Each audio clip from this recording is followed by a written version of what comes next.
plot them, and they're all just cattle. 100%. It was fake. So did they use like Highland cattle or something like that? Have those crazy furs? There's some evidence that they used zebu.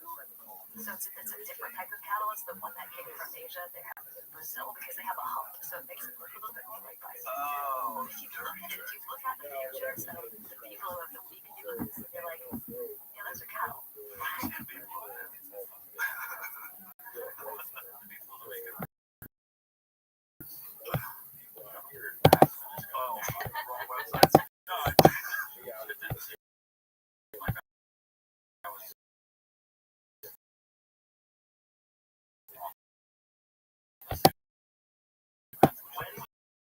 Is this all discovered that these are just cattle? Just look up.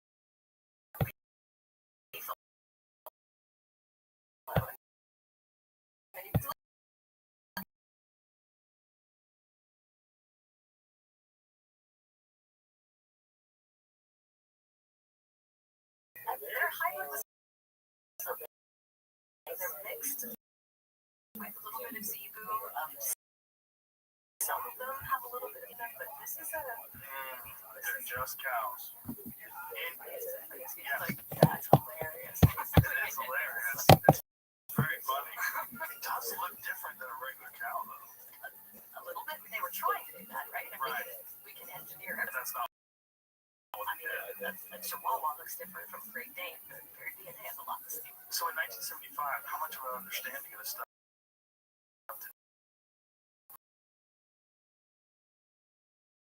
we have? Did these people think? And there was, at one point, they were looking for markers in the blood, and there were 5 different markers, and they tested about 150 different animals, and they published a paper saying, oh, look, we tested all these animals. None of them have all of the markers. One of them has one of the markers, and we just think the test is best. Animals that use exist. You know, when we're talking about Gigantopithecus at one point in time, you said it's really old. Was it 100,000 years ago? They speculate the age of them? Older? Yeah, I don't know. So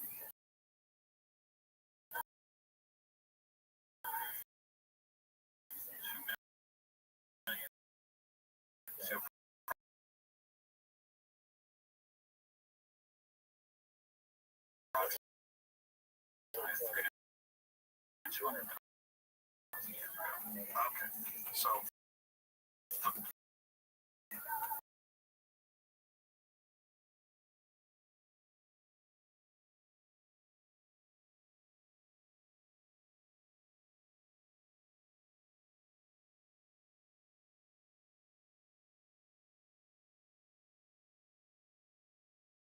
Revelation.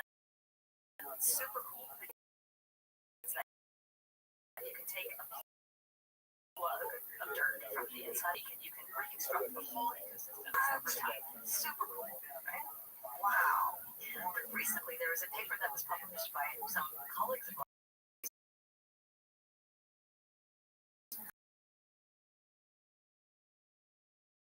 Really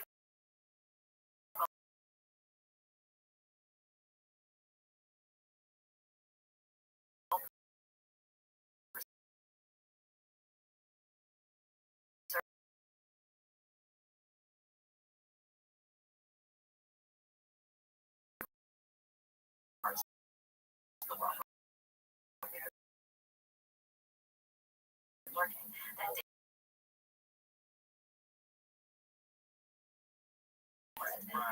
dirt. I mean, this is just showing us how much we don't know, how much we have to be really willing. America, but it to other continents, but then eventually died off in North America. But survived. The very first horses are from 50 million years ago. They're found in those little house cat-sized horses. House cat-sized horses. Yeah, with early horses, around the same time as we have primates and the first of the other things that it's so fascinating. it's so cool. Talking about this the other day. They used to think that human beings they came over here at a very specific time, and then they found those footprints. some white sands in New Mexico, and they're like, okay, we got to rethink this, and we're being forced to rethink. At a time where archaeologists were horrible to each other, these scientists were horrible to each other because they attacked the guy who made a discovery. They said this is tense, this is impossible. Of course, you discovered the bones in Alaska and northern Canada that had cut marks on them that were older than the accepted time of when humans could be there. And now everybody accepts that. It's true. Yeah, it's so gross. So gross, and they keep doing it over and over and over again. So then the question is, how many thousand years were they here before that? Like, have they always been here? How did they get here? Like, what's the earliest known humans? There's no Neanderthals here so far. The Slovens, but we found different kind of.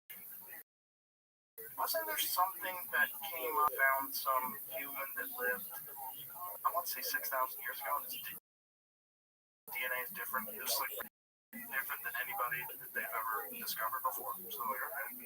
I think this is like super recent, like yesterday or the day before.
Get a guy like me that do all that stuff.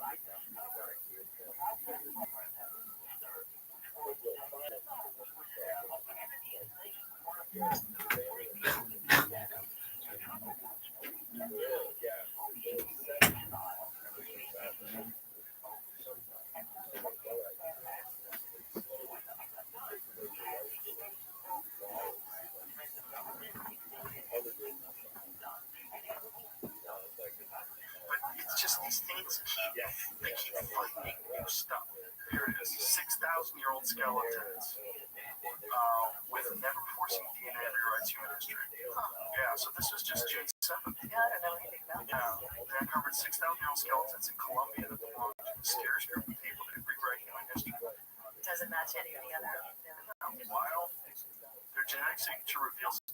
now extinct lineage, and they have descended from the earliest humans to reach South America, one that diverged early and remained genetically isolated for thousands of years. Yeah, I have no doubt that this is true. I mean, how many human settlements are gone now? So we don't have any evidence of them, and they're all they go back to humans originating in Africa. Some points, but we haven't seen all of them. We have pattern. We don't know. Even what questions we should be asking. You know what you guys really try to bring back a room? That's like when we had Luke Caverns on and Jesse, when we had Jesse Michaels on the other day. Very bizarre. And initially thought they were a hoax, but then they found these newer ones that they've discovered that they have 3 fingers and 3 toes. They've done CAT scans on these things, and they seem to be human or human-like. These things. Yeah, I've seen it. These there. Yeah, like I thought were shit when I first saw them, because I think them are more shit. But then when they've done like look at that image below when they do like X-rays of them, like come on, like what the hell is that? Like what is that? That seems there's no way. Again, I'll say it again. But that's art. Yeah. Like if somebody made that. So those X-rays are from the things themselves. I think I've seen some of these. The cats are even weirder because the CAT scans when they show like the 3D CAT scan of the body, you're seeing all the areas where the cartilage is, and it just doesn't look totally. Because this is it. So they have 3 toes. It's really weird stuff. Like there's like a skin. How old are they? I did. Look at Yeah, this. I've seen some of them report this is Mexican government at some point. This is Peru. The Mexican ones seem to be more shit. Okay. It seems like, and the guy who discovered them, air quotes, seems to have a history of finding silly things. But this seems real. This seems very real. Like, look at What's that on the neck? exactly. What is that on the neck? What the hell? No, why does it have so many ribs? Like, look at it. Go back to that image of the back. Jamie, where it was like, yeah, like when you see this thing, this guy's not like showing you the full body in this particular, whatever the hell that thing is on the back of his head is weird. The shape of its head is very weird, but it looks real. Like whatever, if you guys can find that that's real, I know you won't bring back Neanderthals, but why don't you bring back one of these little 3-toed alien people? No, I mean you still have to ask their permission. It looks like a person. Right? Talk to them. Bring them back. They say Ask them. no. Shoot them in the head. I don't know what to tell you. But bring like some things you just have to do. Like that thing was a real thing. Like what is that? What's that thing on the back of its head? Have people tried to do DNA work or protein work on these things? I think there's a small select group of people that are even taking it seriously. But more people are taking it seriously now than the CAT scans. Because I think initially we've seen the original ones, the ones that look super fake. Yes. The ones that look super fake, they look like something you'd buy in like a roadside stand. They look totally bullshit. Then I was working with Jesse Michaels and Luke Caverns, and they were sending me these images of, I think it was 800 BC. This is how old these drawings are, these tapestries that show these weird 3-toed, 3-fingered things that look like a little one of those things. Like, so was this another type of human that lived with us at some point in time? It's interesting. There are the 3-toed and 3-fingers thing. It's interesting. I wonder if there's a genetic mutation that would lead to. And you've seen the tribe, the tribe Ostrich feet. Yeah, very weird. Yeah. So maybe that was that. Maybe that's what that was. That would be fascinating to see if there's any DNA that could be recovered in proteins. Yeah. Yeah. So why don't you guys get down to Peru? Yeah. I'll run it by Ben and see if he thinks. He would be. Ben seems like really let's go. Like if you could find Gigantopithecus DNA, I think Ben would want to. Yes, probably. Let's not tell him. That's Bigfoot is, don't you think? Gigantopithecus. Yeah. Was it in Asia though? Like Bigfoot is in North America. They found the bones in China. Yeah, so I've come across. To make sure that story is right, I said, I'm pretty sure that's true. Gigantopithegus bones found in the apothecary shop in China. I just didn't want to bring it up. That's the guy named Ralph Vaughan, who was born in 1935. Excellent dragon bones. A bunch of stuff. That's not what they were. So 385. China. That was very interesting. And I wonder, if these populations were there at the same time as Denisovans were there, Neanderthals were there, they wanted to be hybridized. Yeah. We know so little. Well, it seems to have coexisted with Homo sapiens. So, but when did it start existing? Right? How long was that? We know that Neanderthals were around for, 300,000 years or so? Which is kind of crazy when you think that people, really learned things from a small period of time. Closely allied with orangutans. Once thought to be a hominin, now thought to be close to allied. So once thought to be a member of the human line. Well, it was thought for a time that orangutans were our closest living relative as well. Have you ever seen them spearfishing? No. Yeah, they've learned how to spearfish. They don't know whether it's from observing people, that's what they assume. But there's this crazy photograph of this orangutan. He's hanging out to this branch. He's got a long stick in his hand, and he's like leaning into the river, stabbing a fish. You can see it. That's so crazy. Did they learn from us? We don't not necessarily know. That's so cool. Really crazy. Like he's figured out how to catch fish. Really? Oh, so that's after observing locals. Which totally makes sense, right? Yeah, he's seen people catch a fish, and he's like, whoa, how did you do that? Which is probably how people learn. Like some really smart ape guy was like, I think I can hit that bird with a rock. Learning and being able to communicate is one of the ways that we got the advantage over everything else, right? Because I don't have to evolve the ability to consider. I can learn from Right. Well, that's what's so fascinating about it today, is you don't have to even learn from someone who's anywhere near you. Learning from things on your phone, instantaneously, on your laptop. You don't have to learn because there's DoorDash. Right. Stay alive, right? We have sentient AI that you can use to try to, figure out what the consequences of bringing certain species back. Whether or not it'll be a pro or a con, like what we know, but that's what these get here. Like if we decide to let's bring back the ones now, I think it's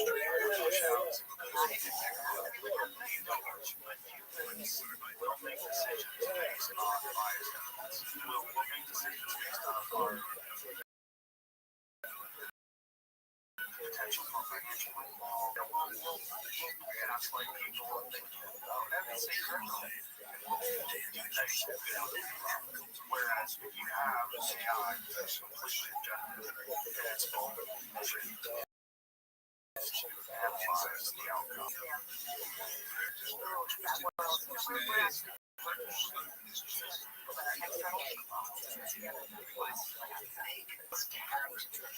We're not playing.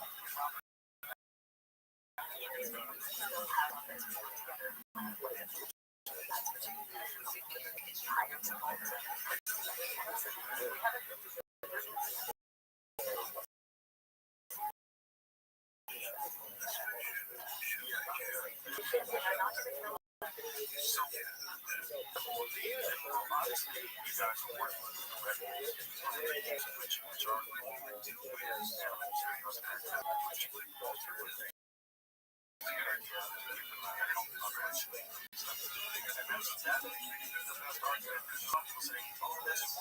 for conservation.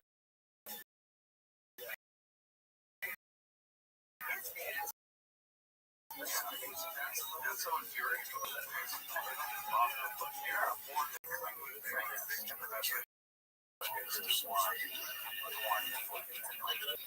they have to feed themselves. That's the punishment. That's the one you chose. You just want to be this edgy person. Congratulations, you get a lot of attention. It's super negative all the time. So the argument of like not doing this, creating a diary, this is just you're taking diary genes and you're adding them to grapes. Have you ever had conversations with these people where they want to tell you the way you're doing is wrong, and what's your response? I think that's this idea that the technology that we are developing is something that we should be developing because it's wrong. It's we're somehow playing God. People have been playing God for as long as the first 5 spread around the world, not intentionally, but change the habitat. Then we figured out that we didn't have to make a species go extinct or feed our families, and so we built domestication. We figured out how to only take miles or some way of maintaining that population. They knew you come back to the hunt the next year, and they would be there again. But we domesticated things, and then we transformed to really authority over everything. When we participate, people think about conservation often think of this as super hands-off. Like, I'm not doing anything. Everything just gets to evolve the way that it should be. And that's bullshit. Like, we decide how many animals live, where they get to live, what they get to have. The biggest challenge that I have is to show people that deciding not to allow ourselves the space to figure out what we can do with these technologies. We're still operating within regulatory frameworks. We're still operating within the bound that that's too scary, that we don't trust ourselves, that we're always going to make the worst decisions. First of all, it's that attitude of negativity, right? It's the I don't want to do it because it's too scary. Second of all, it's a decision. Decision has no consequences. It's naive. We know what the consequences are. The rate of extinction today is thousands to tens of thousands of times how it is across the history of the fossil record. A lot of this is because of us. But we have the capacity to slow that rate. We have the capacity to help species today adapt to the rapids in their habitat. What if we could make Hawaiian honey creeper be introduced by introducing mosquitoes into their habitat and save them from becoming extinct, or figure out how to transfer resistance to bleaching to corals around the world, or anything that we can do to save some of these habitats that we know are in trouble because of people expanding and into the ecosystem that we just like. And we don't want to see these rich forests disappearing because it's getting drier, and that means that they can't make enough resin to fight off the beetles. Right, yeah. We have the capacity, or at least to think about how we might develop and deploy these tools, to have a future that is both filled with people and biodiverse. I think what people are concerned with is the crude application of these techniques in the sun when it's in its infancy. And if you draw it out to its natural conclusion, improvements over time and innovation over time, it could be something that's normal to not just animal species, but humans, to everyone. It's kind of like a test run. Like, we can make a Darwin, can we make a super person? You know what I mean? Like, it's probably the future. I mean, having regular children, like just rolling the dice on seeing what your kid turns out, would probably be super novel, like 100 years from now. Yeah, it's an interesting thing to think about, right? And I think we're actually more accustomed to using these technologies to cure genetic diseases. That was the use of the last thing like this boy who was born with genetic change, single mutation, and protein. And people came together and mounted this incredible, collaborative effort to find a cure using tools of genome engineering for this child. when I was last week with CRISPR, and it has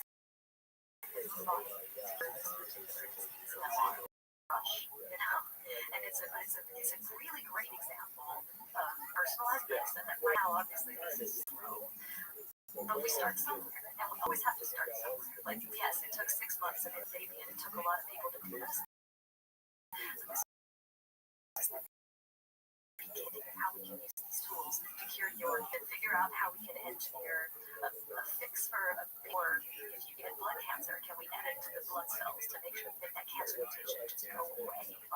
This is the beginning of these tools. And for the extinction and conservation, this is also just the beginning. If we've figured out how to learn data sequences from the past and actually transform that into an animal that has that's muscular manipulable. We made direwolves using direwolf DNA and to use to stop other species from becoming. I think it is obviously there are risks associated with using technologies that we don't fully understand. We're not taking those risks. We're very carefully evaluating every single one of these.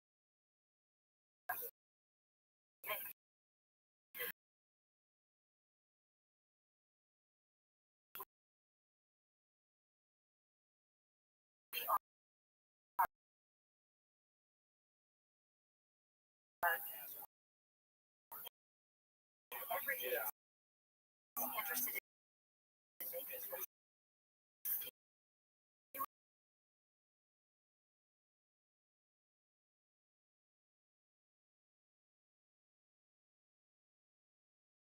Announced the woolly mammoth. that's right.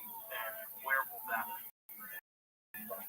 Where are we going to put Are you going to reintroduce them into areas? eventually that is the goal to have animals that live in wild habitats, but this will be a long process.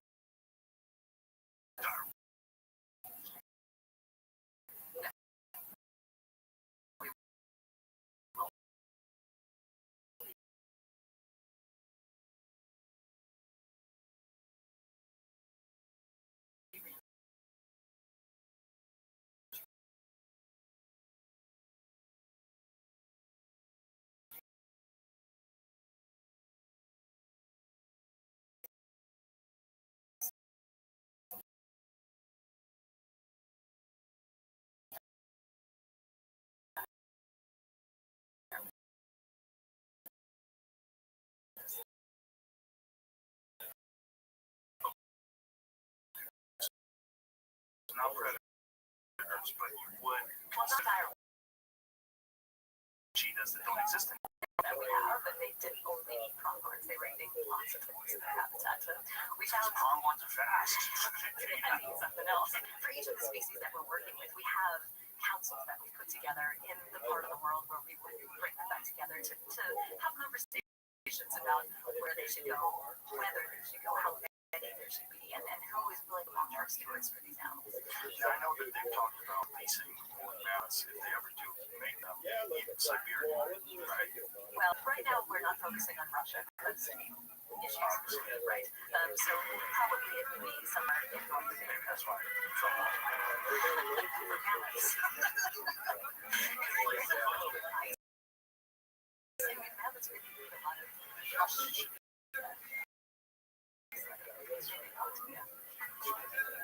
But in Alaska, we're plains. Yes, through warm periods, as they cold adapted, as they think converting. Alaska would be thrilled, right? Because it's like the size of 1/3 of the United States. And they live there. And, you know. And I'm not worried about the mammoth population getting out of control. These are animals that take 10, 14 years to reach reproductive maturity. They eat 1,000 mammoths. This will be a very slow and deliberate process. And like with the direwolf, it will be stage. First, you have to be born and understanding how important parts of the de-extinction process. I was blown away up until about 4,000 years ago on an island. Yes, the Wrangel Islands off the coast goes to Siberia. But now maybe even in England, North America, is that infantile DNA data? Isn't that right?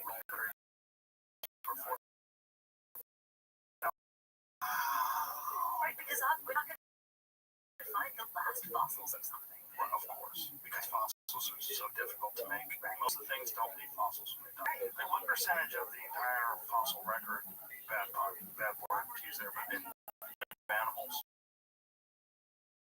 have been fossilized? It's really good. And because the taphonomy, which means like how things differ so much depending on where you are in the world. Like when things die in Alaska and you have this glacial silence really quickly, we're probably finding a lot of things, right? Found woolly rhinos in North America. My hypothesis is they never made it across the Berings. There was when the sea level was lower, the Bering was not the sea level was called the ridge. It was a land bridge. Animals walked across that land bridge, including people walked across the land bridge to have it. Which brings me to the short-faced bear. Oh, I don't like how you giggle. You're just gonna try to bring that thing back? I know. It's DNA. I love the short bear. You know what I like the most about it? I think it's so dumb it's called the short-faced bear. Like, why? Who was giving it that common name? But they're like, oh, here's a bear that was 12 feet tall. I'm going to call it the short-faced bear. Like, Right, it's such an innocuous name because it's a terrifying animal. Yeah. One of my favorite photos looking at is a photo of the short-faced bear standing up next to scientists. They're standing there and you realize the size of it. Like, what the hell? Have you seen this bison that lived 120, 150,000 years ago? I think I have. There's a great photo that's somewhere on the internet of one of a skull on the ground and a scientist playing that one. That's crazy. We have DNA from him. Might bring that back? Yeah, wouldn't that cool? That thing's nuts. When did that thing go extinct? I think that's so. The ice age. It wasn't.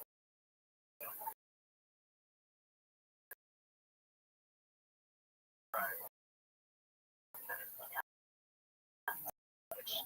Oh, that's right. I forgot about the giant. Especially 5-foot beaver. 5-foot beaver. Think about what a little beaver can do with its teeth. They You chew. put down chewed on by this thing, like just yeah. Just imagine. When did that die out in the ice age as well? Yes, yeah. So that's like 65%. He had discovered a giant lion. But it wasn't small. Megalonic so Wow. Well, when you look at its face, it kind of looks like it could be a cat if you don't know that much.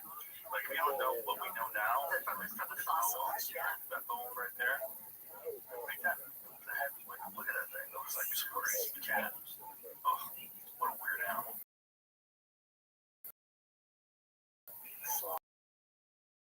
I wonder if they moved as slowly as the small ones. I can't imagine, or the smiled on. Well, the cheese were too little. You know, it gets smashed. Yeah, but if that thing was moving super slowly, you just hack at it for a Well, have you ever seen sloths, even little slow-moving ones, swing at leopards or jaguars? No. Yeah, there's a video of a sloth, a regular one, that is crawling on this vine, and this jaguar's trying to get at it. It's swinging at it pretty fast. I was like, wow, I didn't know they could swing that fast. But it moves really slow, which is like, I wonder why does nature want you to die so easily? if they move so slowly that stuff grows on them. Yes, mold grows on them. There's a rescue place. So this, see, look at that. Look how beautiful those jaguars are. God, they're so beautiful. Big cats, yeah. So would you want the big cats that were here to come back? Well, I mean, I don't know. It's like the jaguars are re-emerging in the Southwest, right? They've spotted a couple of them in Arizona, which I think is great. I mean, I think they're awesome, but I wouldn't want to run into one. You know what I mean? Like if you're out there camping, you see a jaguar, you're in a lot of trouble. It's a giant mountain lion. Yeah. When I think about mountain lions too, like when I go running, in the woods with Santa Cruz,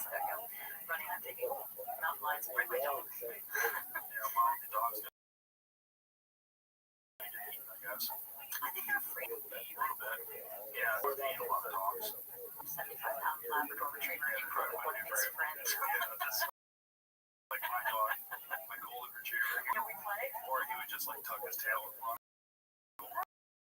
And just be there to defend myself. But, you know, they know that like the ones problem cats in Northern California, when they found them and they do these depredation tags, they found that 50% of their diet is dogs and cats. Wow. 50%. That's nuts. That's nuts. They just eat people's dogs and cats. Yikes. Yeah. I don't know, they're spooky. They're cool, but they're spooky. You know, I don't know how many you want around. And there are a lot of cats. Maybe it's because we don't have any of the other predators that used to be there. I mean, the California golden bear. There's another one that Hearst. I think Hearst collected one of the last ones of the California golden bear in Southern California that was shipped up to San Francisco, and he became the bear that's the inspiration for the flag. Oh, really? His name is Monarch. We actually sequenced his genome too. The last guy that got killed by a grizzly bear or brown bear, whatever it was, in California, they have a town named after him. Look back in California. It's named after the tree. Yeah, named after the last guy to get killed by a bear. I wonder if it's worth it to his God. Nope. Nope. It's kind of funny though that the bear is on the flag and then they kill all of them. There's none of them. Yeah, well, by the time I think it was on the flag, it was already on there. Yeah, probably. Well, people are probably wanting to bring them back too. You know? You know, we showed recently using DNA that they're really closely related to the bears that are in Yellowstone. And also, polar bears in California because of Boy, I don't. This month, because the thing about it is, once you can't manage them, because then people have decided that they're precious.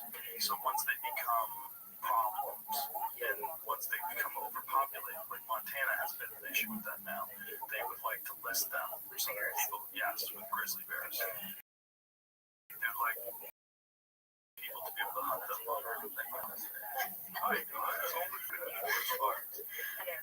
miserable life. He was mostly in a cage, being fed the wrong diet from brown bears, mostly beef. And yeah, so right now he's on display. He's not on display actually. He is in the basement in a fridge at the Cal Academy of Sciences in San Francisco.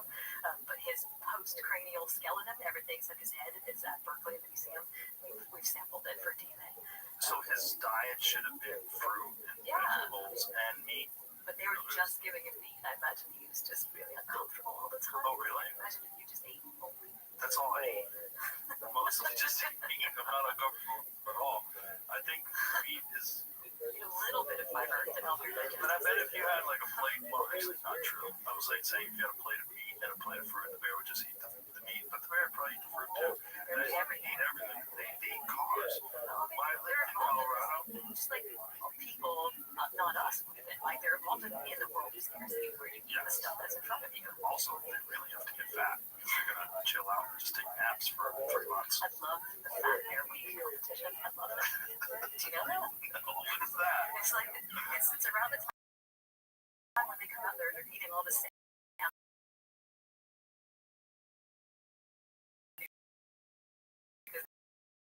They're going to get sick. They have a... I mean, that's the most fascinating bears. It's the bears that live on those salmon rivers. I care about people at all. Like, there's this crazy video of this guy that's sitting in a lawn chair, and this bear comes. And this bear, it's not in a lawn chair, right beside the lawn chair, but the lawn chair is great for perspective. You see how big the bear is. This bear is huge. It's like 10, 11.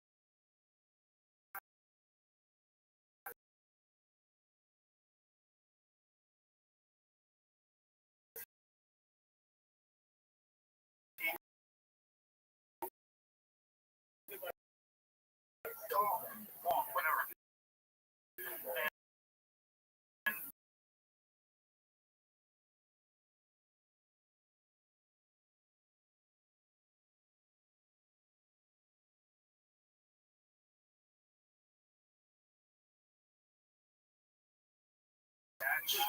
And he's probably full, which is also why they're so big, right? He looks full. Jesus, I like him. Looks chill. That's the bear that I would want to run into.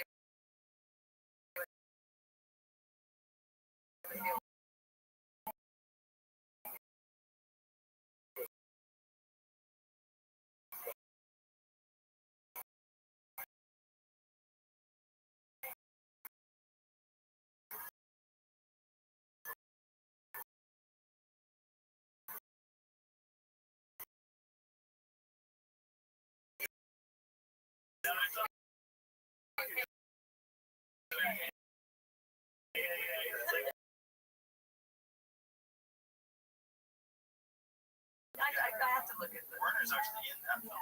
He's in it funny on purpose because there's some like smash cuts where he's like, "Oh my god," he's laughing, and the guy was so nuts. And he just decided to, I think, in my eyes, I think he was like suicide type. I think he just decided to stay long enough where eventually they just got him. He was like super depressed. Wanted to be an actor and never made it, so he decided he's gonna save the bears. The bears like didn't even care that he was alive. Like they're not used to people being around. They didn't even know what he was. Eventually decided to eat him. I can't imagine. It's not a good way to go, but if you're completely Yeah. There's a woman who's worked in my lab for Mountain Shores, Mountain Lion Genetics, and she said one of her times she wants to go. oh God, lady, don't say that. Don't say that. One thing better about getting killed by a cat than a bear is a cat. Oh, Die of shock. before and after photo. Before they got fat. That was wild. It's gonna be like a dog. Yeah, well, they look real weird when they were kids hanging. They look like humans. It's like very weird. No. Well, that's probably what Bigfoot is, honestly. When people are seeing Bigfoot, have you ever seen a bear walk on two legs all the time? Yeah, all the time. They walk on two legs to present themselves larger, to scare the other males. And sometimes they have injuries. Like there was a bear in Jersey that was missing a paw. And so he always walked on two legs. It just looked like a man. Like a man. It's just like a Bigfoot. Like if you see him through the woods, right? If it's dusk and you're going on a bike and you're like hiking way out already, and you see this thing, it's a black bear that's walking on two legs. So you're like, you would think that you saw Bigfoot. Don't you think? There was a paper that was published maybe a decade ago or so, where people had done niche modeling, environmental niche modeling based on There he is. Bigfoot Look at him. sightings. Isn't that crazy? Oh my goodness, yeah. Isn't that nuts? So if you saw that walking through the woods, 100% you think it's Bigfoot. Yeah. Oh my God, I found it. He's real. He's real. If that picture was just a little bit blurrier, it would be Bigfoot. Right, yeah. A little blurrier and then a little more distance in between trees. I talked to a lady once we did this television show. Look at him. That's amazing. It's nuts. That's a small one. We did this television show questions. One lady was so convincing. She told me she saw Bigfoot. She said the Pacific Northwest, where we were at, outside of Seattle, like up in those mountains, it's so dense because it's a rainforest. And it's like, the way I describe it, it's like a box of Q-tips. That's what the trees are like. You know, you get a box of Q-tips, you can't see them between those Q-tips. Super dense. And she said she saw something 100 yards away that was moving through the trees, and she is sure it was a chick. She was like, I saw the Bigfoot. What was going on? I think it was a bear. Well, that's what this niche environmental modeling study found. Is they looked at all the reported sightings of Bigfoot and then created what would be the environmental niche for Bigfoot, and it pretty much just overlapped the niche for purpose. It's the only thing that makes sense. But what the weird thing about this, the Native Americans, because Native Americans have a name for that creature, and they have many names for it, different tribes. So it's not like an isolated thing, but they don't have a lot of mythical animals. They don't have fake animals other than Sasquatch. It is weird, because if Beringa, is that what it's called, the Bering Land Bridge? Beringia existed, and we know that it did, and we know that people during that time made their way across. If Gigantopithecus lived alongside people, we don't know if it did, but it could have. And if it did, it would be area. It would be in the same area of Asia, and perhaps it would have Really far north, though, to get across the hole. So it would have to be something that was into living warmer climates, like where it's found, as well as being able to survive. It's not like a week of a walk across the Grand Bridge, right? Also, we don't find primates in cold climates like that, other than humans. Right? Yeah. You have to have the ability to We're so keep yourself. like, keep walking north. We gotta get away from these other Yeah, I really love mosquitoes. I think it's going for like That's probably what they were doing. bison. Yeah, Bison mostly. following the herds. Yeah. And eventually they had to learn to adapt to these colder climates. Yeah, it's funny we talk about it as like people are moving deliberately through this landscape. Where like they weren't, they're just trying to find food. Like the little country girls, whatever. They're going to places where there's still grass that their reindeer can graze on. Yeah, they just want to eat. And it's just so weird to think that, we live in houses and we have internet and we drive an electric car to work and live in this sophisticated world. But not all the people are living in this world. There's indigenous people that are living the same way they live, but now they have a snowmobile. Now they have a rifle. Right. But they're still, like, if you had to live there, you'd be like, oh my God, what am I doing? Where is Starbucks? Right. Like, But somehow they're happier than us. that's so weird. It's really weird.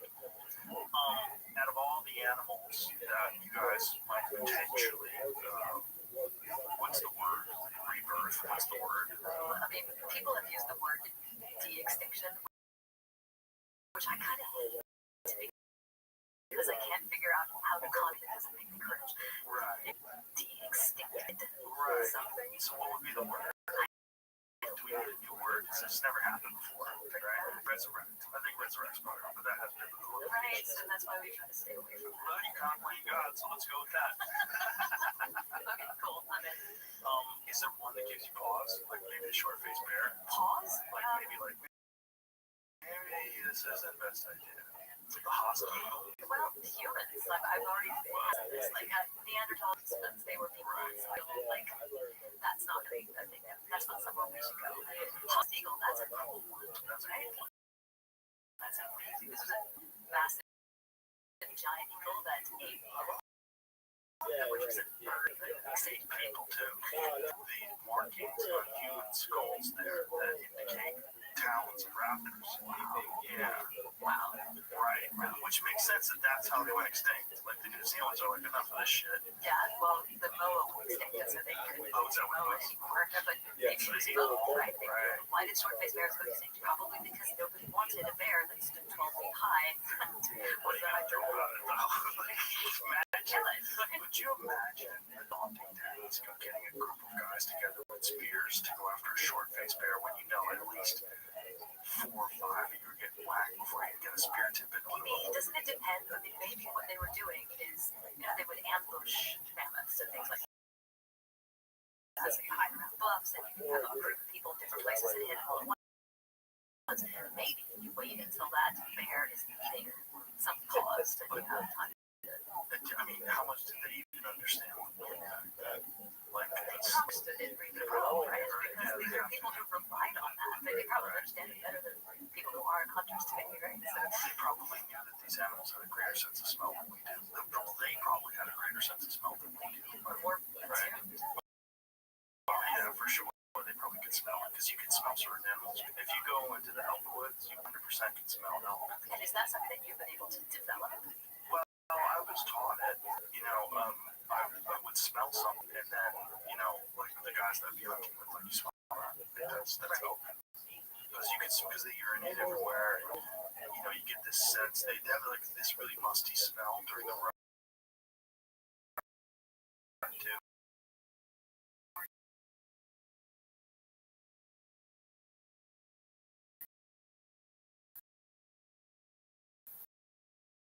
And you can smell them. Do you like direwolves? Well, they smell.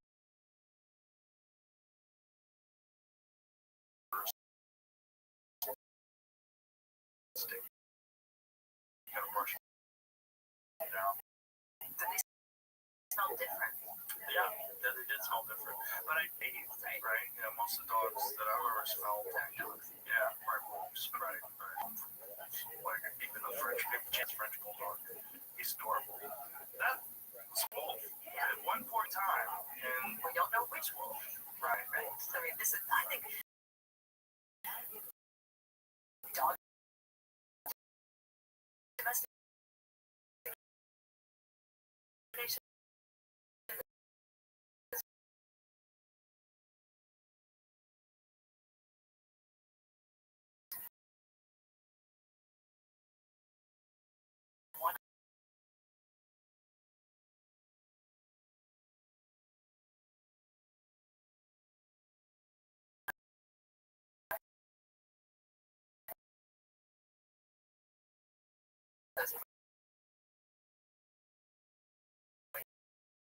cases where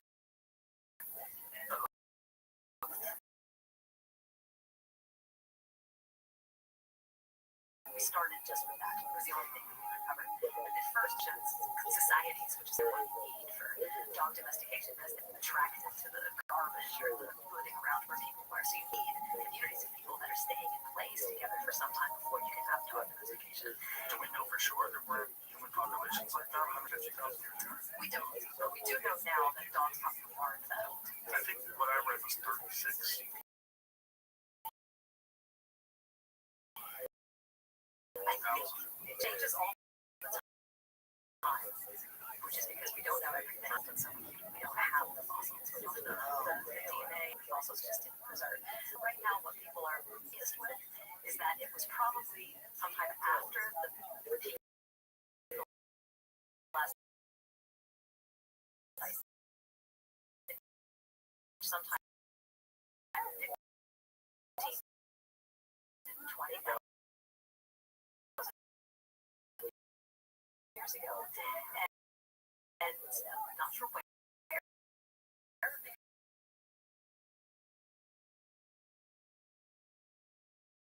There are human communities that are together as groups of people that are living together in the same place for a long time. So these two bodies of evidence are saying That's sort of right, but the hunter-gatherers existed in small tribes 15,000 years ago. maybe that was enough.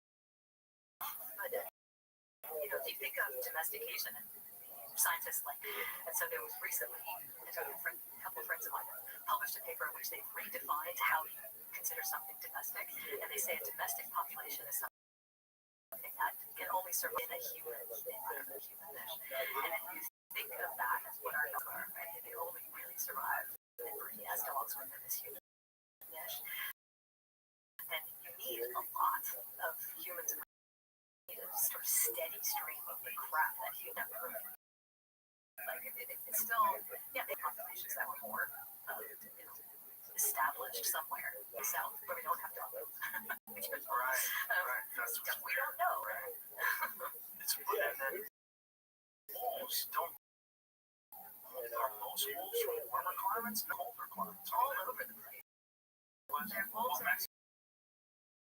There's Mexican wolves. Mexican wolves. But we think that the closest living relative of dogs, gray wolf is, but we don't know if dogs are outside of the diversity of gray wolves. So it's an extinct type of gray wolf that was the progenitor of dogs.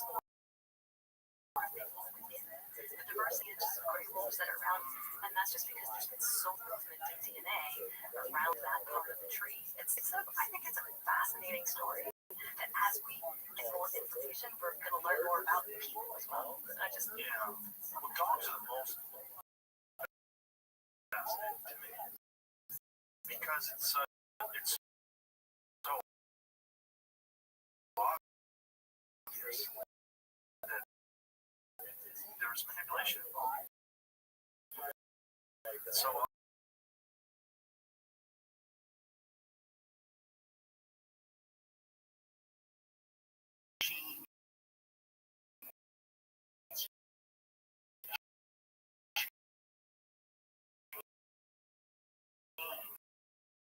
into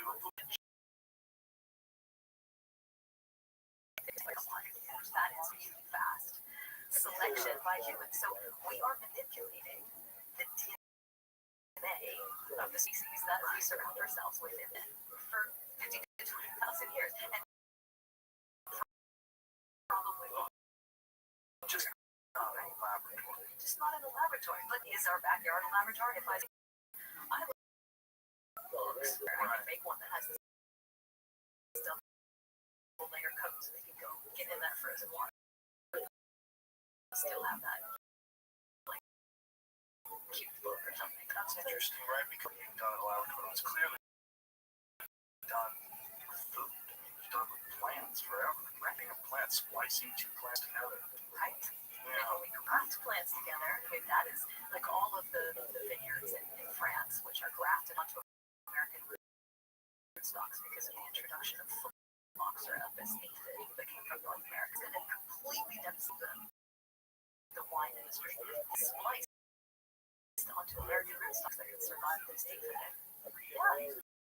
I talked to a rancher in California, and they were telling me that I think it was either were spliced onto the pistachio trees or vice versa. It's amazing that plants can survive and they don't go like, yo, it's not right. But you can't do that. You can't take a pig liver and shove it in your. Yeah, your body would fight it off. Your immune system would fight it off. Well, trying again. That's another thing that we could do with this gene editing technology. Is there are the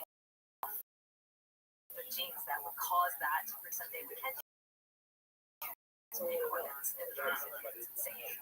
Or we could just re-engineer a version of your organs. Really cool science. There's organoids where you grow in a dish in a lab a version of little brains that approximates a brain or that approximates a heart or a kidney or something else. We're using that colossal, for example, to test hypotheses about what changes we might make to bring about, to resurrect the phenotypes that we're interested in.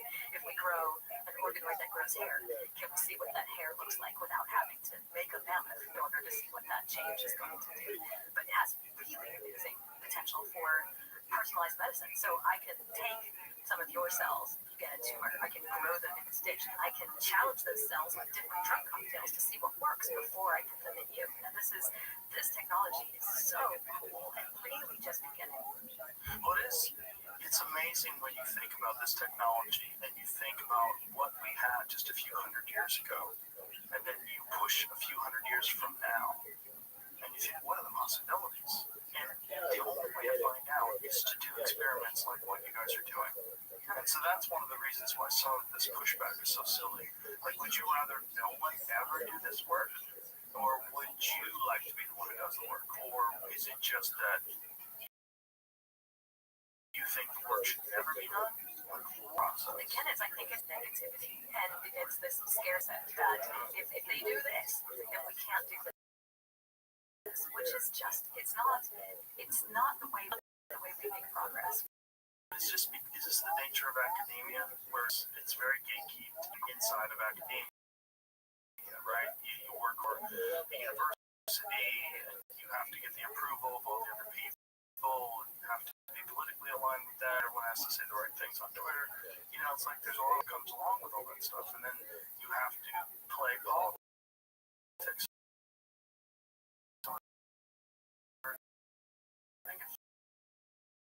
Being ostracized. If you're ostracized even outside the box ideas, they get pushed out. They can't get funding anymore.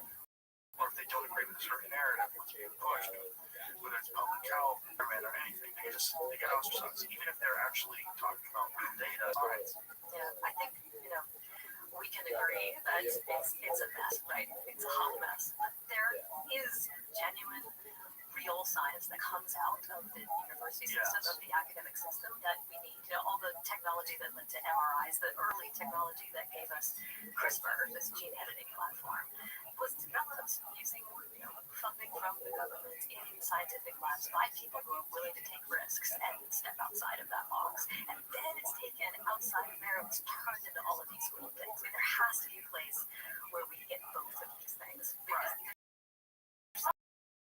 things that no one is ever going to build a business around until it exists. And we need this hubber to do that. Yeah, and that's with politics and funding and research. It's because it's like as soon as you stop defunding research, you start making it more scarce, and then making people.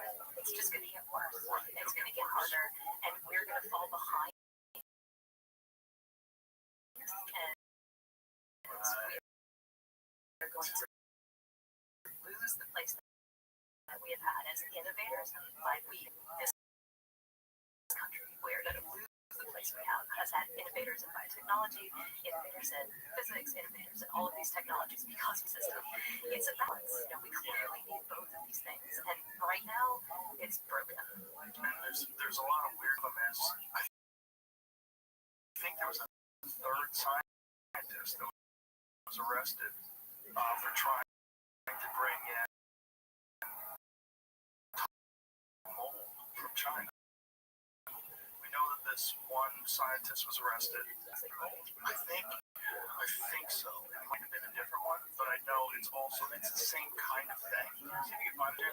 When I heard this the first time, I've only heard about the first one. My first thought was, is this deliberate or is this super naivete on the part of the China, which scares the shit out of me. Because if China wanted to cripple America's food supply, that'd be a great way to compromise. Yeah, just their drone technology's off the chart. Documentary yesterday on the autonomous production of coal. And so they have these coal mines that are done entirely with electric trucks, and everything's done with AI, and they're involved at all. So these trucks go, they dig, they mine,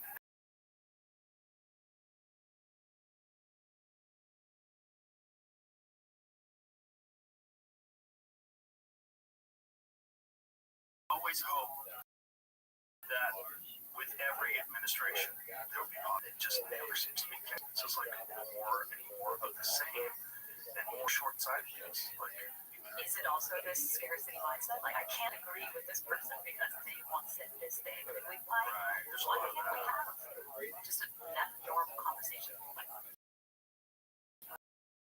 you're having right now?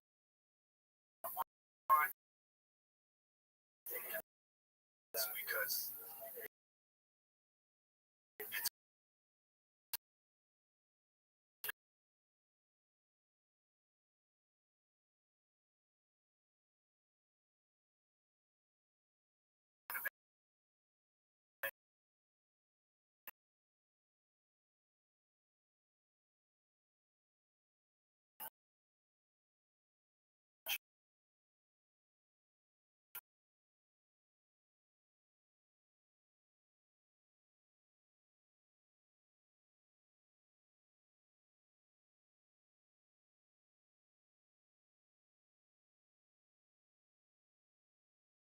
Don't have any funding, so we can't actually do any science. I heard that there was a third one, and this is the third. This is the third, so there's a second one. This one happened. Oh, second case in days. They reported the same place. Oh, and their scientists that come over to America, they all have to check in with the CCP. Like, if you are a Chinese scientist, you're from China, you're working in America, you gotta check in. Which means, like, how much of the research is just getting shared in China? And it's all weird. Yes.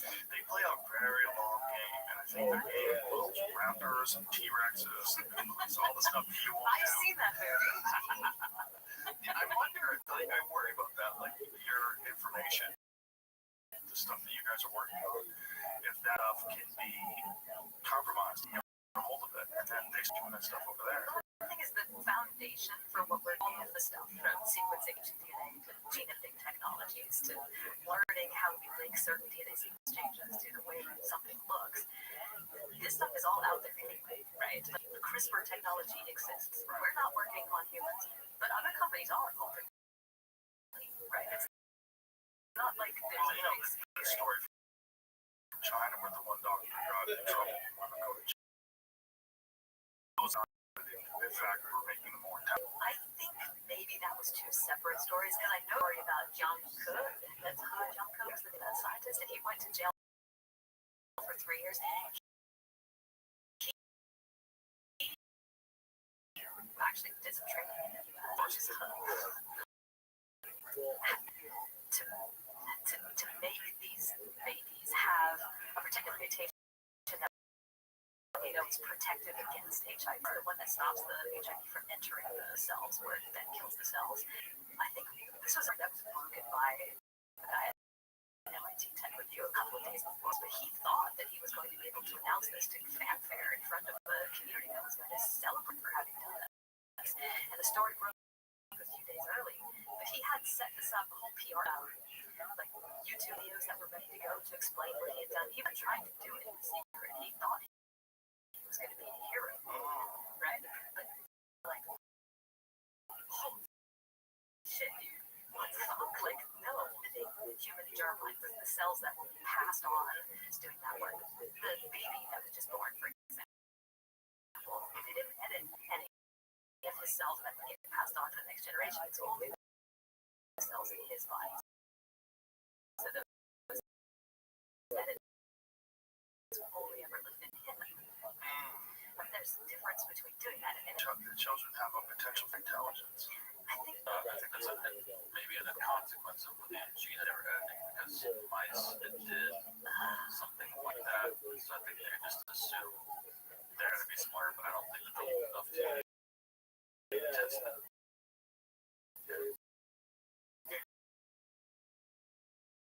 Interesting.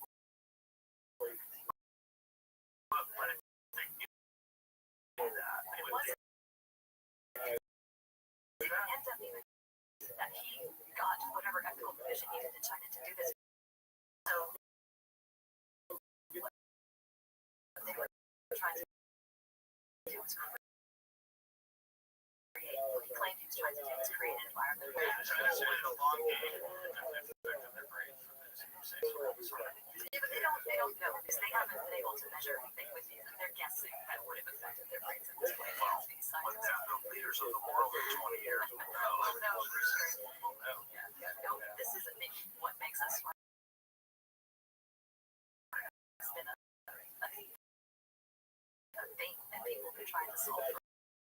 He's looking for like the one or two traits are genes. There are some hair traits.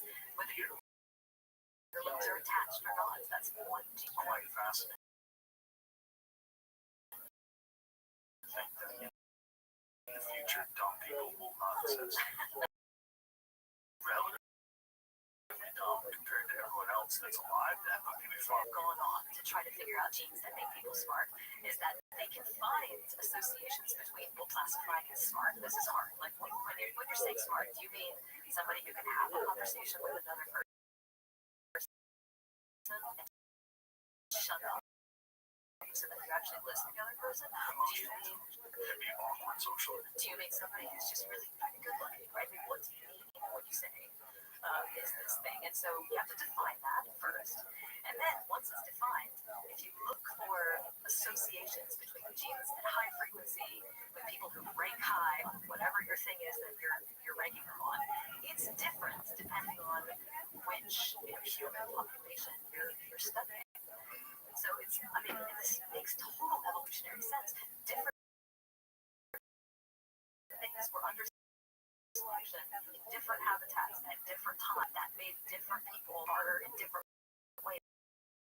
From when we start editing ourselves, this is not how everybody to be smart way and to be 5'10", blonde, blue eyes, perfect, never gonna have diabetes.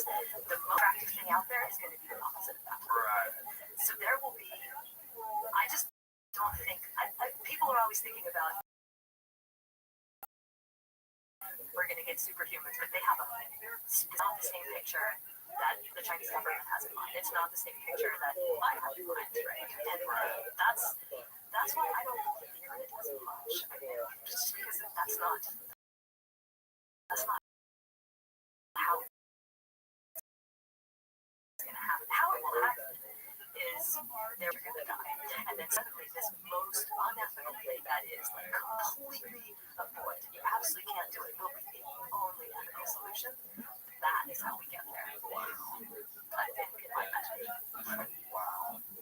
Well, I'm glad to have you back on. Get more information, more breakthroughs. I really enjoyed You that come to the conversation. lab. I know you got to I see. would love to come to the lab. I will definitely do that. I promise you. I promise. Thank you so much for being here. It was really great. Really enjoyed it. And your book, Life as We Made It, how 50,000 years of human innovation refined and redefined nature best superhero. I think the rest of my Siberia stories in there, including the part of the underwear. Did you do an audiobook? I did. I read the audiobook for that. Yes. Yes. I love it. I'm so glad you read it. I hate when other people have to read this work. Well, I asked if I could read it because my first book, The Memory, I didn't read, and I heard your book, and I write in first person, and I tell stories, and I try to make it funny, and I was like, that's not how it should be read. So I wrote to them, and I said, can I read this book? And they said, "Oh, you're gonna have to audition." And I was like, Audition for your own book. "What if I have to?"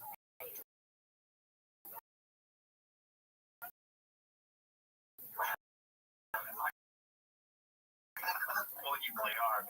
You're a great person.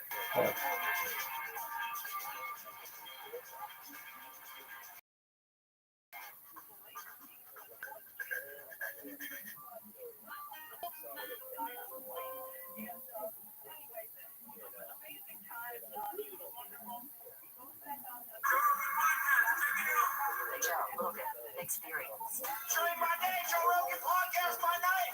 All day. We're up, my friend. How are you? Good to see you. Long time no talk. Yeah, brother. Yeah. How you doing? Good.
Charlotte Hornets. The podcast is called Go, GOTE, greatest of the air. I'm Tremont Evans. Join the discussion with Week 7's special guests. We'll break down the greatest of the air and all the categories that you hear about, like clutch shooters, lockdown defenders, and one-on-one scorers. Listen to Go, GOTE, greatest of their era on the iHeartRadio app. iHeart, America's number one podcast network. Open the free iHeart app and explore podcasts like this. Files, glass spires, lies in South River. 2021, 2022. What's the activists all gathered to stop Iraq destruction from massive streams of cops there in the forest. They built a different forest occupation or things like that. Present a vision of a society where we have what we need and support each other without being at each other's throats or being subservient to each other. Until one day, everything shatters. At approximately 9 o'clock this morning, law enforcement pursued various suspects who were robbed. Individuals without warrant shot George Floyd. But I heard it was a bullet that was like, a shot, like blasting off.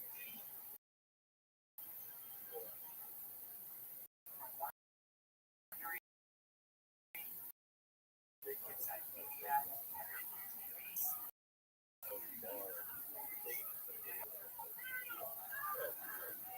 I'm not sure.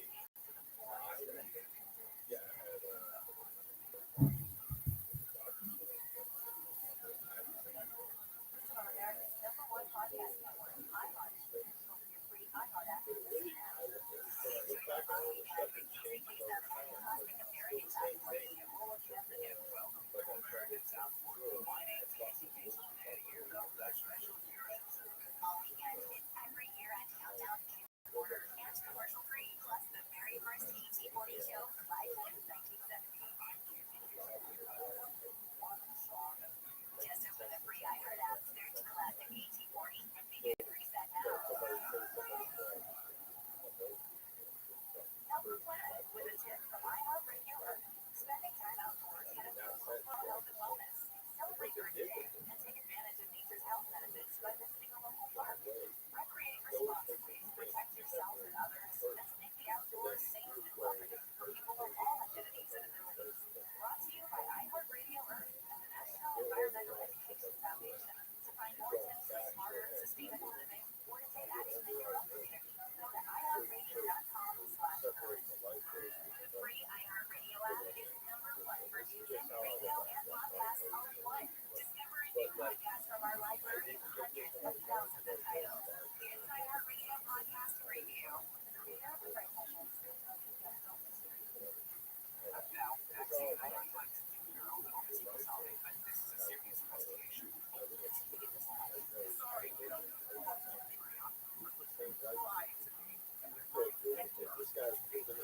Join Dr. Michael as he tries to solve new ways that for small towns. Not an hour ago, we discovered that Riley Stevens has caused You're going to find Riley before the sheriff and he watched us. you're acting like this is something you're probably fixed. It's not even up to you. You have to fix. I don't like this. What's happened?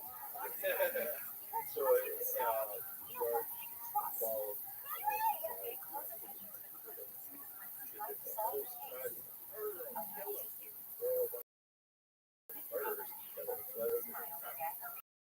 That is their iHeartRadio app, number one music, radio, and podcast, all in one app. Your iHeartRadio everywhere. There are hundreds of ways to experience iHeartRadio at home and on the go, beyond the iPhone at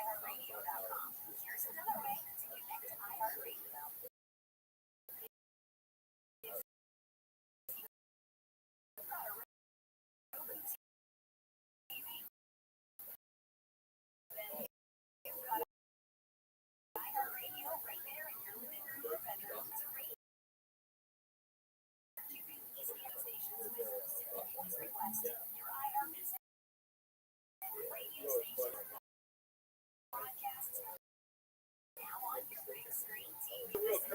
gotta go home. It went right over my head. Yeah. So, and it's not like I'm tricking them. There is something.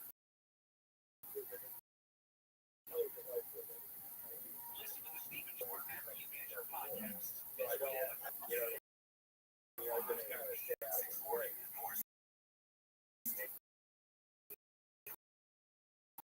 My mom gave me this book on it. I read it again. I'm like, something. I haven't gone back to it. It's 10 years. But it's like the famous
Oh yeah, I did a bunch of hair. I shot a bunch.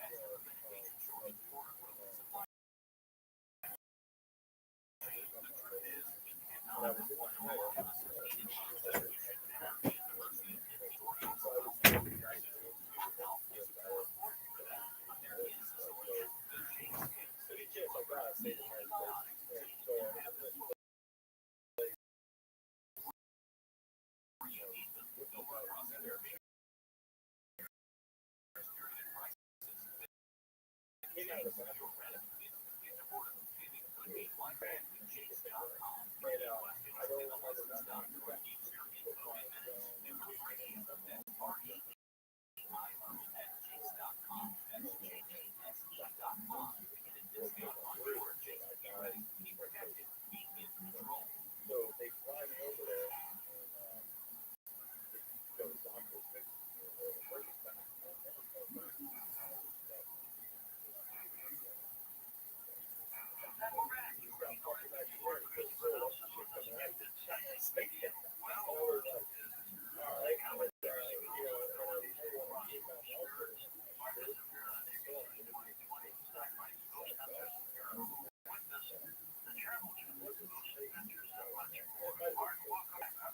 So big,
I've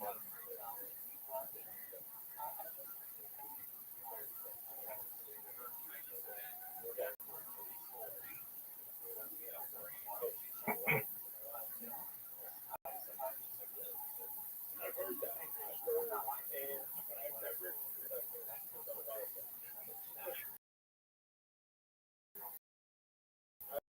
I've never got that. You know what I mean? Not to that level. So with us,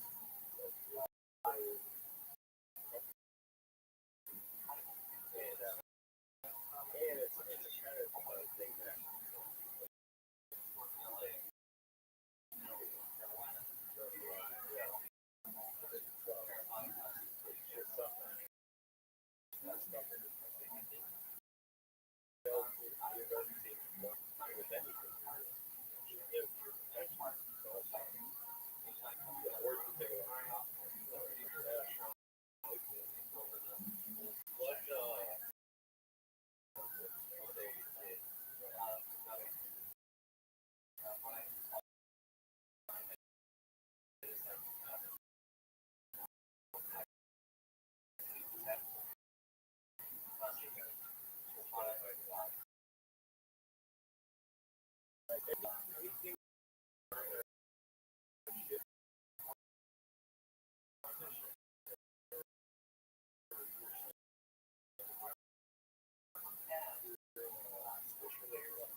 I just been using that for like 10 years now. And it works great. But yeah. To act smart. No, act dumb. Yeah. And I used to just keep my mouth shut.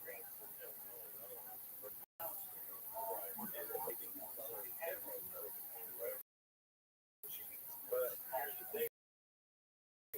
Your kid growing up,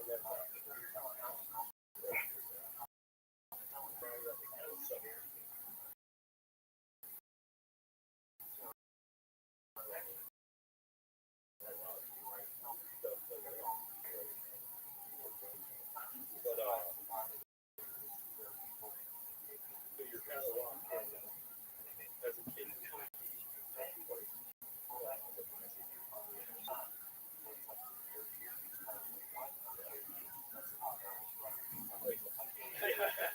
So as a person, it doesn't mean you have to conform to everything. Or it's like, so if I was a kid and I was gonna work, oh, I could have did that. Now I look back at it. I had to remove some person. I didn't even know they worked.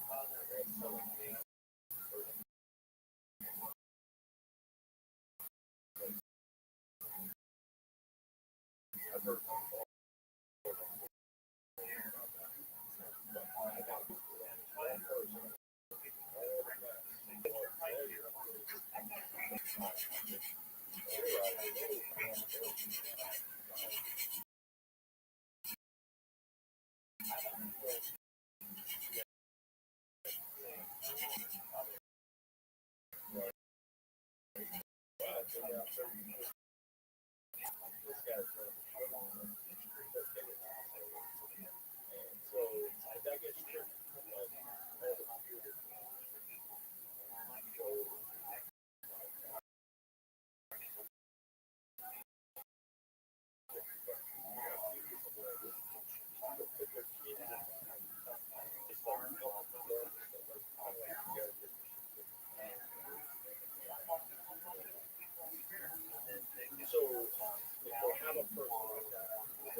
Southwest Florida. I got tons of people. My experience, everything like a certain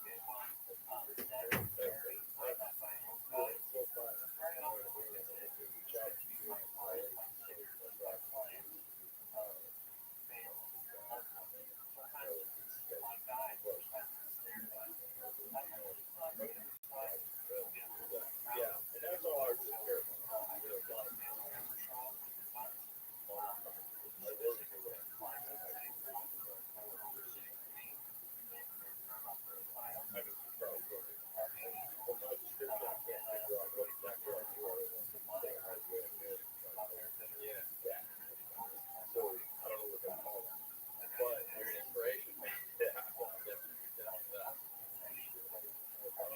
Yeah, there's a lot of what I hear the most. That's what I'll turn their life around. Realize their solution.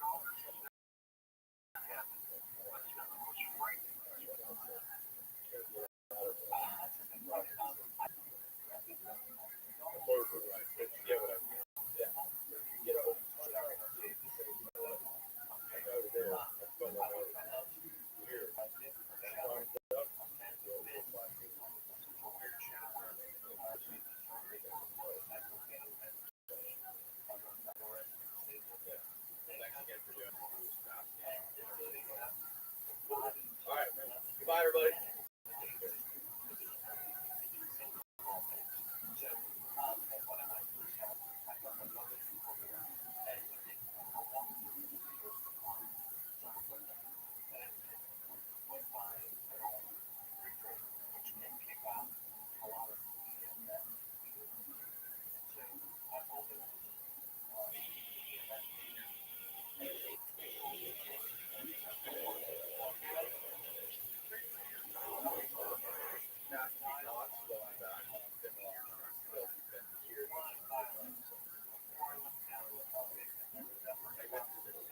How did you survive? How did you do? How did you weather the storm?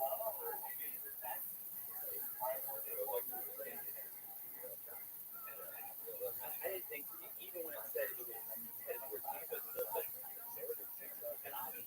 and it said south, it was going to hit south of Cuba, and I thought, like 40 minutes, probably 30-minute drive, from me. So, like,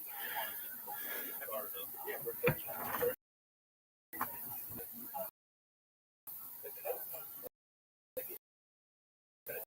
pretty rapid.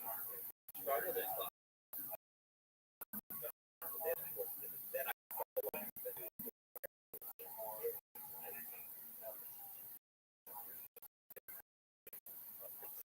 then I really thought, I just think I thought I got out there, you know,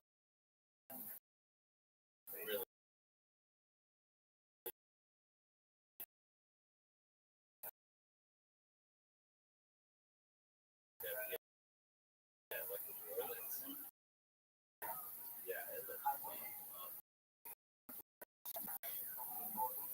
We also got saved by the water, the clockwise.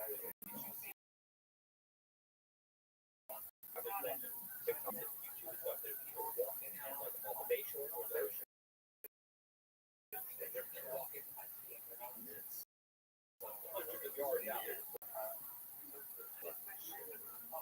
They say we're progress that was the sacred Indian. Yeah. Maybe there's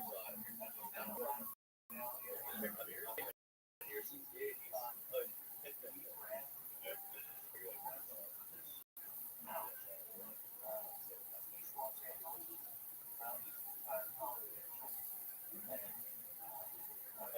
There's no other logical explanation. Did you guys lose power at all? That's always the worst part. Yeah. Actually, not obviously more fire, a lot was there was like a lot of trees down, a lot of shit got ripped up, but we had power. I knew it was for like 7 or 8 days. Oh yeah. Coleman. Oh, you were in Coleman. That's probably one of the safest places to be during the day. Yeah. Never lose power there, do you? Oh, I don't know. No, they didn't lose power, but what's funny is, I would get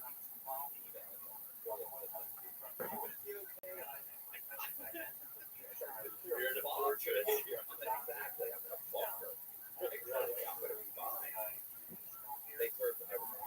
They don't let you leave. What is it? Other Christmases,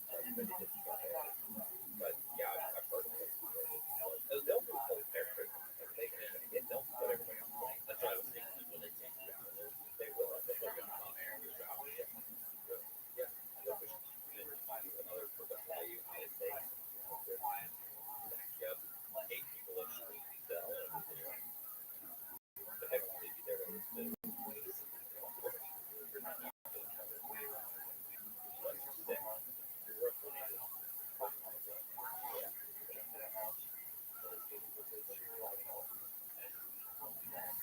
people that there's probably going to be some new listeners since you've been on, we've acquired quite a few subscribers to the podcast. Now north of 100 million subscribers. And, so tell people out there who don't know who you are, give them a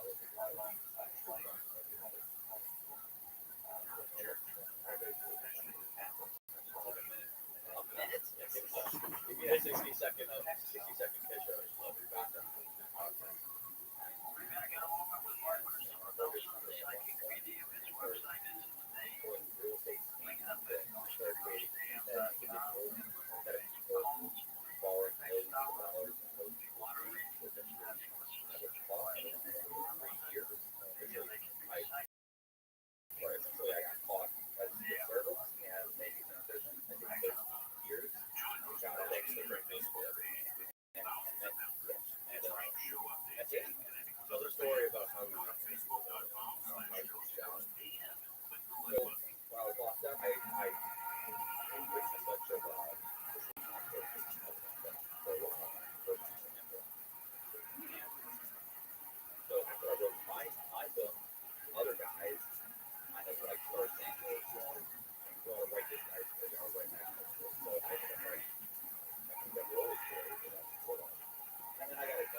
Obviously, 2 hours. 2 hours. I thought for 2 hours, and it ended up getting like. When was the last time you took a chat?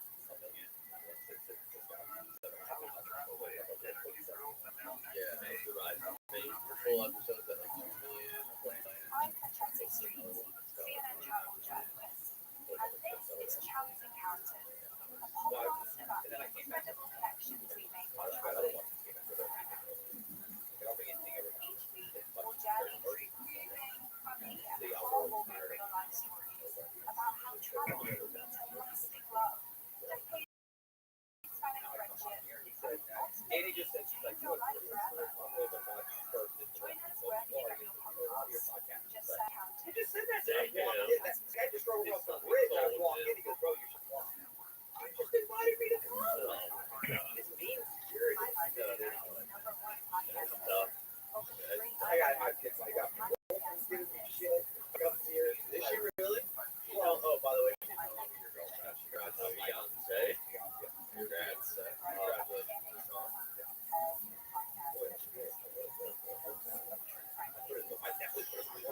We've actually kind of seen that whole saga from the beginning, from the on to the off, gone and back, and this is what I say, and I get then, and you'll put this out in a week, and she'll come home. I'll be like, yeah, Self podcast. well, she watched it. Oh yeah, really? I'm listen, she goes through all my process. Like I really genuinely always felt like she was paying attention. Yeah, she didn't care. She said, and now I realize she actually does go through all my stuff. And I'm like, you know, she'll go, is it how we made your mother? Which I think, I said, there's some words in my book. I always wanted to know that way. So, yeah.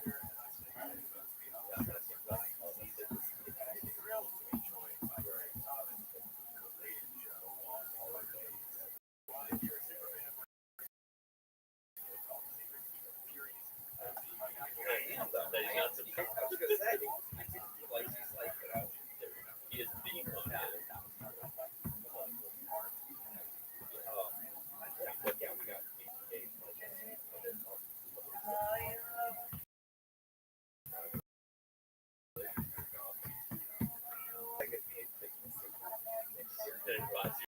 yes. Are you gonna be? Are we gonna be invited?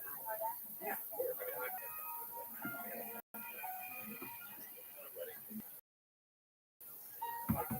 That'd be big. You gotta have a good idea. Somewhere sick. And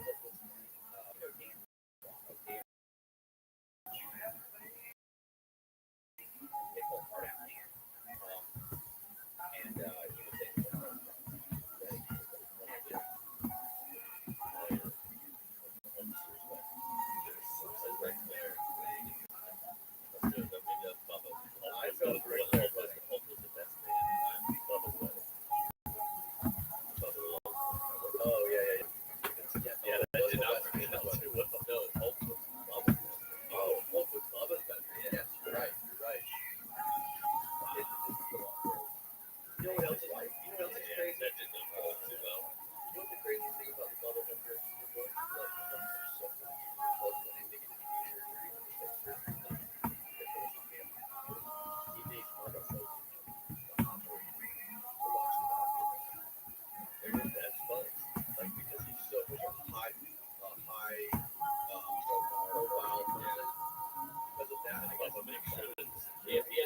dog loves that. He loves being out there. Yeah.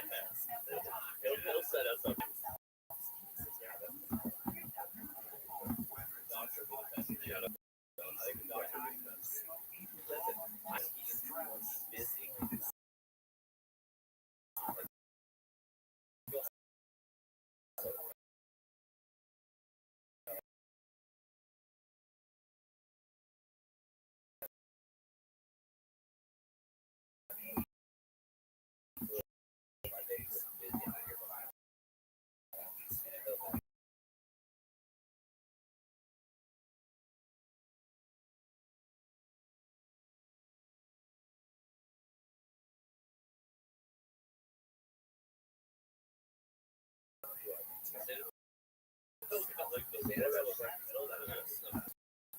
He was there. Then he moved.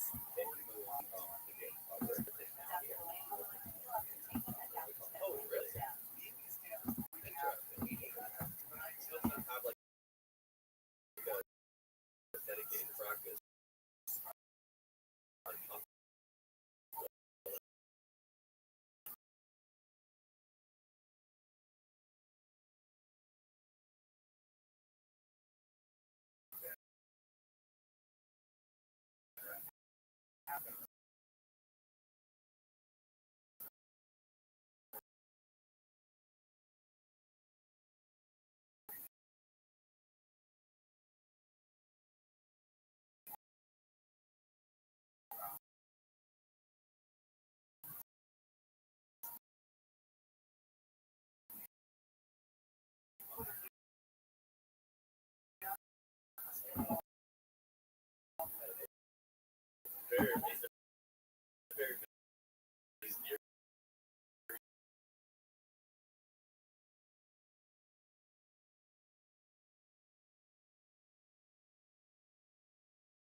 Our beach, the beach right across.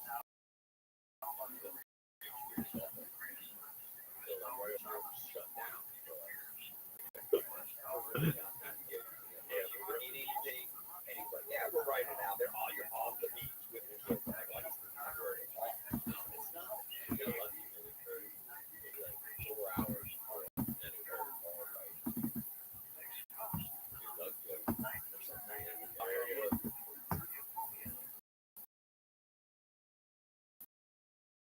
go. They have a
That guy,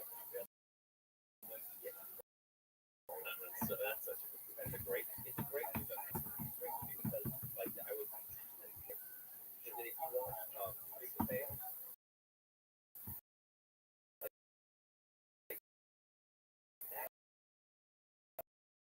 Show that what happened.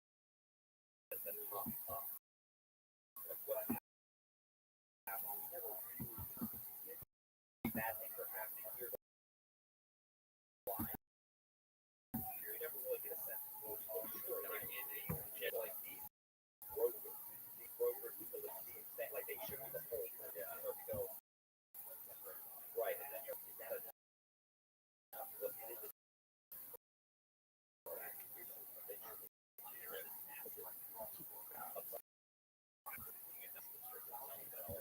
yeah. And he's like, how many do you have?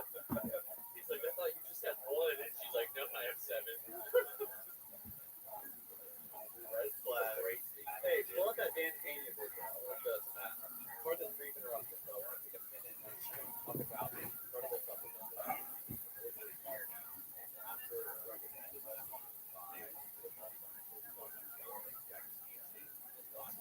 I think advice anything related to nutrition, diet, that is why I started using Versa. Versa recovery is a great product with the potential to increase longevity. I take Cellvine nicotinamide, mononucleotide, or NMN-based compared with naturally derived micronized resveratrol and TNT. These chemicals are actually precursors to what's called nicotinamide, iodine, dynamite. NAD is essentially the precursor to energy, cell repair, and longevity. If you ever tried fasting,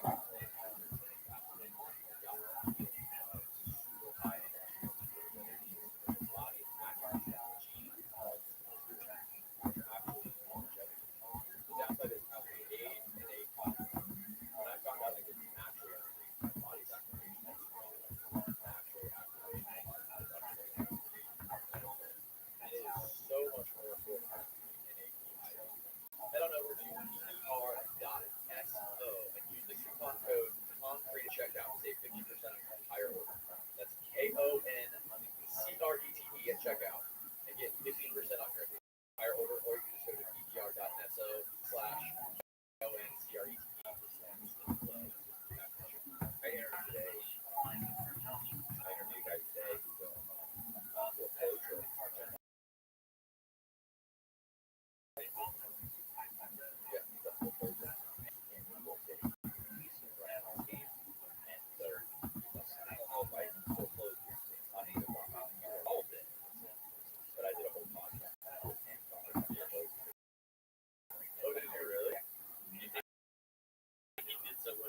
yeah, I mean, he said he didn't have one for him. But like I could have like, yeah, I don't know if anybody left one.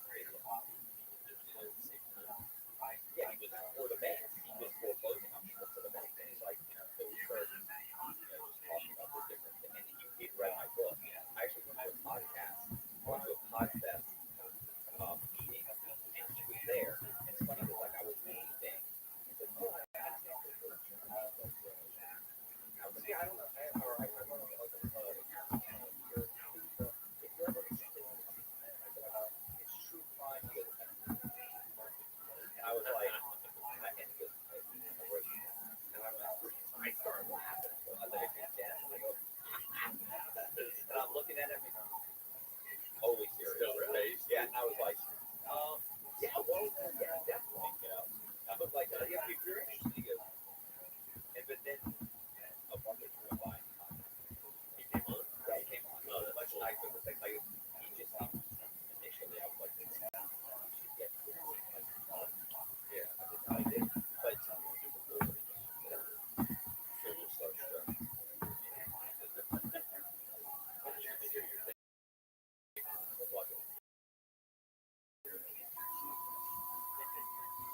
First of all, second of all, go to Carolina. Want to build any kind of new construction on the beach or anywhere. You have to have the first full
Now, if you say, no, actually, the data I've covered so far doesn't prove that there is global warming. I need a grant. They go, yeah, we're not. No, it's not going to work.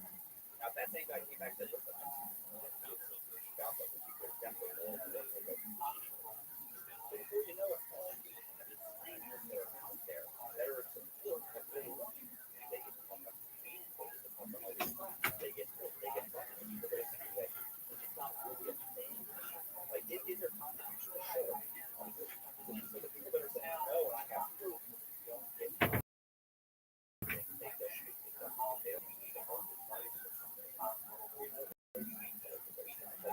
you can prove anything with enough money.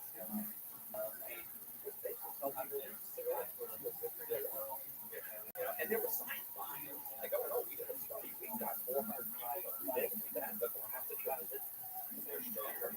Serious? The same thing that we think. When I was growing up, and the concept, like they have the concept of this on the bike. I was hearing about it. Like, there were textbooks that were talking about global warming. But, and by the way, within 30 years, like, water was put in. There's concepts out there that aren't even agreeing with that. So, right. But you have to pay money in, and if you put out this much of a carbon footprint on this factory, you pay so money in this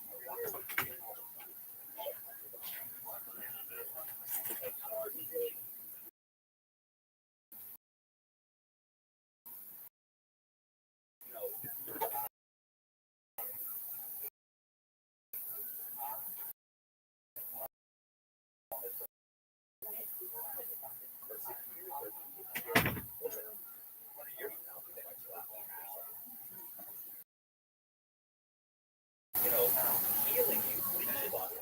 The bad blood. Like, we try to make it for something great.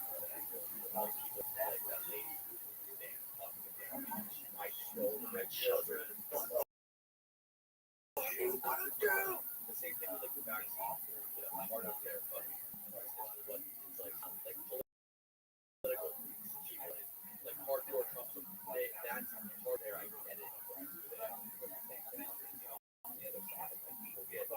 Yeah, like I think it's because you believe this and I believe this. So you believe that, I'm sure Rothschild think that we did great. Yeah. Why should I? Right. Like, you want to build housing funded by the government that supports pedophiles. Yeah, exactly. Why would you do that? You want a wall. You want a wall. That's wrong.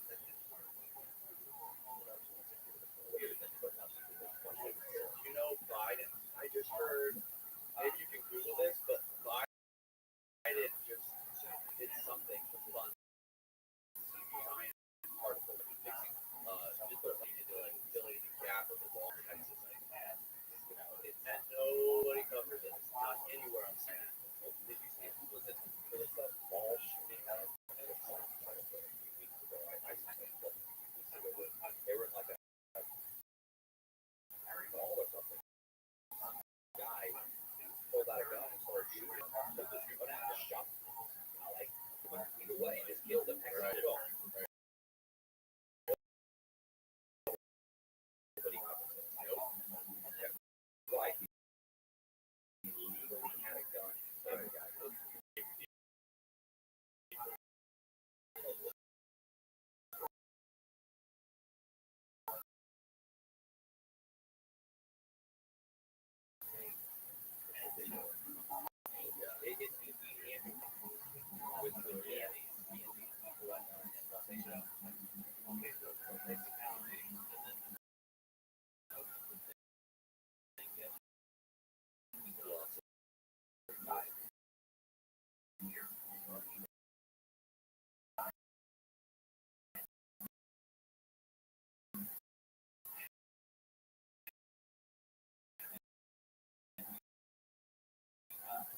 very short. Then we were going to like talk fairly sorry another atonement. I like we like 3 or 4 stories. So we started recording on it's a 2 hours a year, 4 hours a year. Like it's really great. We're doing like they had the whole thing all going through. So we did this whole thing. I thought it was really coming out very good. Dan was doing it, and then he's got a project. He had to do this, go do that. It's a drag. Like stuff they said was going to happen on the time frame. But that's fine. Like I was glad to see like they were going to be a real thing, right? Like this thing literally was like over a year where they were going to have it done very quickly. Turned out they dragged it over a year.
Then once they sell the series, all of this I was going to get a 4-hour created from either the sale of the show or and the back end. Like if it's sometimes they just put it up and get ads and revenue. Sometimes it's like either way I got 4-hour, so he's going to make a chunk of that and have a really good version of like out there. And then there's stories. I get to keep a portion of it. It's still a lot of things and they had something and we're going to say they could go start doing it again. Get about halfway through the whole thing. And now they've hired a girl named Joy. Joy is a what do you call it? Her website on there. Joy.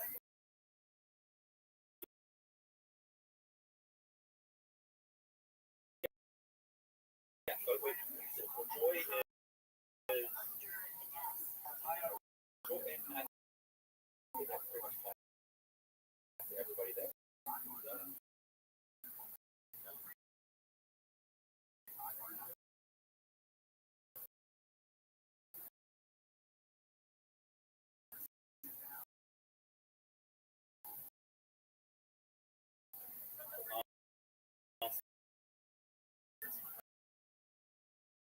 So anyway,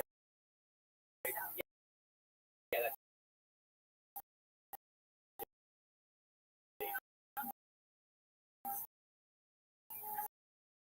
so yeah, he's not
this is Uncle Joey here with my main man, Rich New Testament.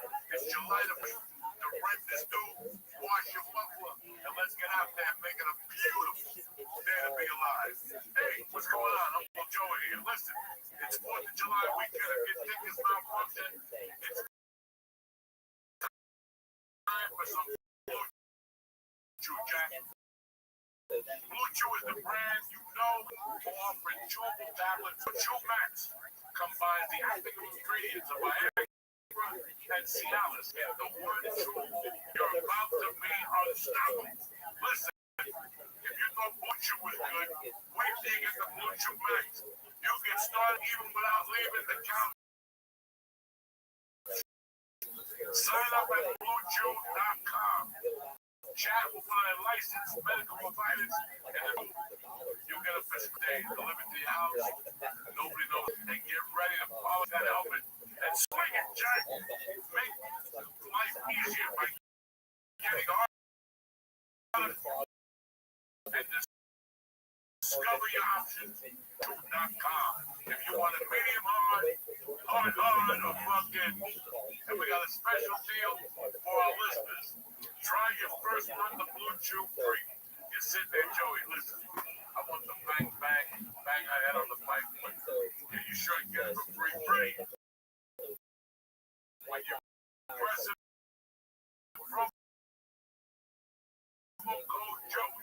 B-Y, just pay for it. That's promo code Joey. Visit BlueChew.com for more details and information. Like, no need to you might sink the fucking ship. You know what I'm saying? You like to drive on the 4th of July. Shit's hanging out. You don't want to do that. But anyway, that's a complete different type of party. I want to thank you for sponsoring guests and for giving this tremendous offer. So that's promo code Joey. When you come right now, go look at yourself in the mirror and go, something.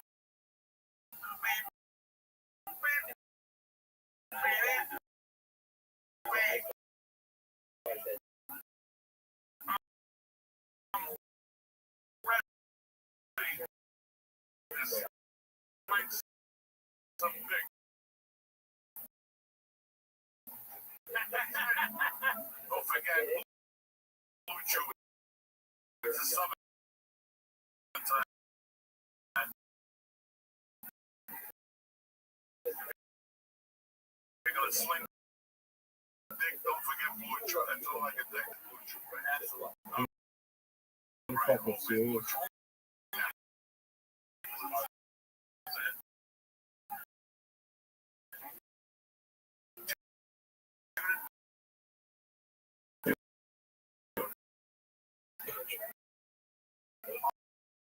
R.I.P.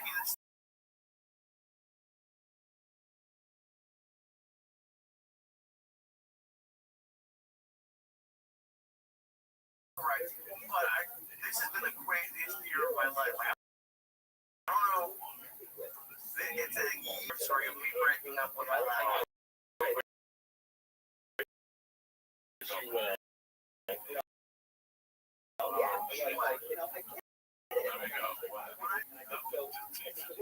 Just torture me.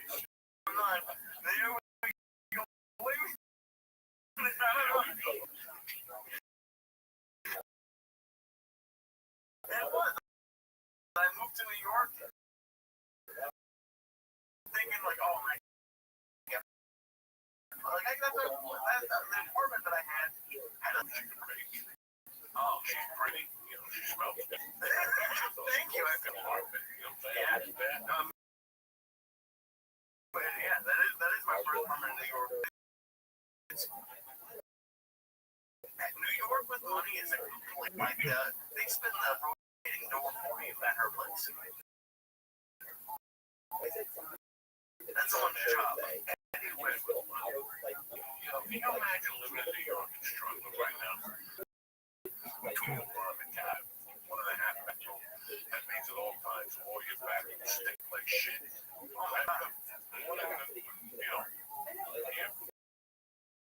Bathroom's always gonna smell like no, you don't. Some days sleeps at that girlfriend's house.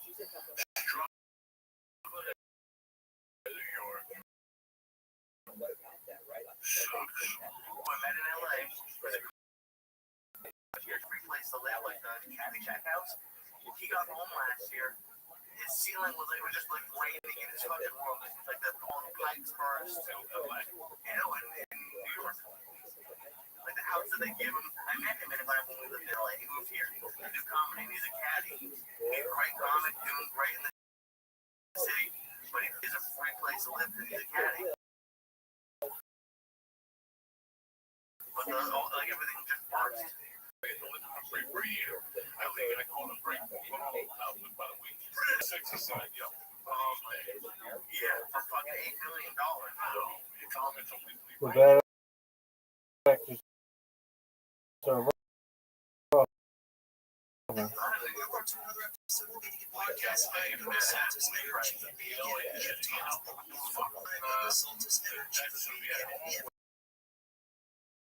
out there, It's my price. That's gonna be There's no fucking short knocks. Both of those finished drunk. I took them out of the shop with cigarettes. Fuck it, take a soda from the gas station and shit. Yeah, That's what you have to. The checks will come out at 5 and the comedy store will be there at 1:30. Whistle this shit, like. Can't wait to get that $75 check. I'm gonna move my bees. so you knew what time the checks came out. Yeah, the checks will have it up to 2 to 5. And the bell came every day at 35 hours out there to pension. And to a point, in case you got lost, somebody tried to. Oh my god. Did they start to like expect you? They're not guard. Or Schrader, I don't know wherever Ralph lived, that same building. Garden. The mailman knows my first name. I got to check the mailman.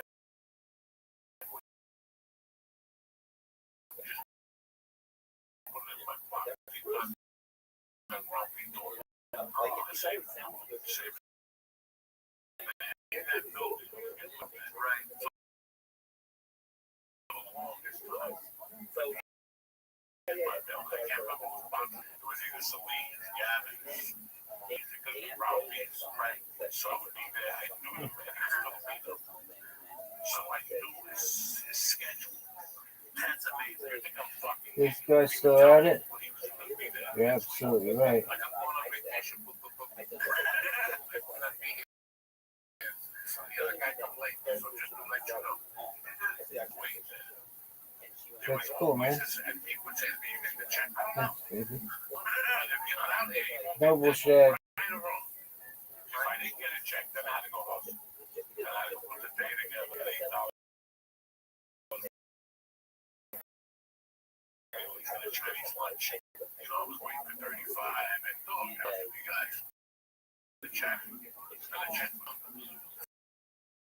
something. What the fuck? How bad does that when you get a surprise check? Oh my god. I still want to be broke and I had to get a plane ticket.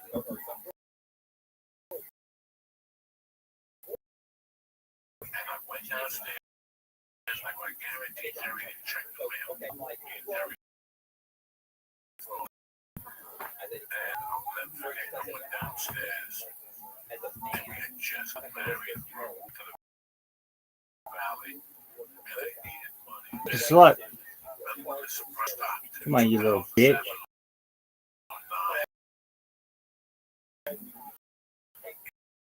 HBO put a box set out. So they paid me for that. I'll never forget going downstairs expecting a big day. And I'm like, it's like a check for $2,400. Oh, shit, right here. Fucking kidding me. I got $930. But I still went. Just go to Celine's after the comedy store at 10 o'clock at night. And trying to open no money and Celine going, Joey, over there. And I went over there. There was a letter that was already open. And it was that dude that became him. He used to have a show on Fox.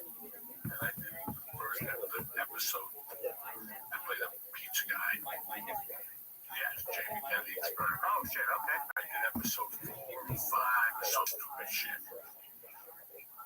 That must have been a while ago. I remember that So that was 2001 or 2. Jesus. The show was a hit, right?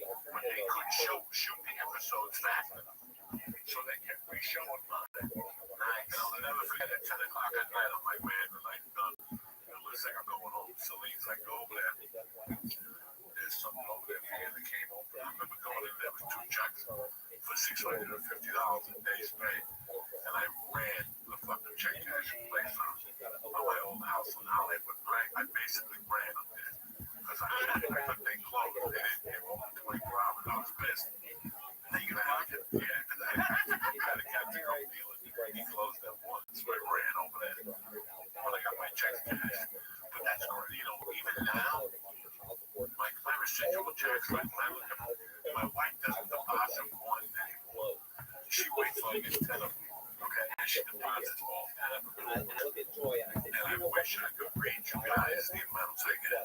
You would die. Like it starts like at 1 penny, 3 pennies, 18 cents, $92, and it goes back to 421, 518, $320, 28 cents, 22 cents. So 10 checks come. There's 3 of them that my wife will sit there and look at it and go, why would they send you? Like,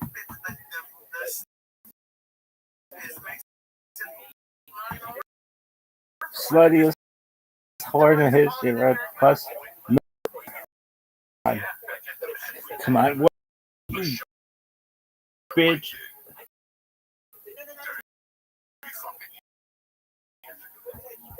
Now they air it in Japan. And they send me like those are good ones. It's the red paper. The red paper is into those shit. Rainbow blood and shit. do they pay you when you're not talking? Or do they double over you? Yeah, they double over. They show They still pay you? those checks are 21 cents. Those up, I'm like, what, bitches? You open them up 21. You're dead. Like, my wife deposits them one day a week. Because I just put them on the day when I get them. Right, and I go to SAG.org. You go to SAG.org, and they'll tell you what's coming, the day that's coming, and what's in process. So, when I had it at 6 o'clock, they refreshed it. Okay, so they would start on Sunday at 6 o'clock, and they would tell you when your checks were going to be there, when they were going to get mailed out. So on those days, I already had that money spent. George will come over and want to pick up the names. Let's go get some Chinese or more. What's his name? Get a name to weed. Go to Ricky Cruz. Pick him up and get high. Did you have it on your calendar? Like, check for $5. Yeah, put that in your calendar. It's all the coke. It's all there.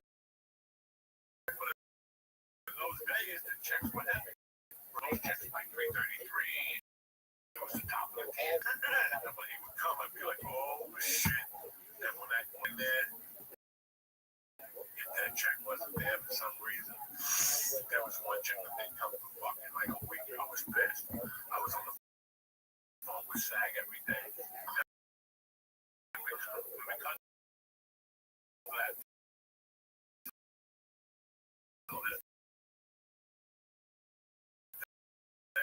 I still have the number you call when you're missing a check. Never got rid of that number. That number's been on this phone since 2002. Because I lost the check for like 500. I had like 9 checks and 7 cents. That's the funny thing about that. That week was my biggest payoff ever since in my world. I got every check except the $500. And people don't know that I'm dropping on you right now. You live in especially if you live in Hollywood.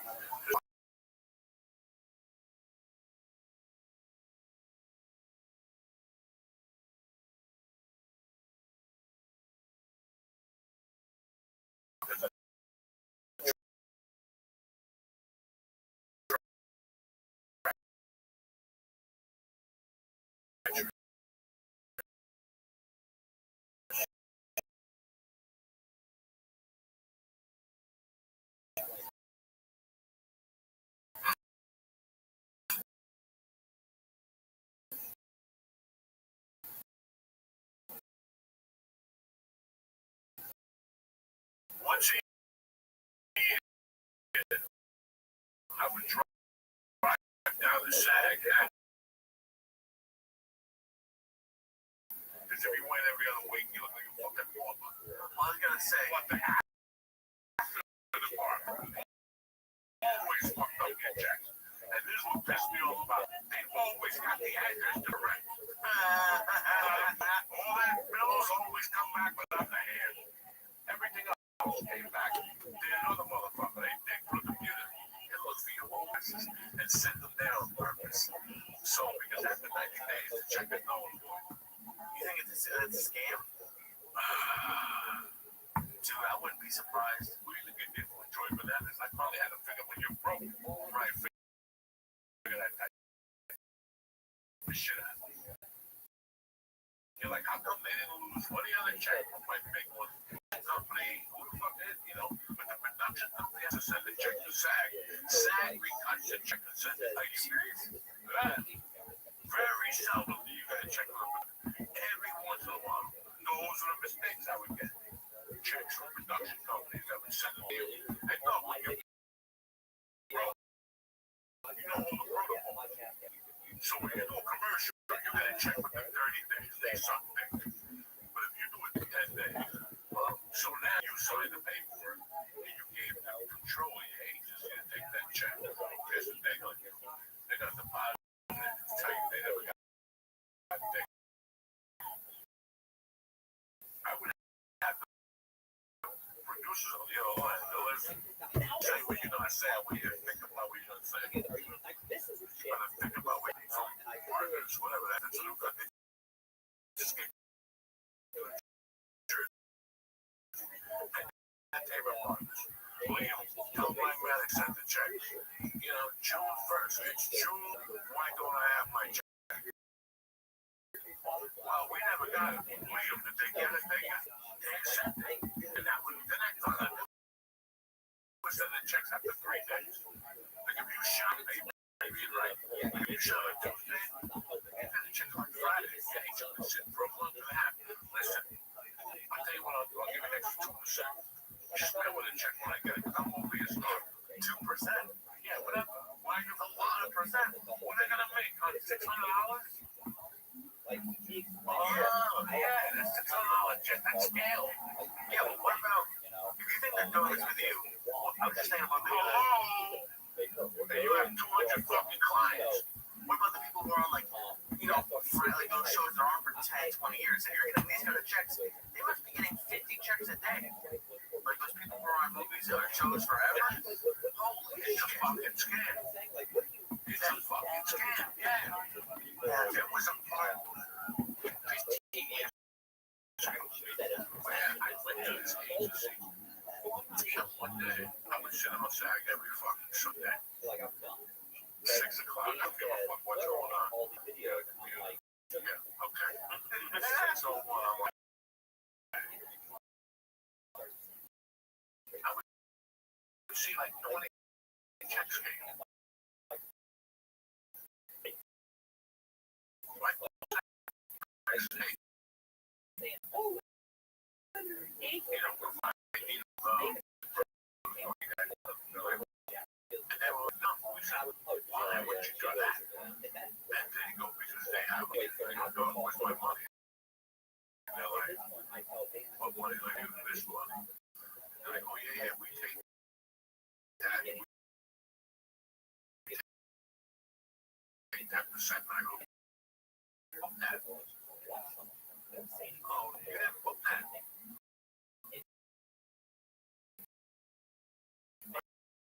I'm thinking of fucking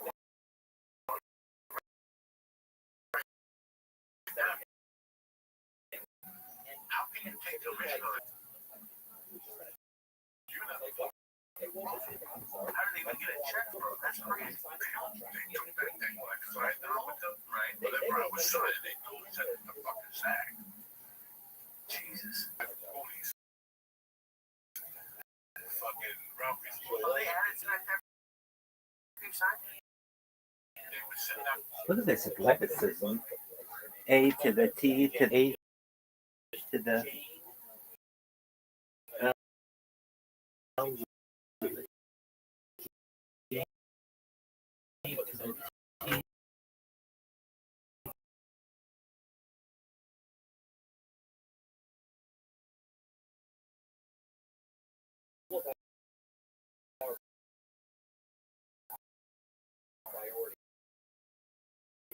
all of our posters.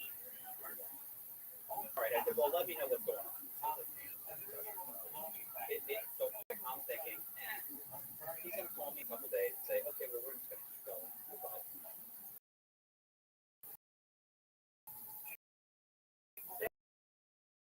He calls me out and he says, Matt, we had a discussion over a year of my time, hours and hours. You tell all of you people approach you about doing something with that intellectual property that they tied up for over a year. How many opportunities I didn't take because of what they did. It's like I'm like at this point in the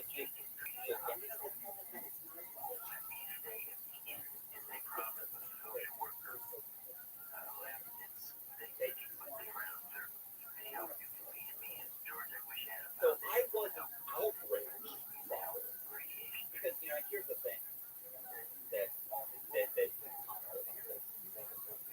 you realize that I was in prison for 13 years? I was going to be in prison for until 2030.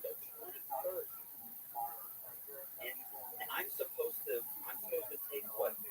I'm supposed to take your little crusade seriously? Like, I had serious problems. Like, I know it's serious problems. This is like a guy going to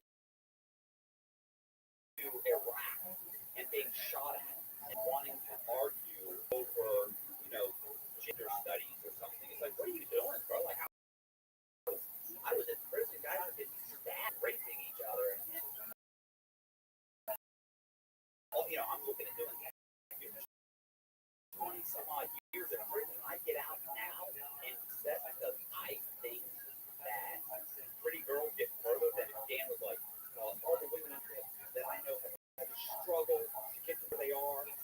And she's like, Jane would love to give you a piece of her mind. It's like, I never said that Jane or me was having a struggle.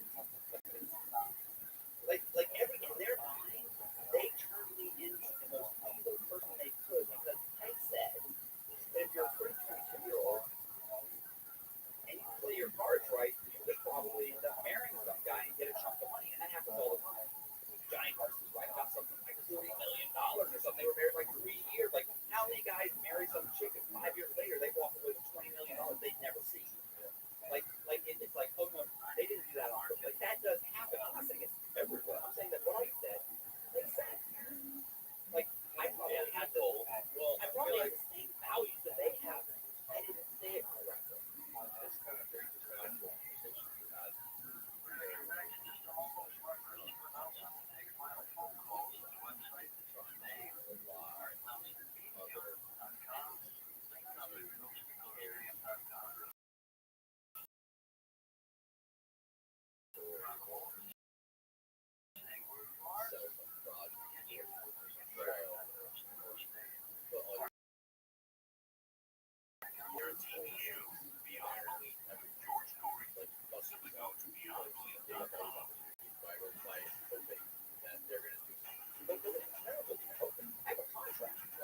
conversation because we have an agreement here. I do this, you do this. Along the line, they decided that I was a racist. What the other thing they did, I'm like, it just.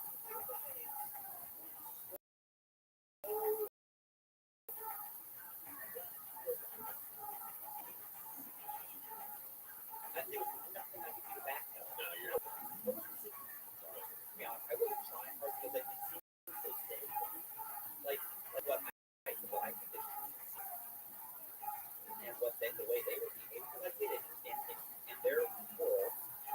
It's a big deal. Because they haven't. So to them, that's huge.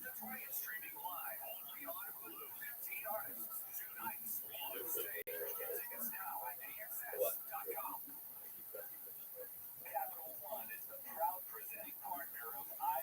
So that never got paid. You know what they did? Initially, I was initially told that we were going to do like one story with John Boehner. We had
So,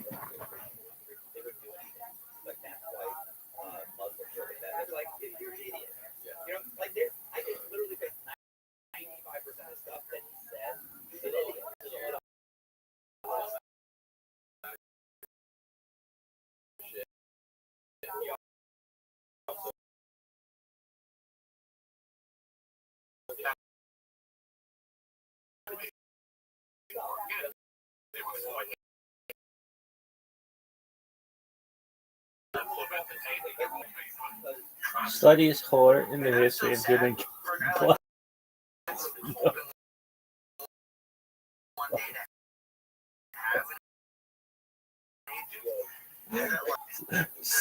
Sluttiest whore.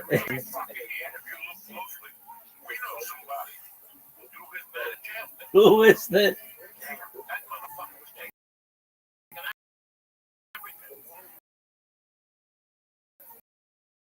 Who is this? Sluttiest whore. Like paying their regular bills. I don't understand that at all. How hard is it? Is it auto? Tied up. There's a lot of people, comedy or acting or music that listen.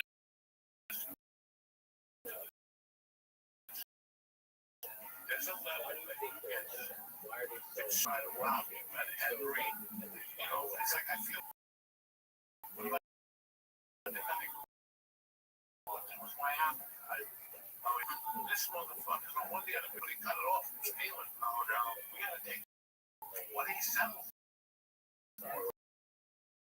Like, he was just, what I did feel was great. And all of a sudden, the podcast movement, everything's selling. See, are you fucking stupid?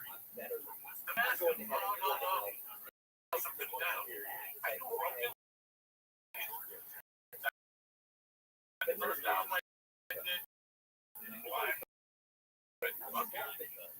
Three. Yeah, you're close. I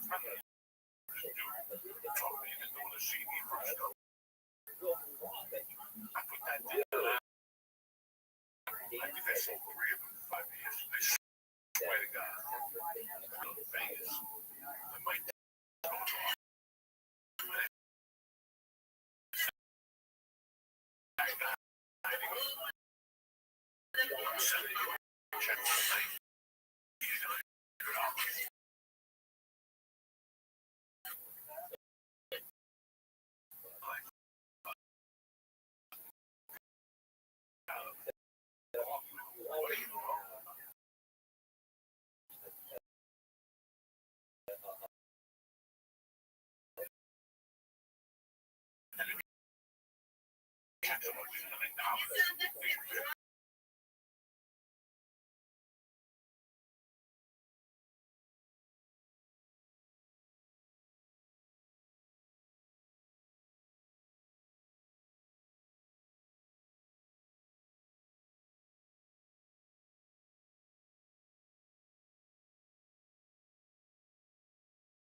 Plus, milk order.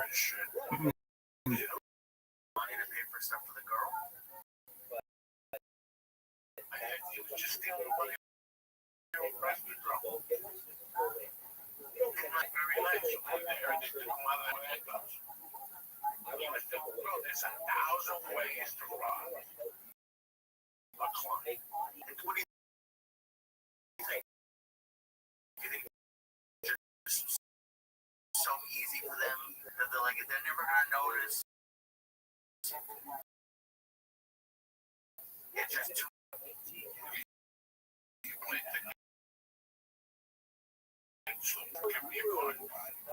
3 years left in the system. Yeah, okay. Now he's got access to your cards. Now you see driven balls anyway, shit like that. That's how it starts. Once or twice, and they'll take them for dinner, and then they'll take them for another dinner. And then next thing you know, you're financing late investment. Never happened to me. But it's happened to 3 or 4 comics I know. And because you have your wife, like, to help you in a lot of ways, and a lot of people. That's all. You know, I would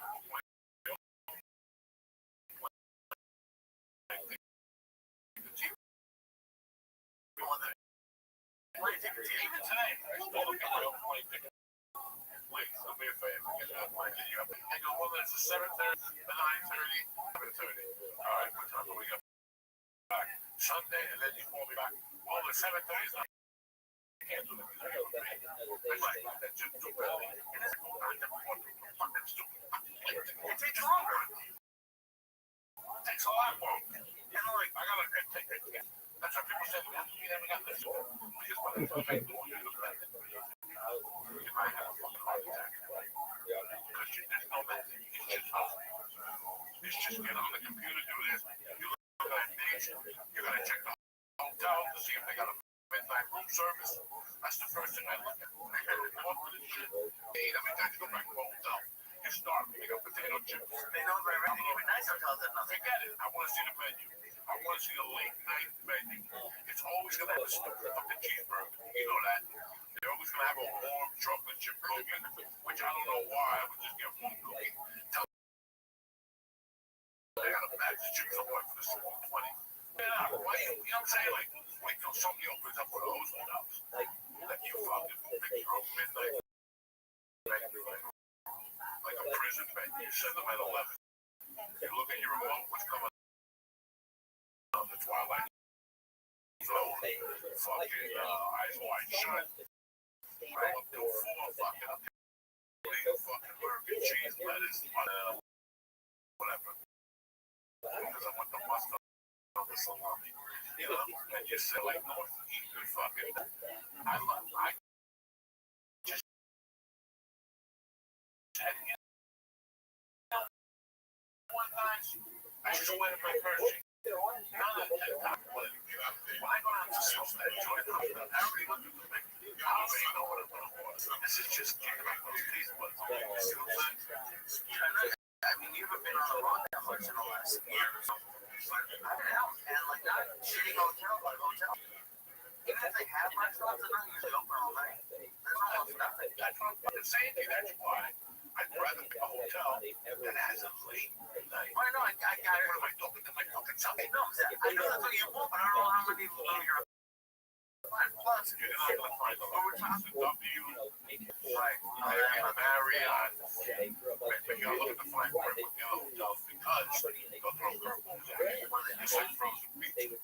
Shit like that. We have pizza. We have burritos. You're like, oh. Then you get that. Let me tell you something.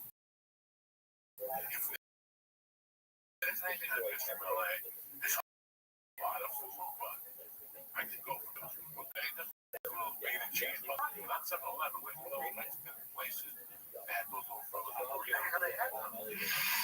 Fuck yeah, even the fucking fruit. Like, oh yeah. Fucking slap them to the pork, I ain't gonna lie to you, but.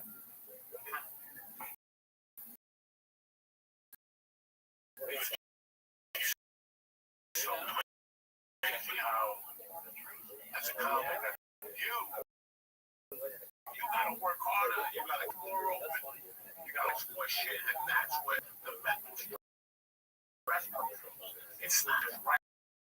Right, you know, when that Cajun corn,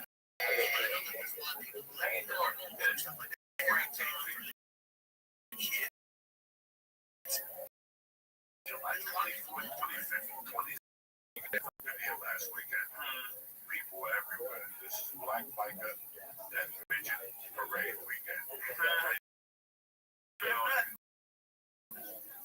no one comes and saying, why did I come here? And then you don't know, so you don't even go home. But you're ready to sign the thing, and all of a sudden you're like, you gotta fly to Mongolia. back the fucking door and then up the camera. You know, you don't know things, right? You get burned like 5 times, like saying yes, I'll call you back in 5 minutes. I'm like, checking the hotel, checking the late night menu, up in the fucking Ubers. You have to check everything because then they'll get you off. Okay, and then you get there, it's each way. That's $150 out of $500. You don't know this shit. So there comes a time you have to check everything you learn. And then one day you make a checklist, fuck it, I'll call you back in 10 minutes. Right? Why? Because I gotta cover my bases too.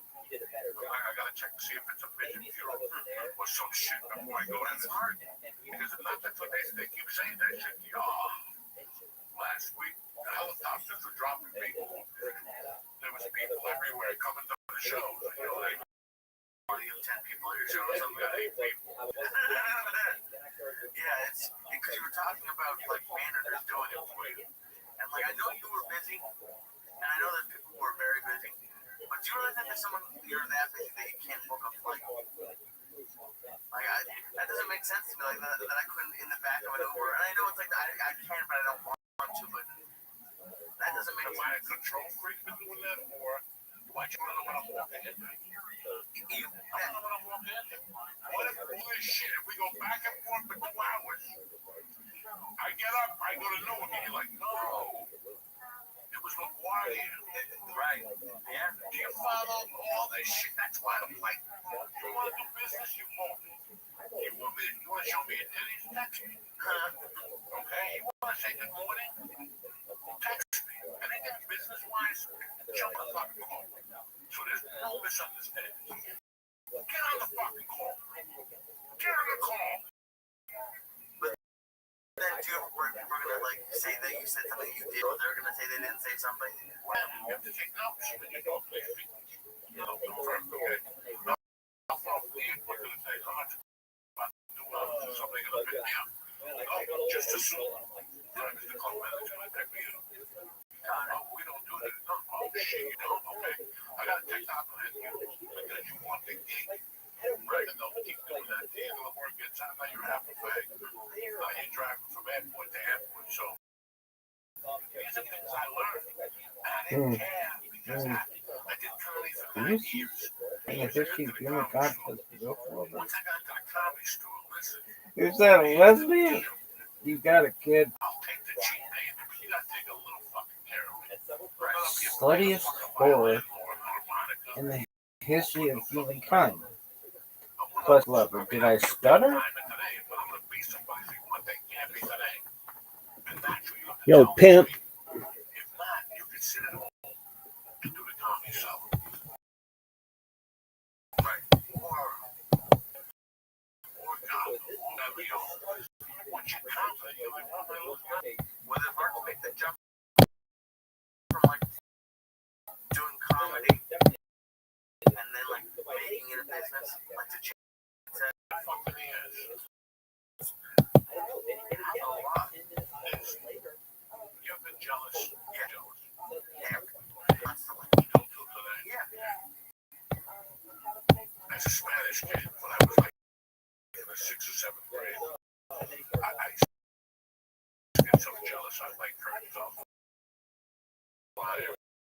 Stupid shit.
ask you time to drive the tolls.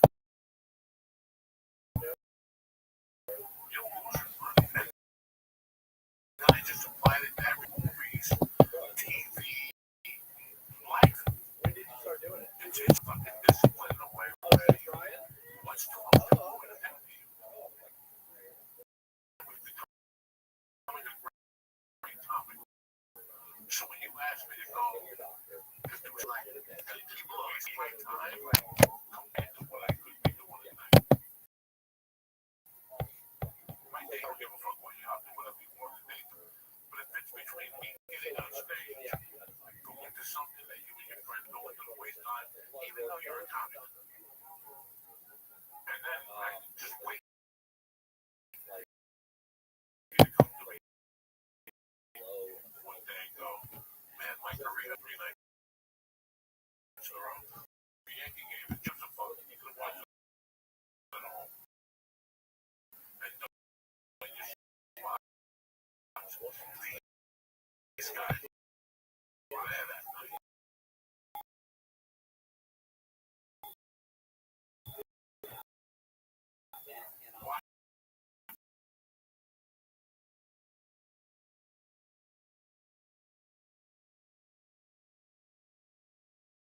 Again, what's an expression? You won the war, but you lost the battle. You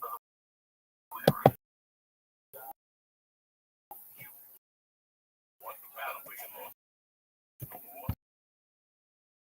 Right? It's crazy when people do that. Okay, so there's all these things that you see that things are going. All for this dumb shit. Hold on, let me cut my feet off. And leave side jobs and cut eyebrow. You could just be funny and write a joke. Learn how to trim the fat off, and then you trim it off for life. And that's when it gets fucking really fun. That's when it gets real fun. Why? Because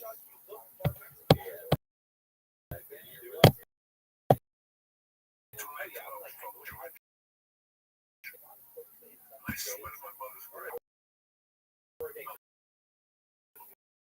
I told my daughter.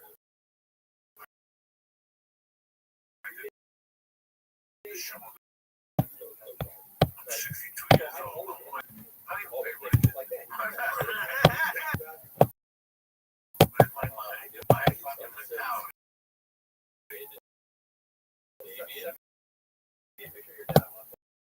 it's Saturday night.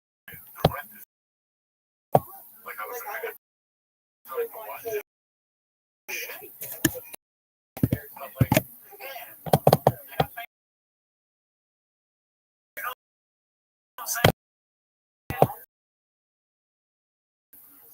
but in my mind, I'm like, tomorrow the rent is due. Because Friday's the 4th.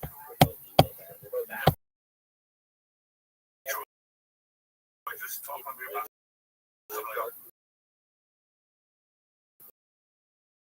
rent is due on Tuesday, George, right?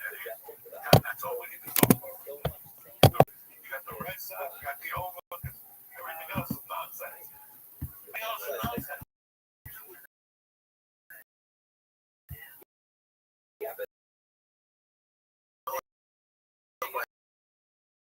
I'm not saying I disagree with you. No, you claim you can pay them like your credit card. Because there's nothing worse. I'm dealing with some people who had a huge opportunity to ton of things. You know,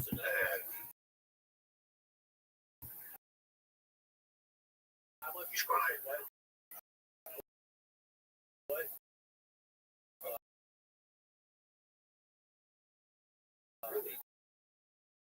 He's crying a lot because he wasted time.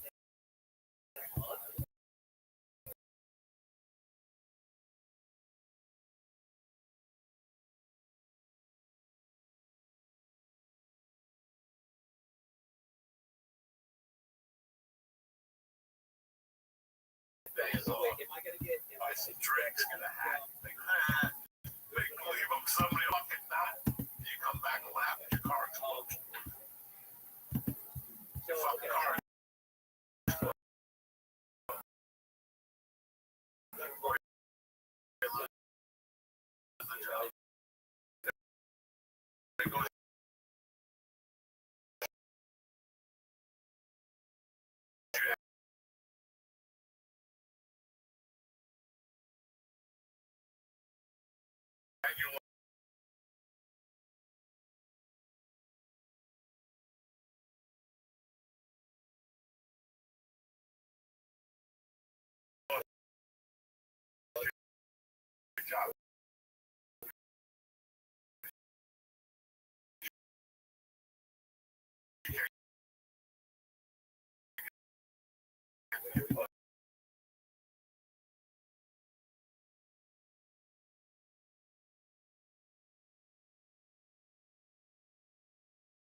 What had an ego? They no ego. That some chubby guy named Joey stabbed me in the ass. What? They had a kid, they made a mistake. And now they got a guy ratio, you know. And now they know where to be found. This little fuck. You know what I'm saying? He went back to Saudi Arabia, wherever the fuck. Arabia's from Saudi Arabia? I don't fucking know. When you're lucky, ICE will take you back. You know, you fall in love and everything is great. You beat in Hudson County Park being corn. I was like, ICE is selling it to you and shit over there. Dude, you have a whole life invented for this couple. That's ICE selling corn over Hudson County right now. I drove by, they got a little net. Last time I was like, it was when Bernard King was blasting off the court. You see them, they even have the sign now that says come get the corn. That means that ICE is by that corn machine waiting like a motherfucker. They're in that fucking jungle, that little lake over there like Rambo in part 2 when he came out of the mud and he stabbed the Russian in her neck. ICE is hiding in the mud. No, you want to make a bonus, that's what you got to do. Let's call ICE. Hudson County Park on Sunday. They're all up there playing soccer. Just bring the big bus and shit. No, they don't play no more bocce. They took the court down. No. It's over. They don't play bocce no more. It was on Bergman and they took it off. Yeah, fuck. 15 years ago, where you been? Across this lake. It's fucking wherever the fuck we are. But yeah, that's it. They're hiding out together. That's all today.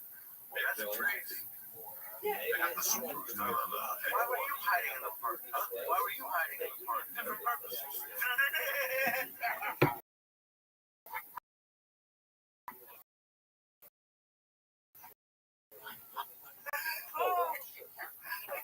I'm reminiscing about, I was hiding in that. I don't really go to jail, but I've been driving around. I've been down by me, so I went for a little ride today. Why are you texting ICE?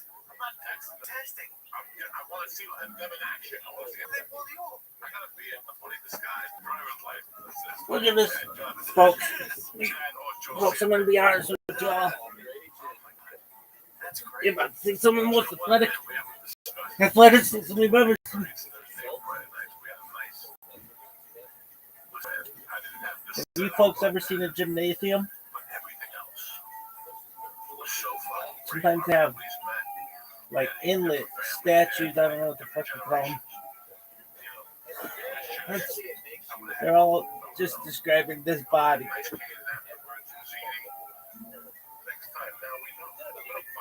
The sluttiest,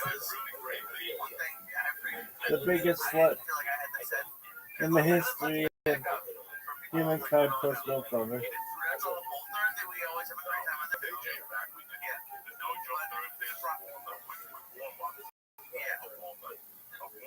Which is always it's a great little fun. Yeah, you know, everybody has a good time. He puts out food. You know,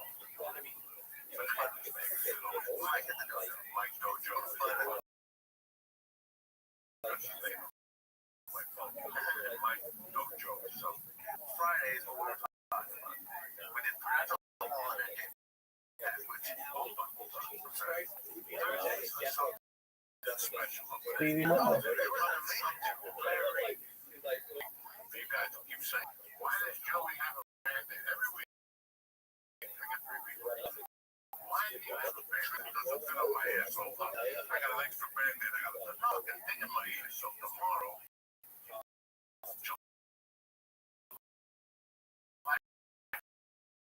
First, rip it out. Botox in my ear.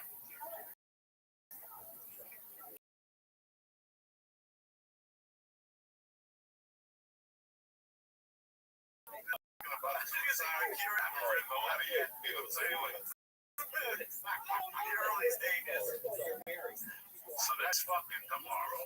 For you people who are concerned about Uncle Joey and his aging lord.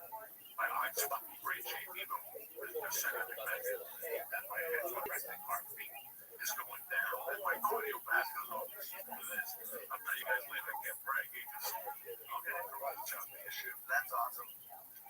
And then next Thursday, they're gonna head out this dude, and this cocaine thing.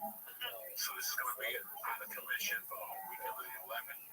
That's why I'm going to see Theo on the 9th in Philadelphia, because that's my last rah-rah night. And Thursday there's jiu-jitsu guys coming in with seminars. At first I thought it was Thursday the 10th, but they've already said it's July the 11th. So they're gonna rip this dude down these, and they're gonna put a set of braces like Jelly Roll for like a month. And then in September they're gonna put this row in, and then like November they're gonna put this row in again. And by December I can eat fucking something. So, are you looking forward to it? Oh yeah, I've been counting days. I can't wait till they shoot needles in my mouth and fucking stitches and fucking, blood. And the guy's yanking. This is a 62-year-old boy. This ain't coming out with like a little ding, ding, ding, ding, ding. No, this is like the guy wears an helmet. He's got like a toe drop. And they put it on there. They gotta keep numbing it. Whoa, and it's like fucking, whoa, and they put those two fags on social media, Facebook. Oh, so they remember like the whatever twins, the Bobsy twins. Oh, he's the Bobsy twins. Oh, that's me. So that's he's a little Russian guy. He's like 5'2". He's gonna have a hell of a day. I'm gonna put the seatbelt on the front. He's gonna have his foot on my neck. I cannot do this. Keep pushing, Bruno. Keep pushing, Boris. So that's July 11th. So I got a softball tournament that week, but I don't even think I'm going down. I'm just gonna rest like a fucking thing on my head. And I'm just gonna recuperate for a few weeks, and then we come back in August. Like herpes. But it'll be nice. We'll do a couple pop-up shows. And then we'll play in fucking Philly the 27th. And then we pop on a fucking flight. I know this will be. I'm talking to some people. I'm sorry. They're gonna take us right to a lot. They'll drop us off in a helicopter. No, they get dropped off in parachutes. Am I gonna get like these really flag in my parachute? He's getting 6 parachutes. One of them is not gonna open. We already know that. You can't kill a Jew in this climate. It's gotta be something like an Argentinian. We gotta bring somebody else. Why did someone have to die? Because why make them fun? Like Crazy Roads, you know what I'm saying? Somebody died, then we had to do the comedy show depressed. No, I'm just fucking with you guys. I don't know the exact date for the other gigs. I know it's sometime in November. We have 2 shows. One is like Virginia and Maryland. I know it's I don't know, Harris, maybe. I'm on my line for poor people that sit there taking notes on where you're traveling. So I have no idea. Right now, you're Philadelphia and a lot of that is Jack. I'm happy about that. It's really great. Listen, man, I'm trying my fucking hardest. It's so weird. After the show, like I'm on the way home, I got just paranoid. Started blowing out of my ass. Like, it's talking about this more than how I was going to break the leg, play 2 minutes, and I was still stepping on my toes. I'm like, God, why am I fucking doing this? Just like for this joke. I was rushing. I didn't know what I was doing. And you know what? But I still had a great time. I thought, don't worry for those people. I tried to get back. And listen, that's what you did. That was stand-up comedy. So like you skipped to like the end. We didn't talk at all. Like it was a great fucking dude. First of all, Prudential Hall was beautiful. Like the whole like Prudential Hall. Yeah, it's jam-packed. the NJ Pack is like the and there's rooms within the NJ Pack, and the room we were in was called Prudential Hall. It was a 2860 something. I mean, I didn't expect to see all of it. Dude, I didn't Those tiers of people going up and up. I didn't even see that. Nobody jumps off this motherfucker. Yeah, there were 4 tiers. It's a lot of seats. I'm more illustrated. It was in my backyard. There was a lot of the Jerseys, Jersey people. And fucking thank them for all my art. My daughter got to watch it. That picture you sent me. That's a great picture. Oh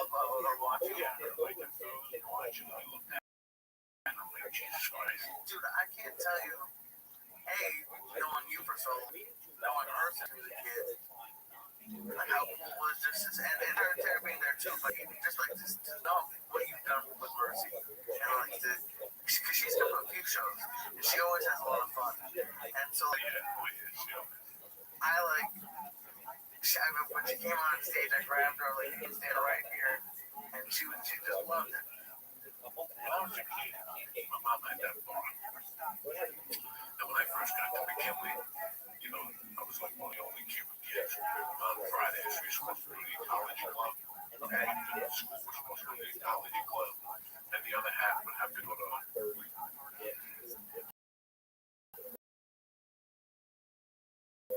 George place in Unity. He wanted me to play across from the four-star diner. There was a church, and I think they had Larry McNeil's father there. But behind there was a catechism, so you had to go to that.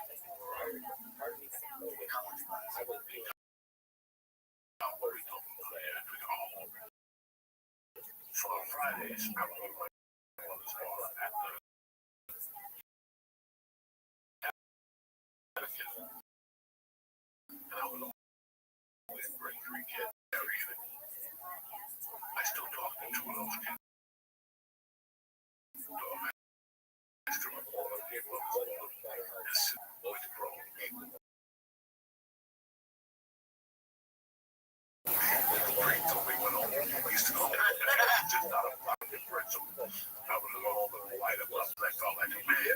And that's the same, you give them that little bit of that feeling, like an adult. Not even an adult. She knows she's a young woman. She knows it. Give her that feeling. Just for 2 or 3 hours, then we take it back. But she remembers that. She's like, oh, I was out, we were drinking. I smelled reefer. She's not fucking stupid. I don't want to be raised. I want to know what this shit is. Right. And there's more of that, but I also think, like, she was just so proud of you. She just liked seeing you do your shit. And like, yeah, she feels like an adult, but I think she is like also like, she's my daughter. Yeah. I didn't want to hide anything from her. Listen, if I'm kids, I'm going to pay for it later on. I'm going to come here and lay here and tell me, and I'll lose the relationship with someone who might like. Why would you tell me about something like that? Right. Were you scared? Were you ashamed? Were you? So I want to know the truth. The truth. But the truth was she told me she was talking to a girl on the phone, and she whipped out my book and read the first paragraph to her little 12-year-old friend. They both started fucking crying. They had closed the book up. That's out of mind. Out of mind. She knows. She's so retarded. No. We got all that night. She goes. She said, tell to my wife, what are you doing? She said to my wife, when I get home, I'm not going to drink cocaine. They did that out of nowhere? That's fantastic. She's like, when I get home, I'm never going to drink cocaine. Drink cocaine. What did you say to that? It's just, they took something from it. From what? They just, I'll tell you the great story, guys. I don't talk about you motherfuckers. I went to PS 166 when around the corner. And when I was growing up, was right on the history of that. You signed up, and some of them told you the box. You shot pool, they told you how to smoke cigarettes. It didn't matter if you were 5 or 6. One of the biggest things they did was they took us to a trip to the police station. This is when they cared about the kids for a reason. But what they did was they showed you what a cop did. So as you got older, you were their friend. Why don't they do that today? The same fucking $10. No!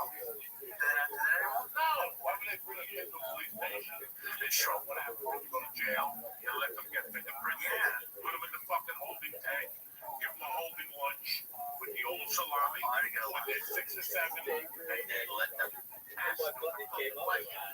You don't want to scare them straight. But we was talking about that. They let you shoot at 22. No, they do not. They do not.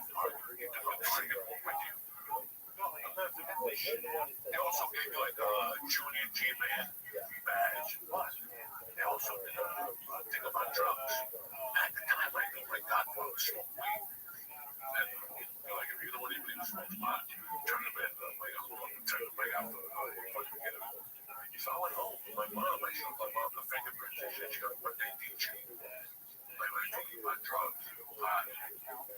saying that. I just, and like 2 days later, that bitch showed up with fucking baggage. And she had no, she had weed, she had pills, brown hair. She was just what they look like, if you want to know, just so you know. Just so nobody else can tell you otherwise. This is what it looks like. If you have any questions, ask me. I don't know if I go. Like, because I was going to be in the bar all the time. She held the phone. So she didn't want you sitting there fucking like, because you hear things. Unless you get that as a child, right? You hear things. You know something. You get older, they talk without the door being closed. They do certain things. Now you hear things now you can't explain to me yet. Especially with like the internet these days, you can't really hide anything from kids. No, and you gotta listen. When that little girl told me that she knew about my other daughter, when she told my wife fucking ran upstairs with a walking around like, and she said she'd known for 3 or 4 years, 5 years, and never said to us She just save it for like the right moment. that's even the creepiest thing I've ever heard in my life. That's fantastic. And again, she said I heard you on the phone one time. Well, I looked it up, and there she was. And I've been to places where people pop up the picture. Because they'll go, is that person? And I just look at them, no. That's a little girl I moved into 20 years ago.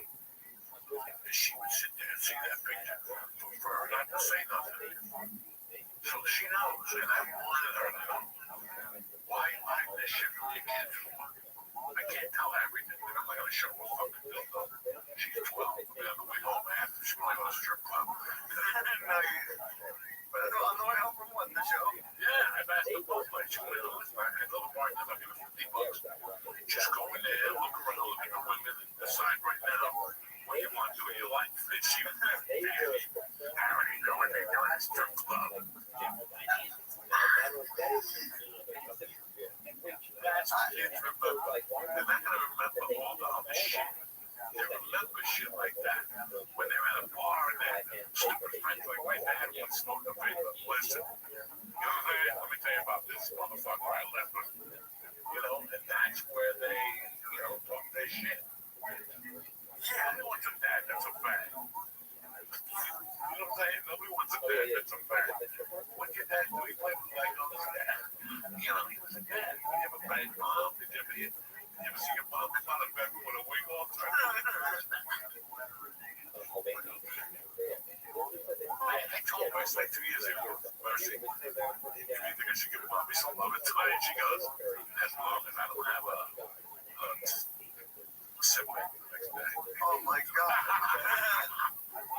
That's wild. Yeah, dog, I'm not in that because the world is quick.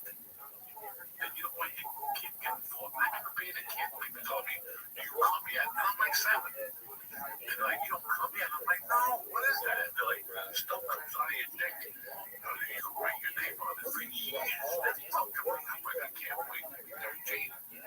And write and come my name on the wall. I couldn't even write a letter. You know what I'm saying? Yeah, disgusting.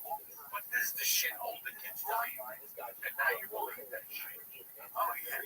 Especially now you gotta say it one day in front of you, 13. Yeah, I came to the point where listening to shut the fuck up, you idiot. And now next thing you're on the B team. Right. They movie, they'll listen to you. Listen to till you get your shit together. Set down to the minors. That's it. Holy shit.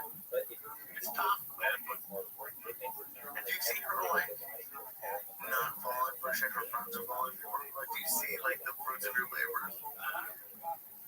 yes, no. Yes, she won't listen to me like when I start going off. Like she watches Friends, and she knows I hate that fucking show. So anytime I can piss on Friends, I'll do it. She just shakes her head. So she won't quit watching Friends, and I respect her for that. She won't go, yeah, Dad, it sucks. Fuck no, she's in there. And when I knock on the door, she's like, what are you doing, Friends? I'm like, Jesus Christ. Oh, the door, Dad. That's it. That's it. Yeah, like I say shit. She knows, man. They all know. We all know. Our parents did creepy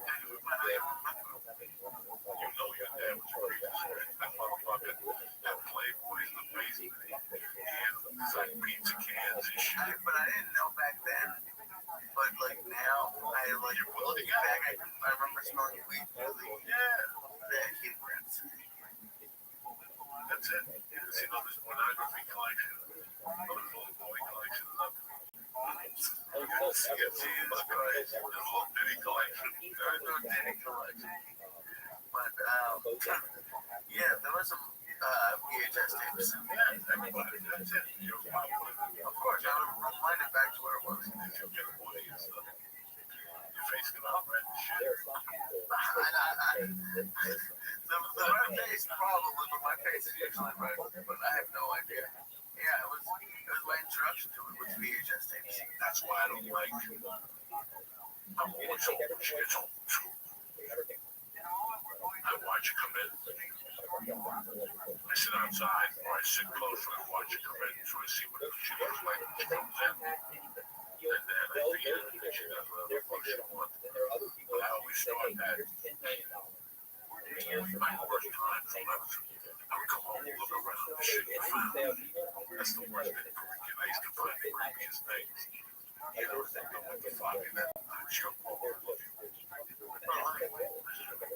Do you also monitor like what she does online? Like, do you see her history and stuff? Right, but someone's looking at it. I fucking looked her online and I talked about the video games. As I think she's spoken to you, she'd already told me about the situation that happened to her. So we're good. You know, I don't know what I'm doing on there. I don't even know if she plays Rothschild. Yeah, I think you could. One of those. I don't know. I don't even know if it's Rothschild. Yeah. That's one. And they're all creepy, but we don't got to be. The guy in LA that made games. So before she downloaded the game, my wife called me. And I'll tell my wife whether the game is good for her to watch or shitty for her to watch. It's a fucking great deal. So, Thanks. That's awesome. That was great. It was great to see Terry too. She was so happy. And yeah, the show was awesome. It took me like a minute, because I've heard from comments on the podcast talk about like in bigger rooms like that, that like the sound comes back to you and it's waiting. And it was like I've done theaters with you. I like the sound just came back like echoing a little bit. And it took me a few minutes in my set, and then like towards the middle, I really started to have a lot of fun. yeah, to see a lot of people like that. It's like when you walk into a club, you're walking to New York City. You're like, oh my God, let's get to the club, Nicky. Then you walk in, all of a sudden you turn, and there's a fucking line of 800 people. You're like, it takes your breath away. Just the energy that goes on. Oh my God. You're like, what do you want to do? And all of a sudden you get irritated, right? You get irritated right away. What do you want to do? You want to wait on this one? I don't know. Where's my friend Sebastian? Sebastian is nowhere to be found. But to be honest with you, I don't know if it was just as we came in the back, I didn't see anybody. A couple people beat me as I was walking up, but that's it. I don't think I looked up because I don't normally look up at like a comedy show. Nick put up an Instagram story today, like the 4 tiers. I swear to God, with my mother's life, I didn't know there were 4 tiers. I didn't look. I didn't see it, though. Were you there when the guy came in? Would you like to look at our thing? And I'm like, oh, I watched it. he didn't put all this grass in the ship. He goes, you put all this grass in the ship. I go, I don't want to shit my pants. I'm like, okay, now I start judging. That green, when you green, right? You don't even see shit. You just gotta be fun, right? Well, see something like you would say, man up, but it was so like everyone there was so cool. all that. Listen, when I spoke to ladies, we spoke about 9:30. I don't want to 10:30. And we spoke about all the variables. We spoke about, I forgot to mention, the sound, the feedback. There was some other thing we discussed. At the end of the day, I just wasn't prepared. You know what I'm saying? Like it was 2 weeks. I noticed it the night before. I was doing it like playing with the material. Obviously, didn't fucking work. I have a substance of me shit. But at the end of the day, I hate conversation. Well, the echo, it goes back. There's a fuck. You know what I'm saying? Just do your shit. And no, yeah, I did. I got used to it. I think, great. Well, thank you. It was a great show. Aaron Burke killed. He's so fucking funny. No. And I was late. It wasn't that old school. You didn't see nothing. No. Like the kid was in the man out. I said, I mean, don't see nothing. Look at your ass. You want to see something? Look at your ass. Don't see nothing. I know what you're saying, Mark, man. Because I hate when you think you didn't have a good show, but we're trying to convince you did. But it looked like you were having a lot of fun out there for the whole time. Saying to myself, like 35 years ago before the pandemic, was fucking me up so much when I was going up there and saying I can't fail. That was the wrong attitude. It was go up there, have fun, then fuck him in the ear. Then fuck him in the other ear. What's the is that? Fuck him in the ear, fuck him in the other ear. Goodfellas are one of those stupid movies. My point is that stand up is about going up there, eating that smoke some dope. Whatever sets you off. If it's a cocktail, if it's what? It's really a line from Goodfellas. I thought that was a joke. You know, I mean, guys, stand up at the end of the day. You're supposed to go up there. Meet a woman like, I mean, the true attitude is if you're getting more than $100 a show, you do it now, right? But so you gotta do the show, do it now. Your attitude is you're going up there, you're like, some idiot. I mean, that's the joke. That's why as you walk into the stage, there should be nothing on your lip. You gotta say two things to yourself. And it's funny. Some people are taking the wrong way because they take everything on the way. But like when you get 500 a show on a Tuesday, you're like, this fucking idiot. You know, they're paying me $5 to do something I would do for free. Or pay to do. When you stand up, basically, they're paying you for the gas. The tools that they pay for. When you get there, you're like, they want to pay me how much to do this stupid shit? I'm up there and fucking flip around and pull bottle rockets out of my ass. As long as you're having fun, the audience is going to have fun. Right. Now, at a different level, I'm walking on that wall. I can't believe there's 20,000 people showing up. They actually pay, like, be happy on the way up there. Like, somebody's finally paying you. For 18 years, trying to bring 4 people, an organ player, call by midnight, wait a year for a check. You know what I'm saying? And now, once, what do you have to be fucking sad about? And I think that sometimes in comedy or life, it's how you look at the situation. Because I was the king of that shit. It's how you, I used to go to the doctor scared. I'm like, I got a needle in my nose. On the whole way there, you're just building up fear and anxiety. By the time I get there, my hands are weak. They were putting fucking paper towels in both my hands. Now I go to the doctor, I go to the door, just fucking chick will take blood out of me. Or something. But it's not the fear. You know, like before I go on stage, I told Nick to make a joke before I went up. I did the joke. The dumbest joke ever about Carvel. My name was so boring. The softy stopped calling. That's what you're supposed to be doing. You know why? Because I was high. Right? And I was giggling at myself. I'm looking at you with which feet. Like I'm fucking dying laughing. But that's what it is. Right? It's the attitude. It's not like, oh, like that, my sound is gonna ricochet. It's a fuck. I don't need to hear shit. I just need to fucking watch him laugh. I don't need to hear nothing. Right? I want to hear my boring jokes. What am I here for? I can talk to myself all day. Right? But that's why it's like, and you have to be hard on yourself, but you're being. People had a really good time at the show, And that's all that matters. You know, on the way home, I thought about that also. Like, I saw those people. I saw the people that came in the back. There were a lot of people in the back I never met before. Gino's daughter. I never knew them before. They were like, your nephew just went to meet with my dad. And I'm like, he's here. They showed him to them. I don't know if you saw him. I never met these people before, but I can see the look on their face. My friend Gabby, her niece came. I took the ticket from her. And she goes, no, I have to give her my license. So she gave the niece her license. They let her in.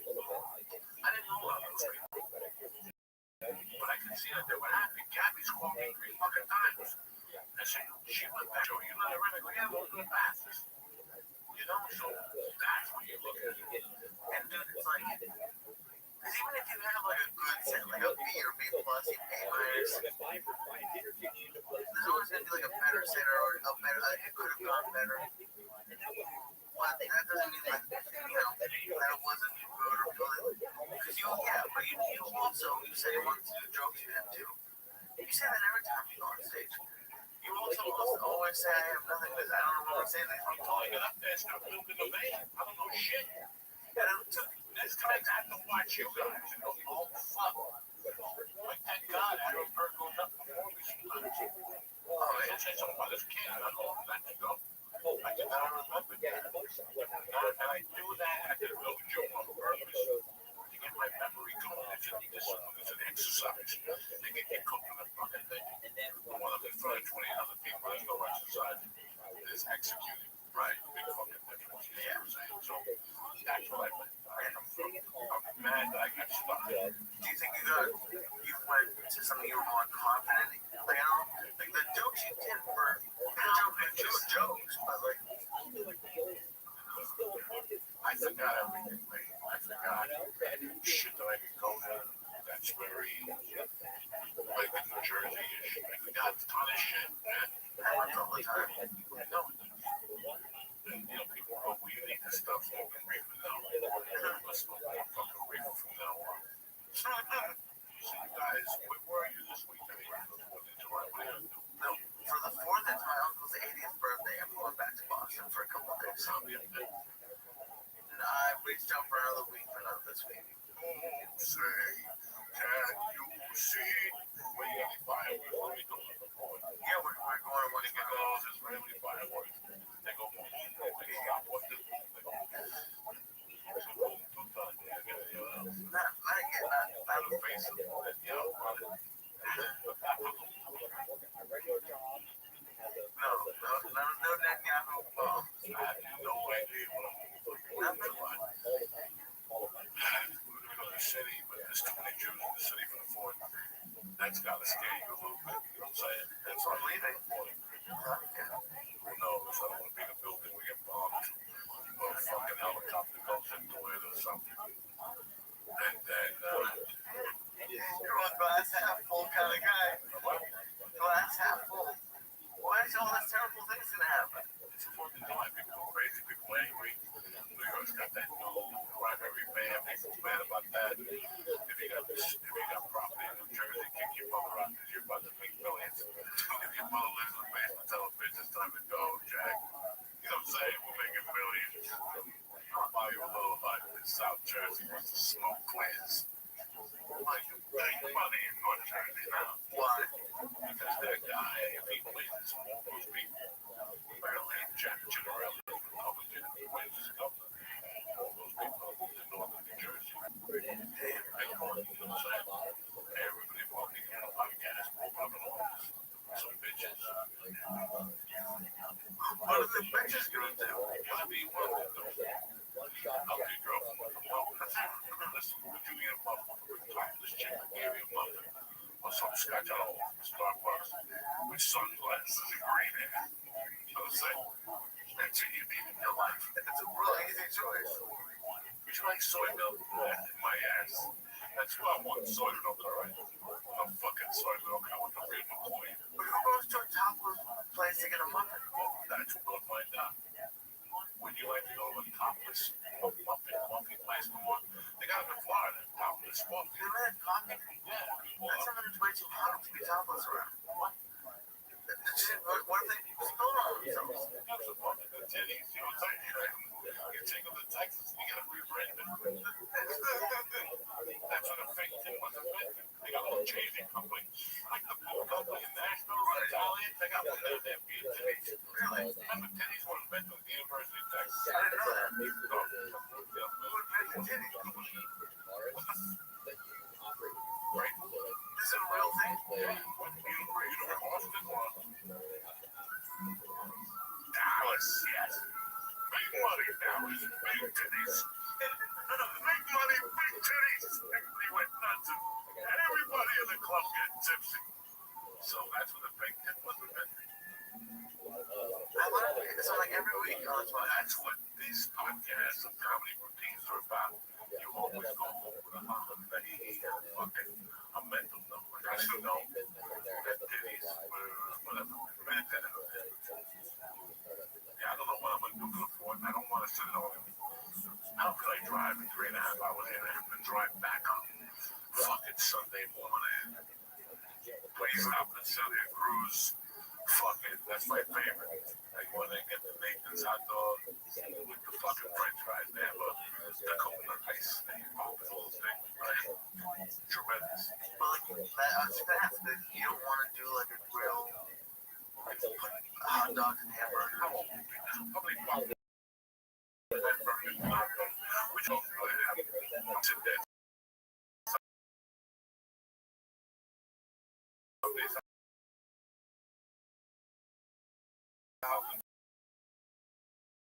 From half fucking hot dog.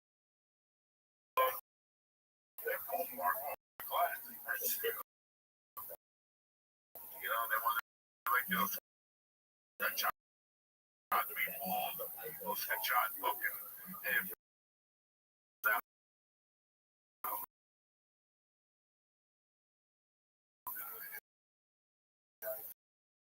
Well, I mean, whatever.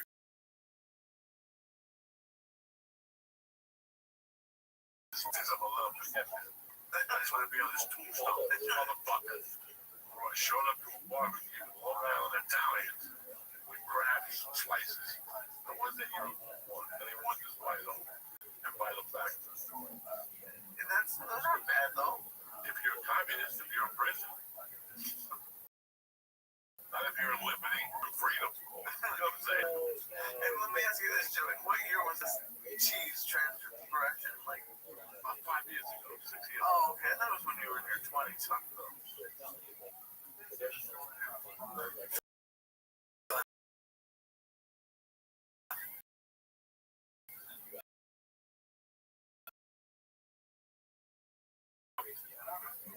Obviously, shut up with American cheese and pineapple. For cheese. That's fucked up.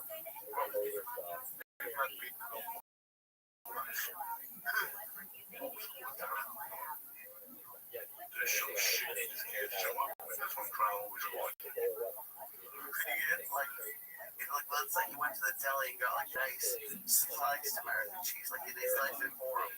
First of all, he should have showed up with nice, fresh sliced cheese. He knows he should have showed up. What's that? And some nice pepperoni bread or whatever. Yeah, so you bring a little chunk of cheese, but you a little bit puts it out. Nice looking bowl with salt water. Right. What's around water. Right, you can't. I love you, George, but you can't bring. This is making more sense like a package of American cheese slices instead of like a bowl of mozzarella. Okay, I thought you were making burgers. Unless your neighbor's friend is Chad, fucking, you know, true team. Yeah. Oh, you can't I don't even know the knife, George. That's a rough one. Yeah, I'll throw you off the list. I swear to God. That's no cake this week. Tonight, yeah. Tonight? Or one lunch goes out. What do you got tonight? The comic strip at 8 o'clock. Yes. Go down there and support Lisa at tomorrow. Ladies and gentlemen. With what you're going on lately in the fucking world, make it the best 4th of July, you know, put your fucking Nazi helmet on and get ready. Some deep shit might happen. But then again, something might not happen. The only thing that's about is we're supposed to be the best Americans that we can fuck up. And that's what you can do. Me, I don't vote for that. I pay taxes on brief. I do all the jaywalk. You know, I do all the right things. I did my crime. I did my time. I paid my society. And what do you want from the war in Seattle? Never got in trouble again. So who won that fucking fight? Hello? Why do you and your families appreciate the liberties that you have? Why are you at home watching stupid fucking games? Ready for a bitch?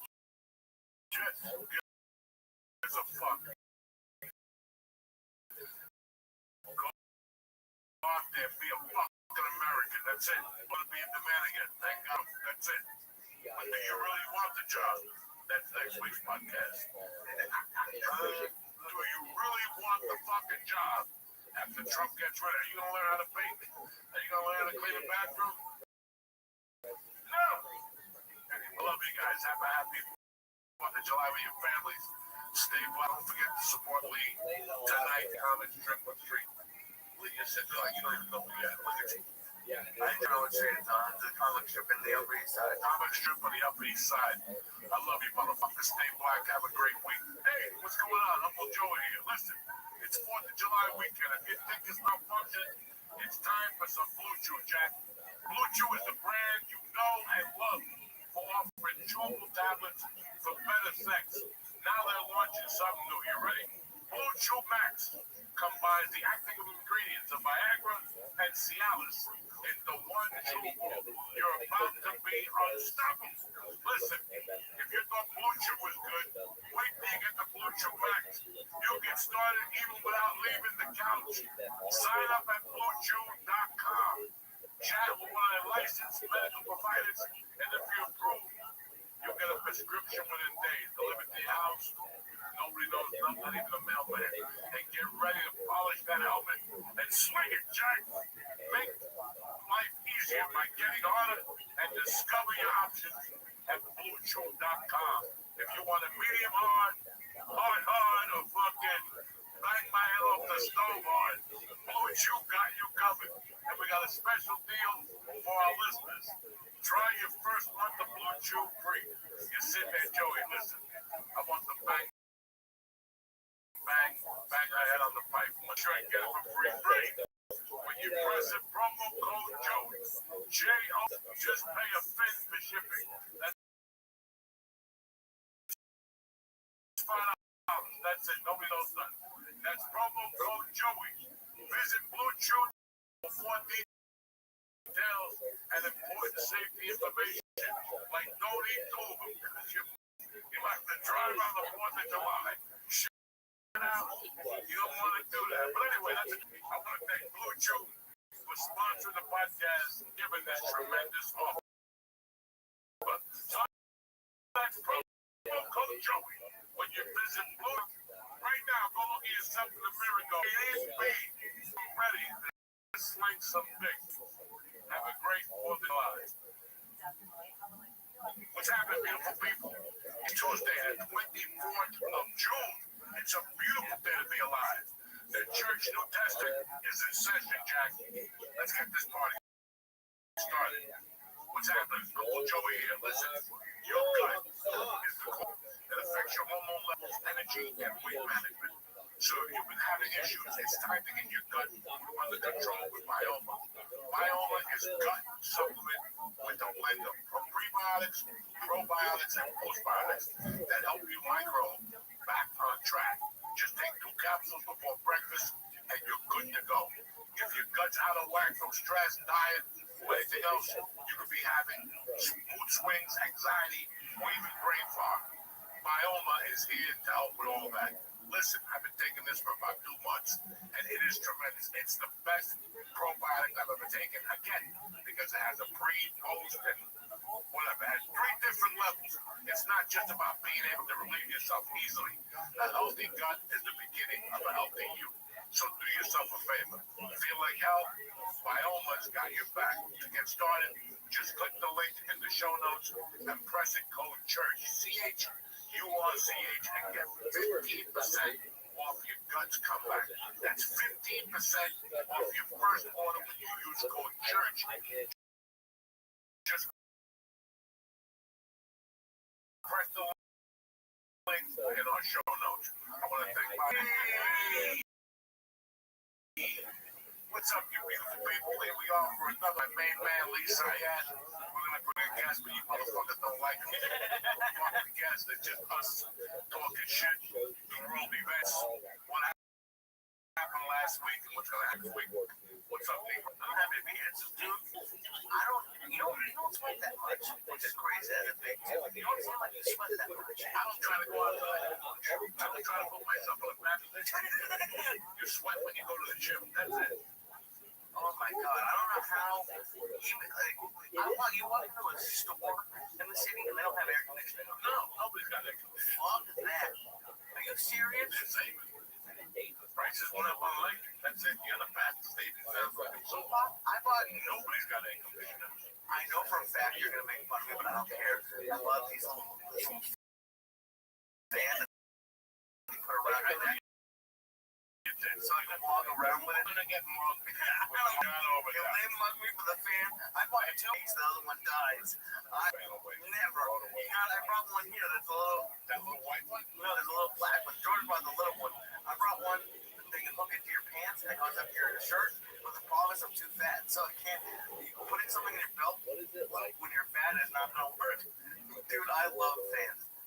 I don't know how people do it. If you like. I always think about Florida. If I lived in Florida and didn't have air conditioning, I'd kill myself. Well, not that big condition in Florida. There's plenty. Only a homeless person. Oh, even that. I'd rather be homeless because at least you're outside with some breeze. So, like, a lot of these homes, a lot of people don't have air conditioning. Come on. I A lot of people. I know a lot of people open the windows up. Oh my God. You don't need air conditioning. Go fuck yourself. I ain't coming home. You need air conditioning. It's time for the summer. We need fucking air. I don't like being uncomfortable. And that's what he makes you uncomfortable. Like something ain't right. You're sitting there, baseball games in July. Fuck you. Fuck you. August. The heat of fucking August. Sit there and get burned by the sun. That's not for me, man. You make all those mistakes. And then you go, that's it. It's not for me. I don't want to sit out there. It's like the Blue and Jet game in November. It's not bad enough they're going to lose. I'm going to lose my ass off. I know. Yeah, they won. One of these brothers. Fucking June. December 13th, right? Like your Jets, are you going? Not at all. Look at the date. The fucking date. There's no way I'm doing that. And I'm not sitting in the stands on a fucking Jet or fucking Giant. I gotta sit somewhere where I'm not gonna be bothered. If not, it's gonna be a fucking nightmare. So, Dude, do you remember? I remember a kid I went to where the Patriots play and they had, like, the bleachers used to be just like metal benches. Like long metal benches. Those in the summer? Fuck you. Like, and I don't know, because we have a lot of chubby listeners. So, like, I know they get it. But, like, I hate, like, whenever a skinny person tells me that they're fine, that's why you know me, I don't really get angry that much. That's why I get fucking angry. what'd you do last week? Anything good? You did some comedy? I did a little comedy in Mass. I had to go home. My mom had to do something medical with her. Great. She's doing much better. But it made me think about you when you were in the hospital earlier this year. Just like, it's amazing. I'm down on people a little bit, but doctors and nurses are like heroes. I don't know how it's so cool to see actual people. So it was a scary week. Everything's fine, thank God. But it was just you gotta go through tests. She ended up having to spend the night. But it was a really good experience. I was getting the set list ready, and I was just writing shit down, like for Thursday and Friday, whatever up there. And I threw up the hospital. That was a long time ago. I know. March, April, May, June. That was 4 months. We're trying to sit down, please. Sit down. You're making me nervous. And you were good. And you were like said, every once a month for a week. And it was like you weren't even really feeling better when you got out of the hospital. No, I was feeling good enough to go fucked. When I look at it, fucked up. When I think about it, fucked up what happened. And it happens in life. I can't get angry. No, you could have been a lot worse. I could have been out for 3 months. Thank God it was just, 14, 15 days divided by 3 fucking weeks. And I made the best of it. I mean, in my mind, I went in there and I was having a good time. I was eating cereal. I was fucking staying up late, drinking fucking fresh orange juice at night, having a good time. But it got old on me and it weighed on me. It's like my ears weighed on me. This has been since last fucking October. And they're still not, so now Thank God I got one of the girls on my daughter's softball team. He's a plastic surgeon, and he asked me, "What you fucking here?" And I showed him. He goes, "Why did they do this? This?" I don't know. I don't fucking know.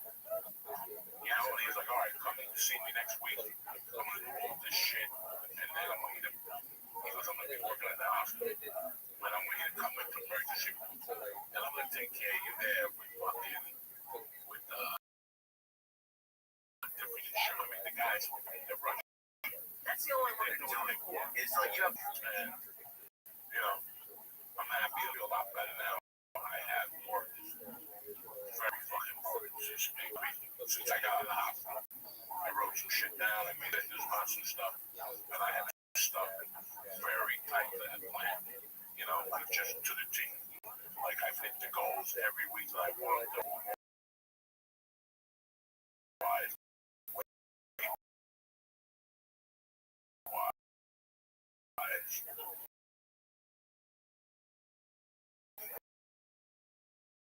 Work out by, you know. So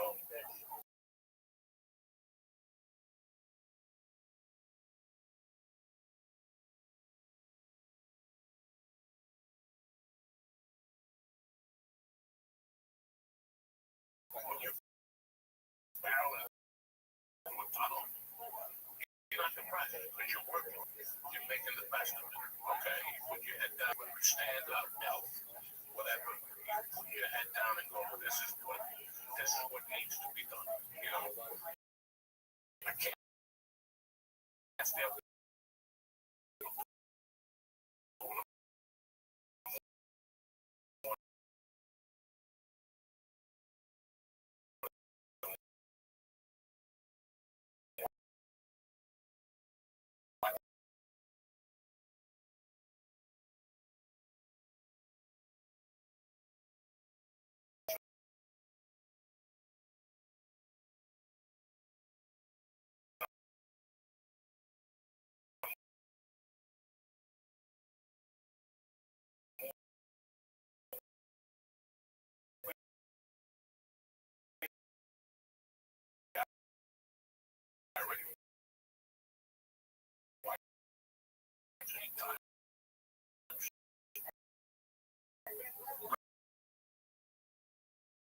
Upstairs, went to sleep, grabbed the cat.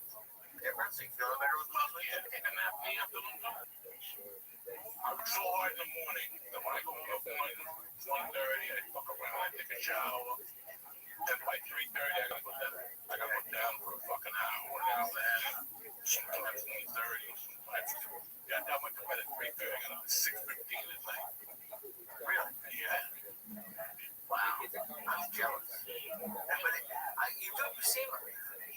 But you seem a lot calmer, and you seem like at peace, which is nice. Why? I don't have anything to fucking. I don't like nothing. Break my balls like I used to. Why do I? Because I was putting everything before your health. Not really everything. But if some motherfucker calls me and says, we need to talk at 11:30, I'll cancel jiu-jitsu. And it's a 10-minute call. It's a waste of my time. So nobody cancels my working sessions. There's a program. I got to do from Monday to Saturday. Sunday, I take the fuck off. I eat what I want. Done there from sleep, rest, and I have a, you know, as funny as it is, I have a stress thing. Okay. And it tells you from the day. Did it like alert you? Yeah. It has a high, medium. When I feel something, I'll look and it's medium. Like today, I was alone. And my daughter goes, I'm gonna go right.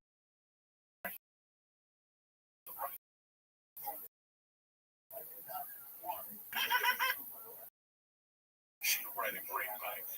I just don't like her ride stupid shit. But for some reason, when she tells me she's gonna ride the bike, my levels go up.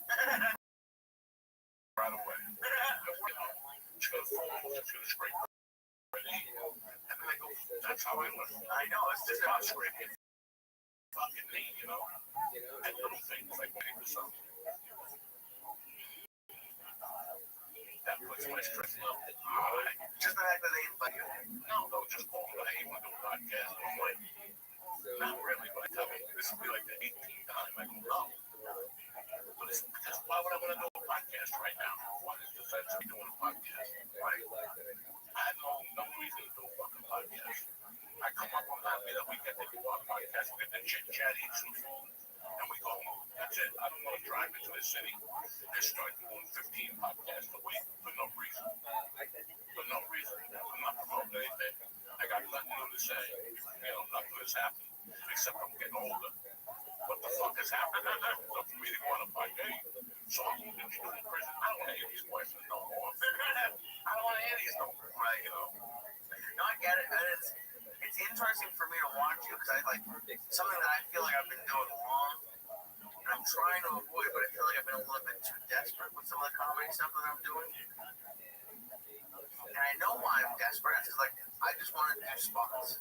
So I'm taking things because I just say yes to every spot. You have to. Okay, I've been trying to go over in my head like what I don't want. Again, for years I did every fucking spot I could from 91 to 2003. I did every spot I did until one day. My girlfriend at the time sat me. What are we doing here? Right, losing money on every veggie.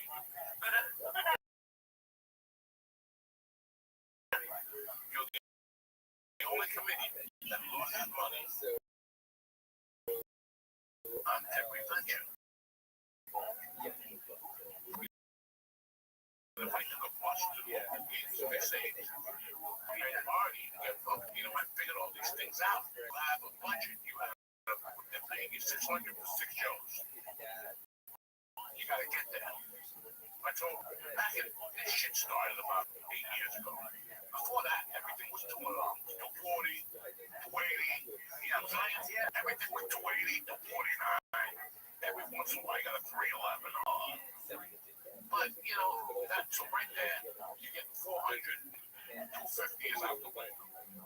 You're left with $350. Unless you fucking eat sardines out of a can with crackers and live in a corner, you know, right, with a heater or no heater or whatever the fuck you're gonna do. Doing comedy is very fucking rough on the money. You're not making any money, your friends in the 30 have Lamborghinis or whatever the fuck they got, and you're still driving a little Toyota with a missing bumper. And you have a dream. You know, you have a dream and you believe in yourself. So that belief has to take you all the way to the top. Like, you gotta believe that the reason you don't do it. Listen, man, the biggest thing about stand-up or any other thing, you become a doctor. You go to fucking 4 years of college, 3 years of medical school, a year residency, another 6 months here. You're doing all this shit, but when the smoke clears, you make a $400,000 a year. Right, you know, when the smoke clears. When those kids go out to become a doctor, they're fucking scared. That's hard. That's harder than what we do. Studying, emergency room, and taking a pencil out of the kid's eye. You know, all this shit's scary, right? Right. But there's a thing, so in your mind, there's so many things you could do. Like, I remember one time, towards the end,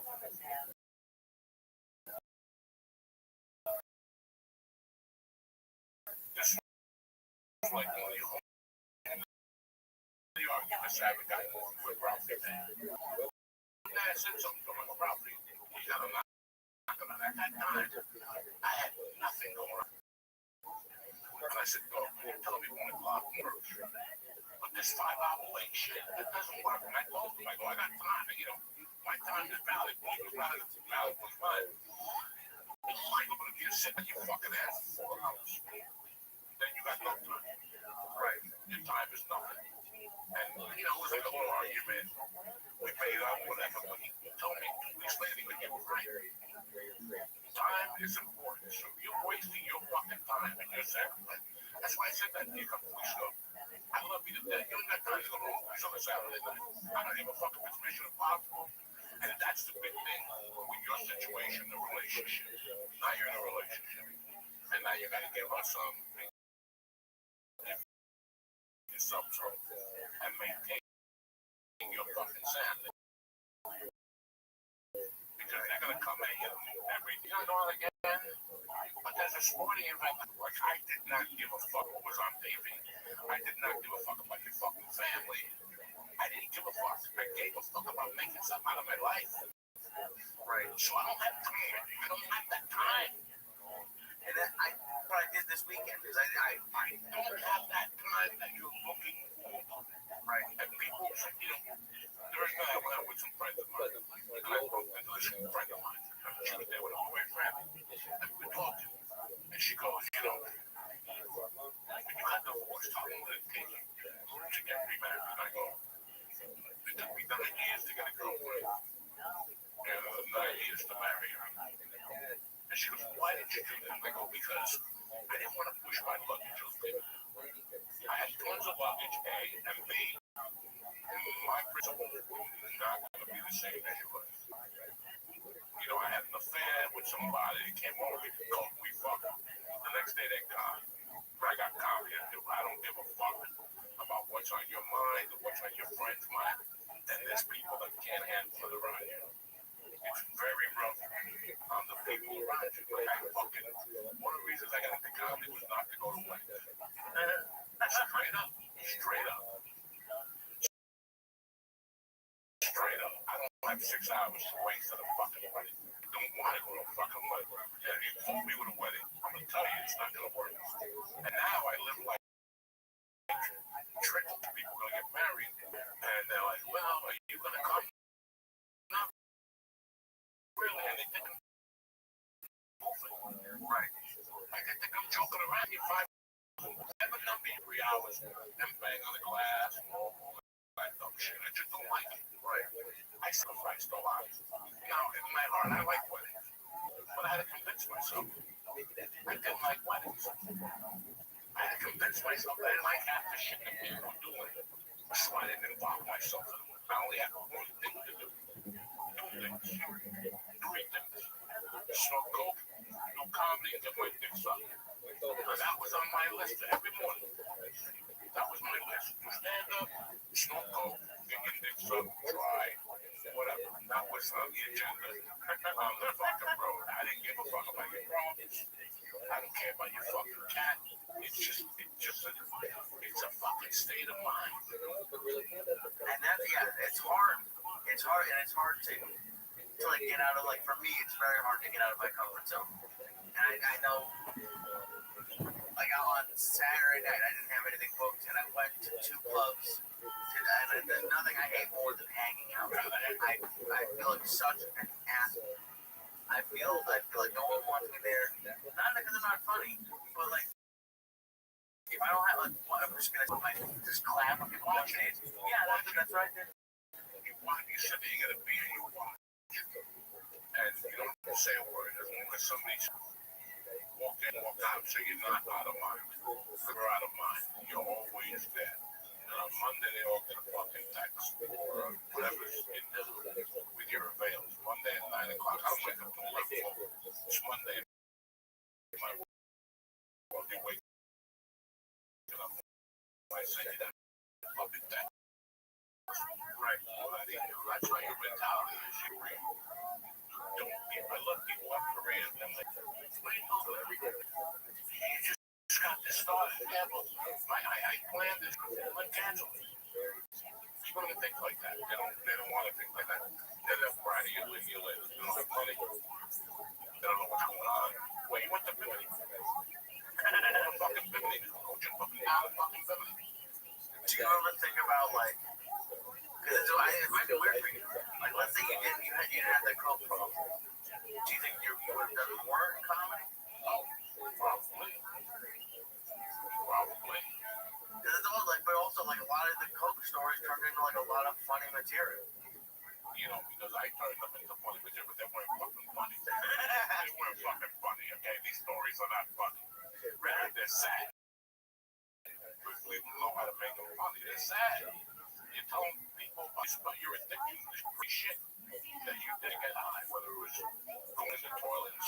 sides and look at it. You know, it's tough. Listen, man, it's very tough to podcast. And it's very tough to be normal on the beat. You know, like for years I talk about doing coping stage, and no one there said, "Fuck, why not?" Right, and I started fooling it as an audience. Now I knew, you know what I'm saying? When I did that thing with my mouth, nobody did that. Nobody, not even Rich Brian. So talk about John, you know, right, your jaw effect. It's just so many fucking things that I did not want to talk about. But to become a good comic, you need to talk about it. You need to let people know you like that. Why didn't you want to talk about it? I was Irish. Why wouldn't I want to? You want a story.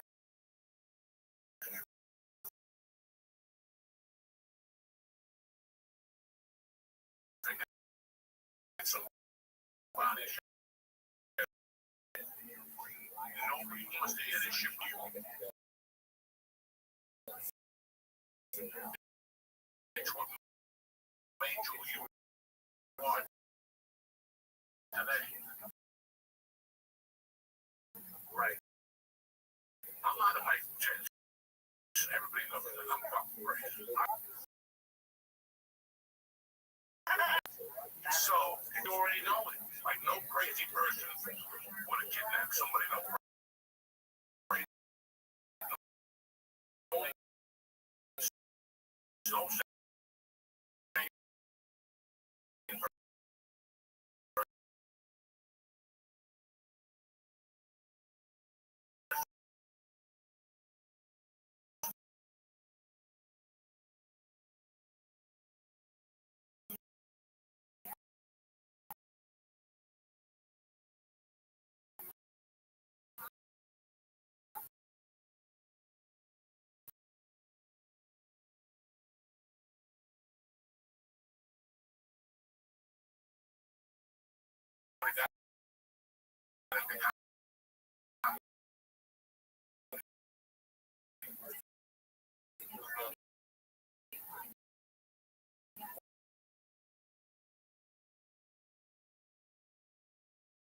you have a lot more than what you think. You know, like, you ever come in a minute when you're on a date, and you're like, no, with guys and drunks, you know, they you think that you're the only person this is happening, but it happens to other people until you bring it out. You're not going to know.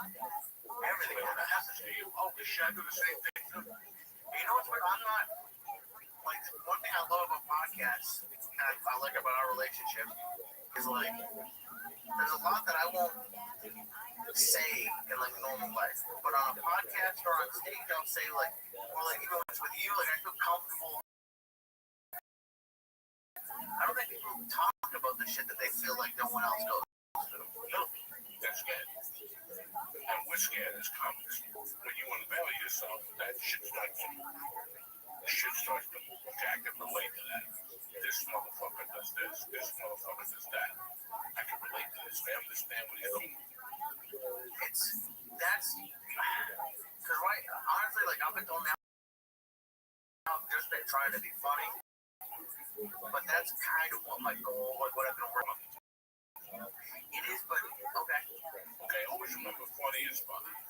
If you can fucking have fun, if you can play a part of harmonic, that's pretty great. People will laugh. Yeah, you know, club owners will go like, not the comedy we want to hear, but you're paying me a fee. You want them to make them laugh. Because I take my shoe off and my phone just go on fire, and it keeps turning off. People laugh. That's fun. Right. That's the fun. Yeah. And that's what we forget. Listen, there's below the line shit you can't say. That's kind of whatever. But funny is funny. And then once you get your mind in, and I had that discussion about comedy minds. That I talk about. When you get on stage every night for like 6 months, oh my God, you're and so you're burning through that fucking feather. Very, very very rough. I figured out how to write it all. It's not funny, but it's just stories, right? I mean, there's nothing funny about what's going on to translate it to the audience. There's a lot of shit that's going on that's funny. But we pussy fucking society that you can't do any of them. I don't give a fuck. I'll go up there and talk about my views. I give a fuck. I love it. I'm not gonna slip because the biggest way to kill yourself right now is going politics on stage. That's the biggest way because it's you from the fucking and it gets worse and every day it gets better or worse. They're either against them, they're with them, he did this, he did that, you know. Michael Corleone did this, Michael Corleone did that.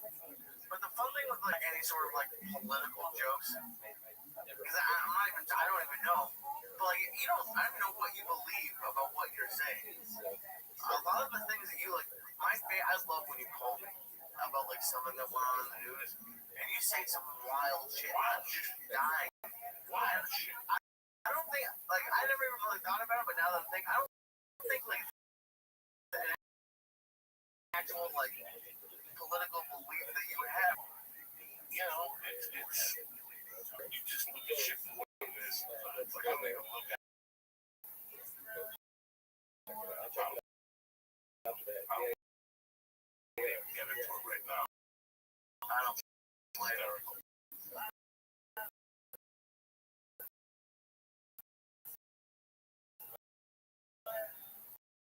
Where you get your comedy from? Like listen, it's comedy. There's a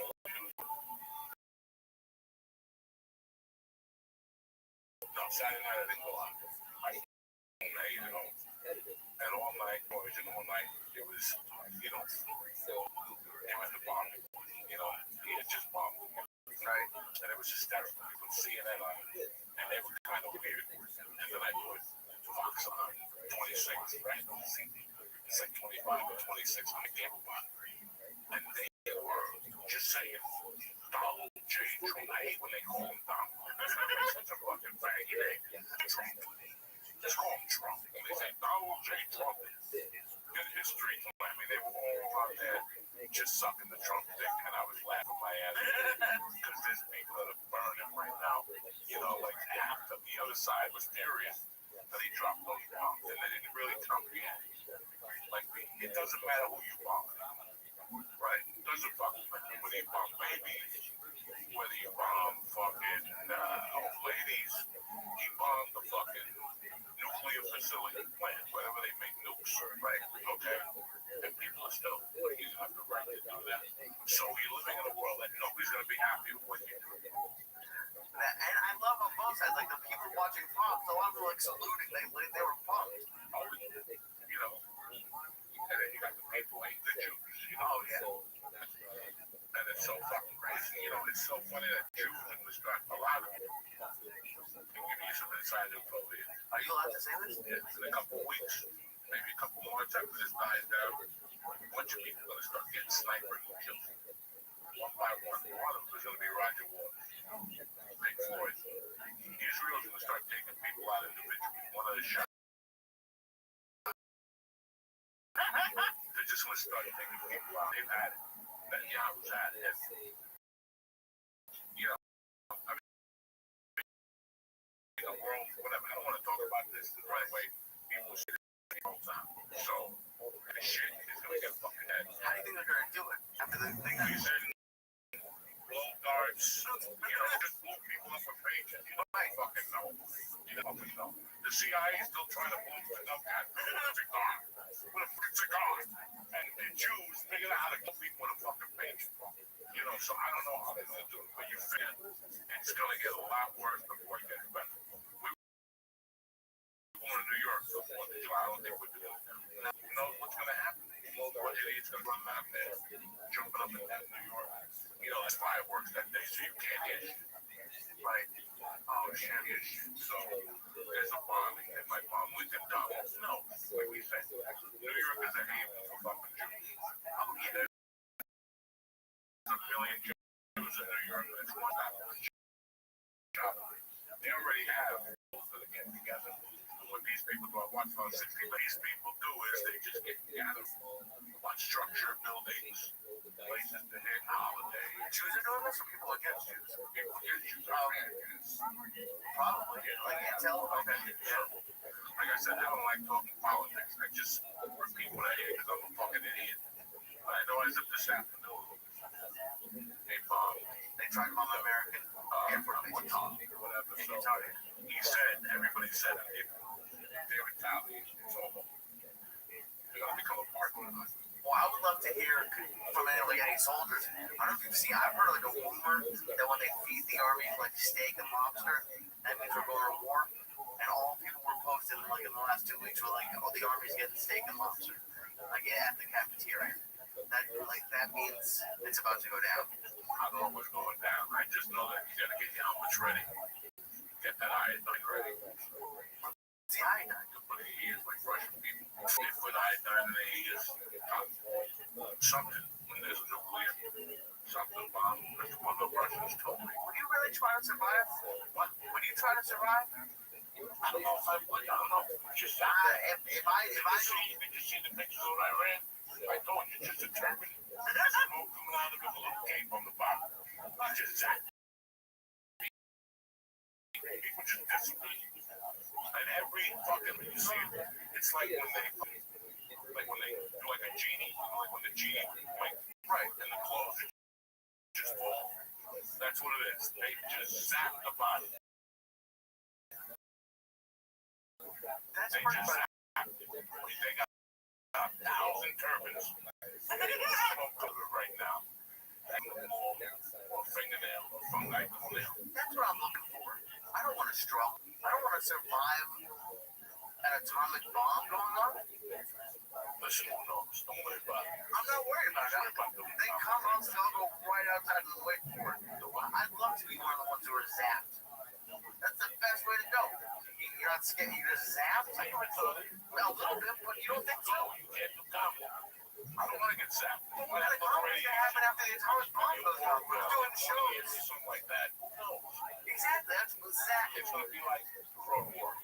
I don't think I'm going to do well in Road Warrior. You think I'm going to do well in the Road Warrior? I'm going to die or get like assaulted immediately. That's really where I get lucky. Put that fucking air fan in your head. You're going to get assaulted. Oh, I got so excited. Oh, they're going to beat you around the spot. I can't wait. They're going to actually beat you with that fucking fan. They're going to take it off, beat you, take the wall out your pocket, kick you in the stomach, and take off. I'm trying to go to like the Chinese fan, like that. Remember when haircuts the gay ones in LA? That was like Pride Month. Yeah.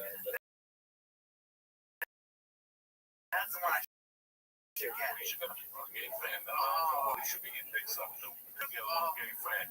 Listen, we're going to be right back and talk about our film. Yo, Uncle Joey here, listen. Stop sneaking out of your kids' basketball games for a nicotine fix. Pop in a Lucy Breaker and get a mental break without needing to go anywhere. Lucy Breakers are 100% pure nicotine pouches. Tobacco-free flavor of a capsule. Break the cap. You'll get the wave of hydration. I think it's fruit is it. Mango, delicious.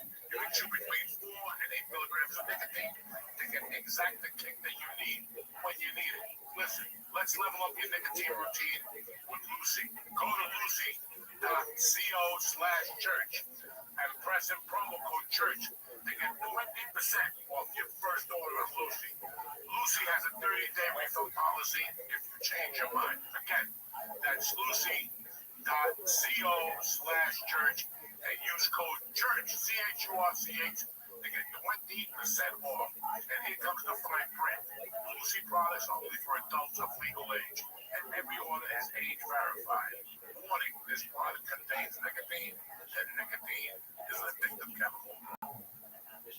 Hey, when you're ready to seriously unwind, it's time Cornbread Hemp.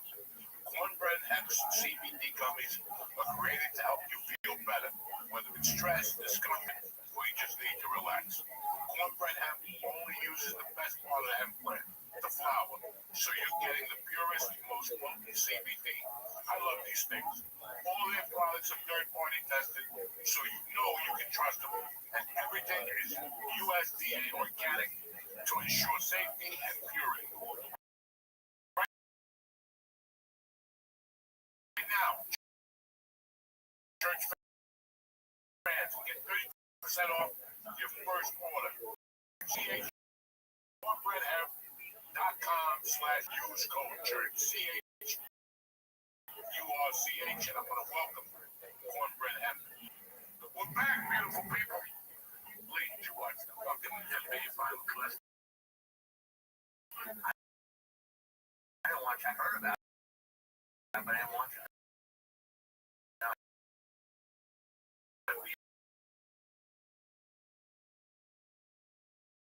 He was on fire last week. You know, Indiana was a great team. He's just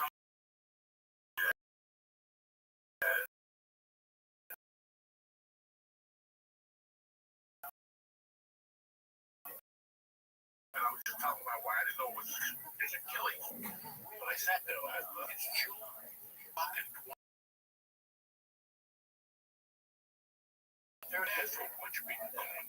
20-year-olds rip their fucking Achilles tendon. It's that the season is too long.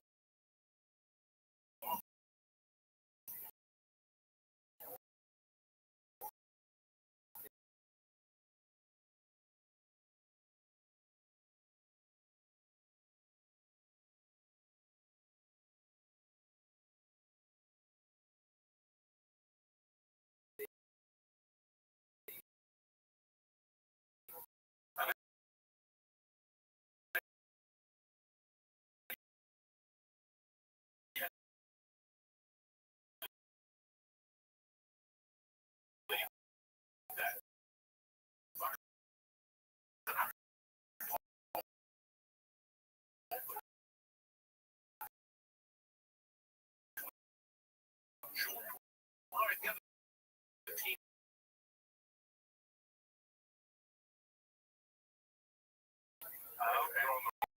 The players are getting burned out. They did a lot of reform.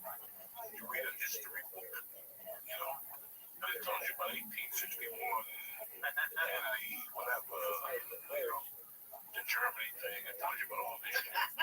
The Germany, you know, Rothschild. Yeah, I know. I didn't know what you were talking about. It tells you all this shit, but you know what's really weird? And you won't get it yet, but George will, because he's my age. We've seen so much change.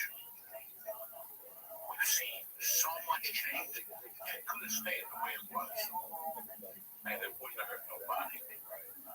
But we always try to improve. And in the meantime, you made him. And anything. Right when they said, you know, you'll make an appointment on the computer, you get there, and the appointment's wrong.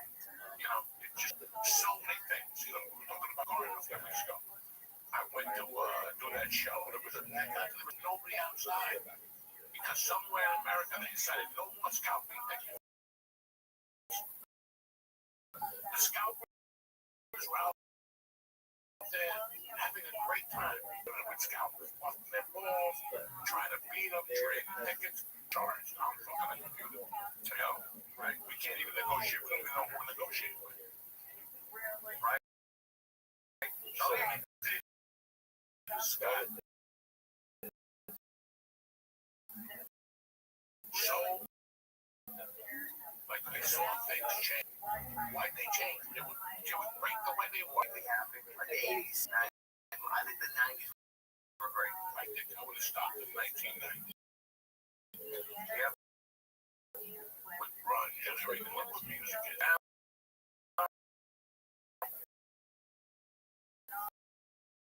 Yeah, that went to my daughter's softball thing. I never heard more redneck music in all my life, but it's not rednecks, it's me. It's like they really think the accent was good. You know, it's guy with a fucking thing. I was told my daughter's in the car, but I saw a live tape of her. I went shit. It's her with a fucking DJ. There's not a musical instrument out there. She's lip syncing to a degree. I think people have figured what you need to do to be popular. Oh no. But I think that's what it is. I had this talk with person about 3 months ago. We're living in a world now. It's like that chaperone. Okay? Chaperone is the ugliest fucking ones. Look at this thing I've ever seen in my life. And she's all bullshit. It's all bullshit. They know how to twist the string. They act independent, be like cool, but they're really not. Because we all answer to somebody. So knock the fucking shit off. Especially if you got a record company. You got to answer to that record company. And she's out there. Labels, she put away money for starving artists. Going to fucking kick it. Going to you kick. They never knew you. Why would they? So they shut the fuck up. You know, now comedian girls, they gotta marry a guy. That's the new thing. If they don't marry an autistic retard, they can't buy it. And then they sell it. Like, oh yeah, my husband's autistic. You know, are you fucking? Why would you marry him? Your child's gonna fucking autistic. He's not gonna know how to put a square or a circle in a square. Yeah, everybody's got a fucking thing now. And then they have the fake charities. I like those people. The fake people, but yeah, I'm really concerned. I mean, no, you're not. No, you're fucking not. No, you're not. You just say this shit. They all talk shit. What do you about it? Where's your fucking suffering? No, you're just there fucking pointing other things that you don't even really believe. That's the problem with those Hollywood actors today. Do you think Charles Bronson would have raised his hand and said, I support the LGBTQ community? When he's sweet, I knock him out. But now he starts to go, I support LGBTQ. Just so people know, oh my God, he really cares. Well, did you see? Even like I don't even honestly really know who she is. Sydney Sweeney, she's like a hot actor. Yeah. She's selling her bathwater. Yeah. Like, what should I drink it? I don't fucking know. There's people that do that. Like, listen, we got so many sick fucking people do that. Look at this. Look at all these female celebrity movie stars and musicians. We all got a fucking stalker. And that poor girl, the football player's girlfriend, with the skinny legs and no ass. What's her name? Taylor Swift. That she had a fucking guy that was moving into a house or some shit. You know, all these fucking broads. You know, what part in your mind lets you think that they're talking here? Oh, the stars, the stalkers? They're just insane. They're insane. There was a comedian at the store that had a stalker. She couldn't put on the lineup that she was going to the store. They had to put a name. I was going to the store and they go, who the fuck is this, bro? It was somebody else. Like, oh, okay. Yeah, they got stalkers. What part in your mind? Do you think that person's going to fall in love with you by you showing up at their house with fucking chocolates and candy? They're rich. They want chocolate. They'll go buy it themselves. They're not leaving you to buy fucking chocolate. And then there's people now like scamming you. Like there's this one I keep seeing stories of like this older lady. Someone took Matt Ripe's picture and then like texting her being like, hey, I'm Matt Ripe. I need some money. We'll get put on my show. And this like 60-something-year-old lady believed it and like gave him money. I think you just gave somebody Brad Pitt. Remember Brad Pitt called her up, borrowed money, paid her $1,000, got the voice on. Yeah. What makes you fucking think Brad Pitt is gonna call you for a fucking envelope? Like, listen, there's some scams out there now that if you get caught, you should just get put in jail. You should just get caught. So should you get scammed? Yeah, you gotta go. You cannot be this stupid. I don't want you in society. You're gonna spread your stupidity to people by fucking. You know, guys, the biggest thing I want for my daughter is not to be a sucker. Yeah, that's why I talk to them like chaperone. Whenever fake people come like, I'll show them. I'll point them and go, look at this guy. This Pablo fucking dude. This dude from Last of Us. Oh yeah, that was great on. He was great on Narcos. When he became a half a fag. He became a half a fag. He put glasses on. When they put the glasses on,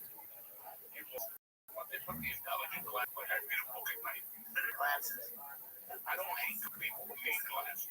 I need glasses at night. I can't see the fucking TV connect my fucking TV on. I need glasses and I won't fucking put them on. Because it's such a stigma in my fucking life. I start putting on sunglasses. Okay. I'm gonna do that sunglasses out in the week. I'm not gonna pay $800 for Ray-Ban. Then you lose those fucking things. I know. You know, so you buy $2 glasses and you put them on. But I'm not gonna go to the store and buy, look at me, intelligent glasses and put them on at night to look like fucking Dr. Doom. That's never gonna fucking happen in my world. What do you? I'd love to hear Tom Segura, all those motherfuckers with their glasses. Once you put glasses on, you lose yourself. You lost who you were. You didn't even. You just wanted to go for the intelligent look like I need them. You don't need them. There's 1,000 pair of glasses you can get. You ever see a Japanese guy with stupid fucking glasses on? No, they wear the coolest motherfucking yakuzas. They're shades and shit. But you gotta be fucking Johnny. What they do is they get the weirdest looking glasses and put it on so they stand out. Right. Like God forbid, there's a one guy that's got like the color going on the big brain, like the back that he is. You know, that's just every day. So how, like, what would your sentence be? Like, if you saw someone wearing those glasses, how long do they have to go to stupid jail for? What if they don't have the lenses, it's just glass? Just like it's a fashion statement. Yeah, but then they get put under the jail. That's what half these people when they go to prison. County jail. And for some guy to walk up with something like this and just to get smacked and the glass your eye. You'll never put those glasses on again. No. Because finally somebody has put in LA, you put those glasses on. And people are like, oh, we love your glasses. Oh, yeah.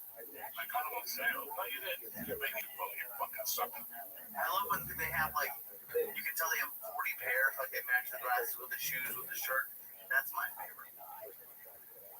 I think I broke it. You know, man, I'm happy Trump's in office.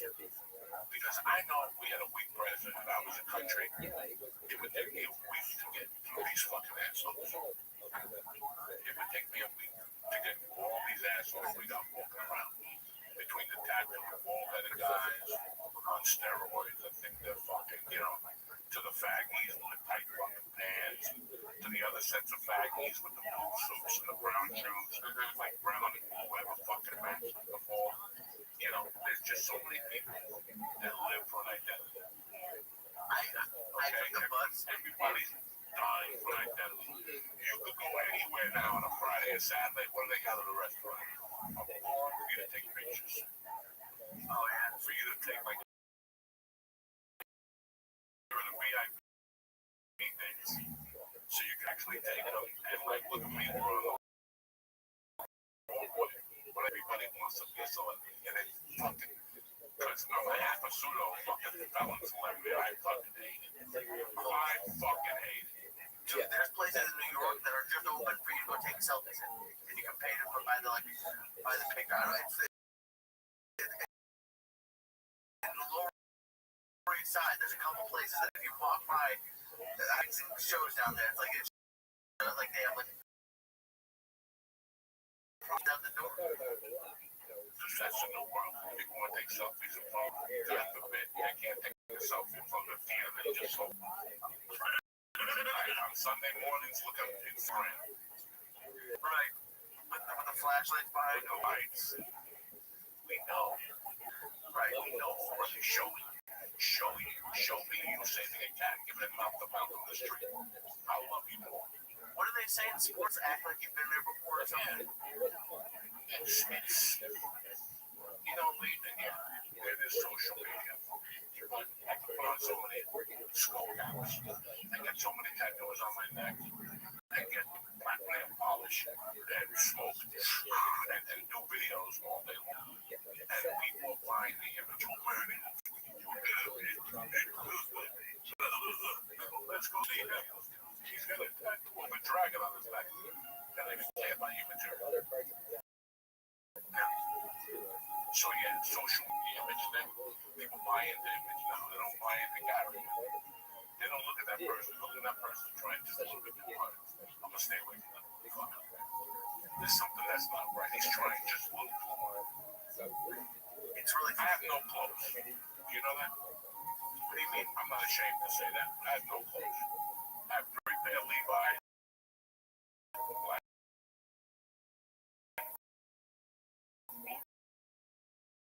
jeans. I got a pair of black ones. I have some people give it to me. The sneakers I buy. I don't buy anything. Like, to me, I don't like jeans with a rip in the knee.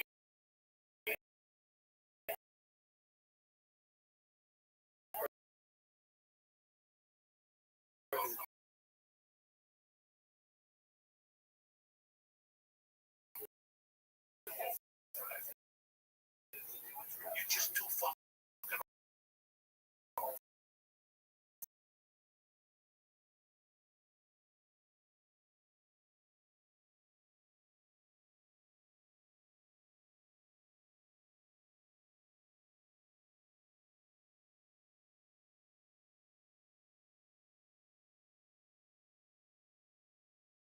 The black. This one is black. He's Portali black. You it's small. Portali. What's that mean? That means like everything. You gotta what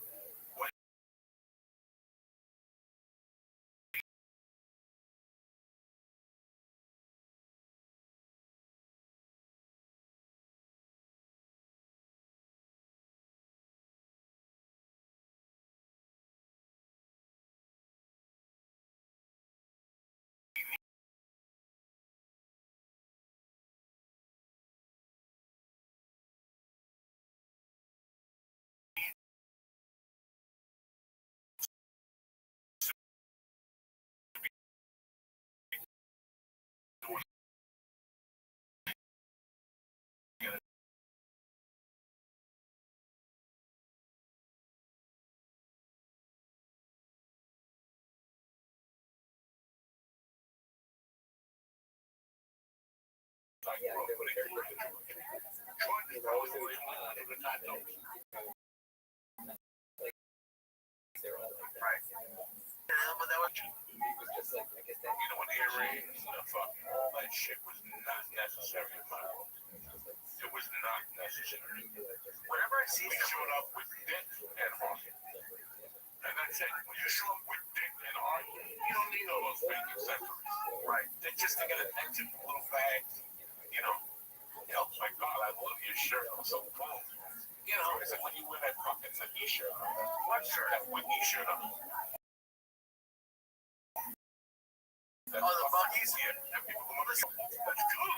Yeah, like, how old Iron Man shirt on? You told me it's cool. But now adults are saying that. I like that shit. It's not cool. It's a fucking Minnie Mouse. And you're too much of an adult. Your dad was wrestling with a kid in jiu-jitsu, and I looked at his foot, he had a Mickey Mouse on his foot. I stopped him. I go, you're a fucking cop. How do you have Mickey Mouse when you fucking put that on your foot? If you're a cop and you're wrestling, I'm fucking punching you in the head. You gotta fucking fight. What's that not allowed? Not even like show up with big dick and heart and carrot and a set of balls and sling dick. The only tattoo that you should have is one of your chest. Something like this. That's acceptable in my world. Have you told Mercy that? Like, no tattoos? So? She won't. And I told her, you can't be buried at June 7th. I told her she transitioning into college. She believed me so. Oh, that's fantastic. That's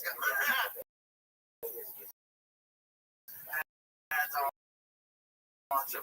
What else do you have? I love nice parents tell their kids. But do you have anything else? That's fantastic.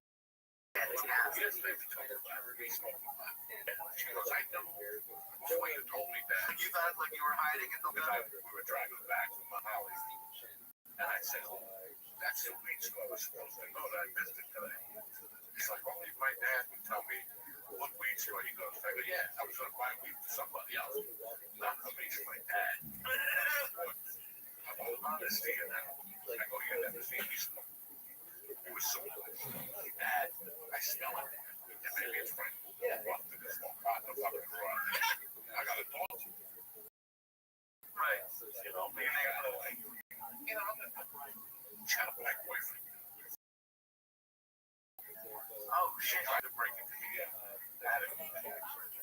the chair downstairs, you know, and the couch, you know, well, over here, I have a footstool, but I don't use it as a footstool.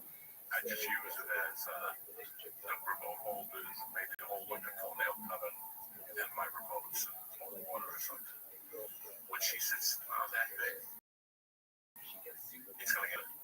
Oh yeah, yeah, it's gonna get good. So the night she sat there, at first she would tell me that my girlfriend is very racist.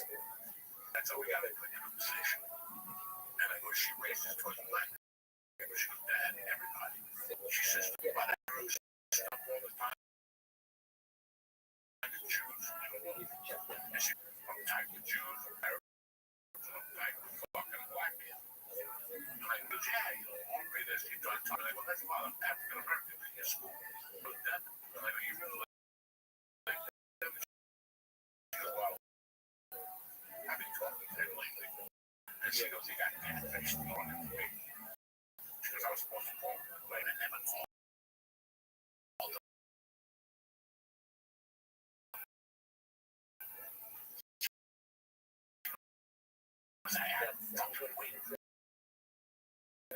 Jesus Christ, and I'm like, that's it, sweat about baby. He's black, make him walk through the fucking field, you know what I'm saying? Okay. She goes, he loves you. Holy, that is gonna be. What do you think about her starting? Well, but I'm 12, okay? He won't even come over to the house. She asked me today if she go to the county mom and family. They only want to take to a county fair. Oh shit. Yeah. We have to go and watch. No. No, when me with a little fan on, I'll hide. You don't want to watch it all? No, she'll kill you. Oh, I know. She'll kill you. Listen, man. And the neighbor said to me, she likes that black kid. I'm like, first off, he's mixed. He's Irish and black. That's not just all the fucking guy, you know. Denzel, he's black and Irish. His dad's old. Mom is really dynamite good looking. And kids, what do you want me to tell? You can't date a black guy. But when you want me to tell her she's 12, so you want me to let my asshole beliefs interfere with her beliefs? I can't do that either. I didn't think you had anything an issue with him being black, but just like a dude dating your daughter. I know they're 12. They're not dating. They're both on the phone. If they meet at the mall, my wife goes. Okay. Like last week, a bunch of little boys and little girls went right. They went to Point Pleasant to Jenkinson. It's my wife went, and a bunch of moms. And his mom is there. Wow. They're fucking 12. You're so much calm. I'm nervous. I want to just smile. Want me to do? I don't scare the kid a little bit. No. Come see me again when she's 16. Okay. Okay. And then I'll tell you the other side. Okay. But for right now, I can't get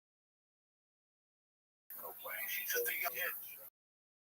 And I can't just get to learn all this shit. And, you know, it's just listen, this is the best thing I've ever done in my life. So you told me that I've lightened up a lot of it. There's two reasons. I'm enjoying my life for a long time. And I went back to jiu-jitsu. And I always keep my powder dry. As soon as I go back to jiu-jitsu, my own the bigger changes. Because it's such a challenge for me. But I go twice or 3 times a week. I'm like, thank God. Why? Because it's such a challenge. And especially at my age, especially getting into shape and all that. And I like it. I like talking to the people there. You know, I talk to a lot of people from there. In fact, I went up there with 2 guys from there last week and I had a fucking great time. They've been invited me to dinner for 2 fucking years. And I'm always like, nah. And last night, that night I went out to see Mercy School. They had like a end of the year little party for the parents and fucking whatever they no sugar in it. We got out there about 8:30 and they kept calling me and I said, I'm over brain. I was looking on burger to do Pedro's show. But it was just coming down. I had a next school date. And then I went over to this restaurant from Mescal in Old Bridge. Nice. It was fucking great. The drink, I didn't drink alcohol. I just ate shrimp cocktail and the Angry Lobster, like that appetizer. Well, how was that different than like other nights that you've gone out? Like, what was it about it that like you liked so much? Was it just the people? just gotta. Sometimes, listen, man. Let's get something straight. I was involved in comedy for 29 fucking years. I don't have to tell you that comedy dominates 80% of my conversation. Right? When I was doing coke, it was 70%. Once I stopped doing coke, it was 80% of the conversation. Now it's like 40%. And I have things that I needs now that regular people have. But now I'm not doing comedy. I have regular needs now. But it's kind of nice to go out with people every once in a while that stand-up doesn't get brought up for 2 hours. Right? Who gives a fuck? And they don't ask you about like Rogan or weird stuff like that. No. That's awesome. And I don't, listen, I don't put myself in those positions. A lot of people must think I'm weird, you know, and I am. In the end, I guess the mix. I come to your house to watch your pussy. I don't want people bugging me. You know, when somebody sits close to you, they want to ask you something. That's a human being. You're trying to watch something. There's a guy over here. Hey, man. I saw something the other night that I wanted to stop the young comic, but I didn't know what to do. So I was just quiet. I was at a show, and this young comic wrote a note on his phone and showed it to another comic who was on the show, but the other comic on the show was big. And said, I have a question about Patrice O'Neal. Just like in the middle of the show. And the older comic was super nice. So like, you want to go over here and ask him, like, talk. And he was nice about it. But I just imagine, like, me doing that to you, like, there's no way that would, like, that's gonna, no one's gonna want to talk to you after that. It's so strange to see people do stuff like that. People do the weirdest things now, and you don't know where they come from. You just don't. You just fucking don't. I was having a great time going to that strip club by my house. I wouldn't go every night. I wouldn't go every week. I would go once every month. Right. The last time I went, I said, I can't come up here. Oh, people found out you were going? It was insane. And I'm looking at these guys going, guys, there's pussy right there. You come up to me like, you go to see each other. I'm like, another guy came up to me, hey man, I met you. Like, okay. So now what do you want me to fucking do? Just the fact that he said 420, that means I know you don't like him. So I had to be last year in the room. So what do you want me to do at 10:30 at the strip club? I'm watching this girl dance. Can I even?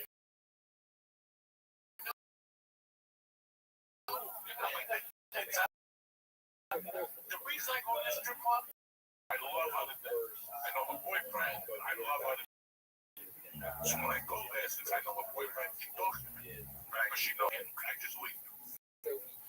Sometimes I got a lap dance, most of the time I don't. Yeah, you're just like, I'm just there to get the fuck out of the house and to kill some fucking time. But I went there the first 2 times and nobody said nothing to him. Even the black guy next to me, I would go over at the end of the night, he went, I know you are out there. And that was great because he didn't bring it up the whole night. But when you're in one of those places, guys, say hello from a distance. Don't even come over. I'm looking at pussy. I'm talking to this fucking girl. Nothing burns me up more than rule number 1. What's that? If you see a man talking to a woman, I don't know what's going on. So I'm not going to go over there and say shit. That's important. I don't say shit. I don't care if I grew up with you. If I don't know, I'm not going to go up to you and say nothing. Nothing. You want a woman. You're talking to a woman. Nothing I say could be more important than George. What if it's like, I had someone do this one time in LA after one of your shows. I had some guy who liked the show come up to me, like, try to like hype me up to the girl I was talking to. Like, this guy's awesome. And it was like, it was weird. Like, even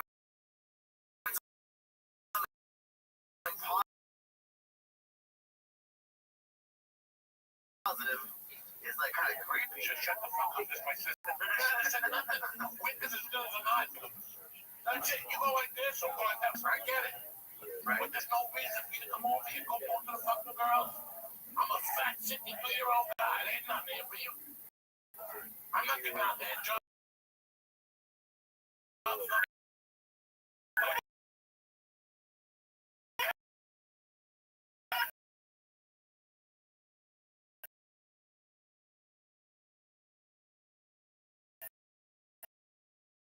Why are you talking to her?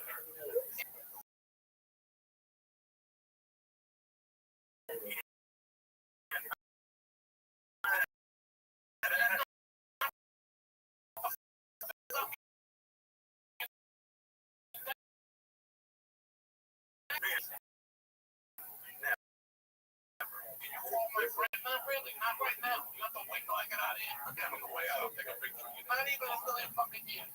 I'll take one bite a minute. I'm not in the mood.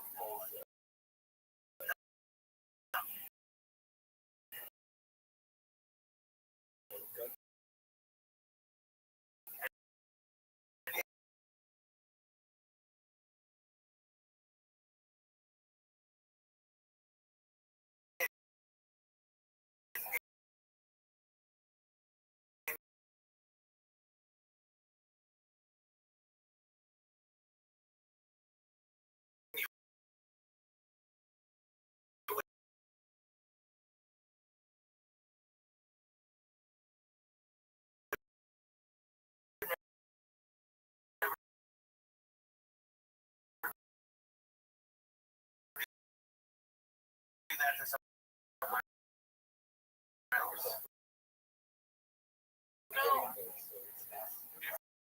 I walked into a fucking bar. Came over to say hi. Who cares? So you, if I saw you talking to your girl, absolutely, I'll come over. God, okay. With a bar, with a bar, I'm going to tell her your life story. If not, I'm wrong. If you come late and go, why didn't you come over? You don't know over. You're my attorney. Okay, my bad. Right. At least I didn't come over. Hey, what's going on here? You know, people that come up there, they do it. You want to go line of coke? Are you fucking retarded right here in front of everybody? Yeah, you get those people. You're going to get those that had no clue, that nobody raised them. They're it's like they lived on the barn and they came in for breakfast and showered or something like that. And it's not your fault to fucking. That seems like something someone goes. I'm obsessed with your social jail that you want to put people in. Like, I want to come up with like a list of things that would send people to jail.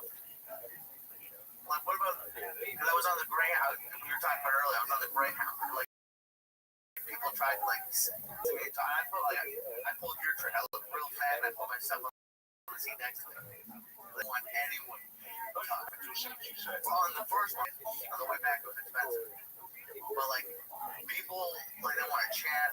I don't want to talk to anyone. That's why you put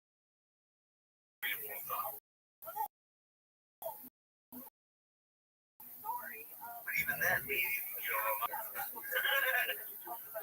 I'm not talking on the phone. I go to my gym. There's two retards there. And they torch you. Me and the gym when they're there, Monday, Wednesday, and Friday. They're nice people. But it doesn't end, guys. Right? It's retard for an hour. I went to see the movies this week. 30 movies every week. And we go see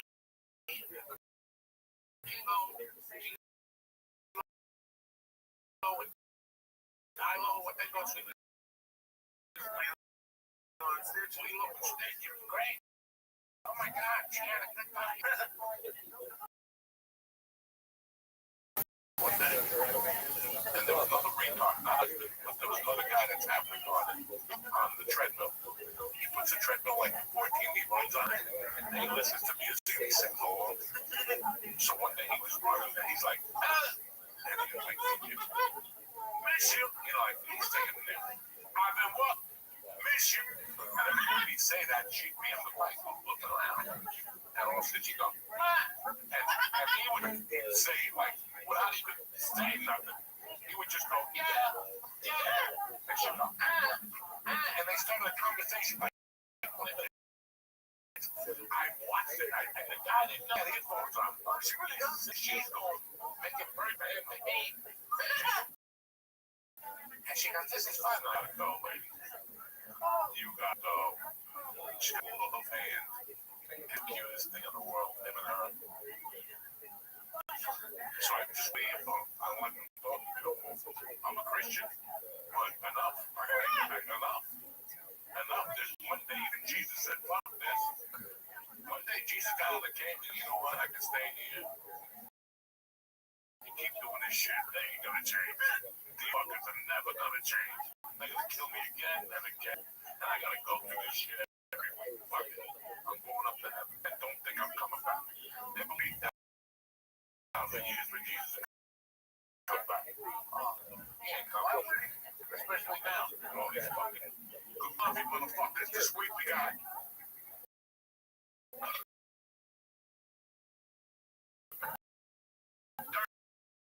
Thursday. The dojo sold out. And Friday, jam-packed, Newark. Like if you go to the dojo, I'll see you Thursday right now. It's gonna be fucking great for Friday night. It's gonna rain. Bring your scuba gear. I'm doing time until I get electrocuted. I don't give a fuck, Jack. How about you, Lily? Oh, dude, you keep telling me that there's special edibles for Newark. Oh, yeah, so I got a special. I told me to get a hotel room, but it's like 30 minutes. Oh, nail dust. I got one of those fucking that go under like that bomb, the bomb.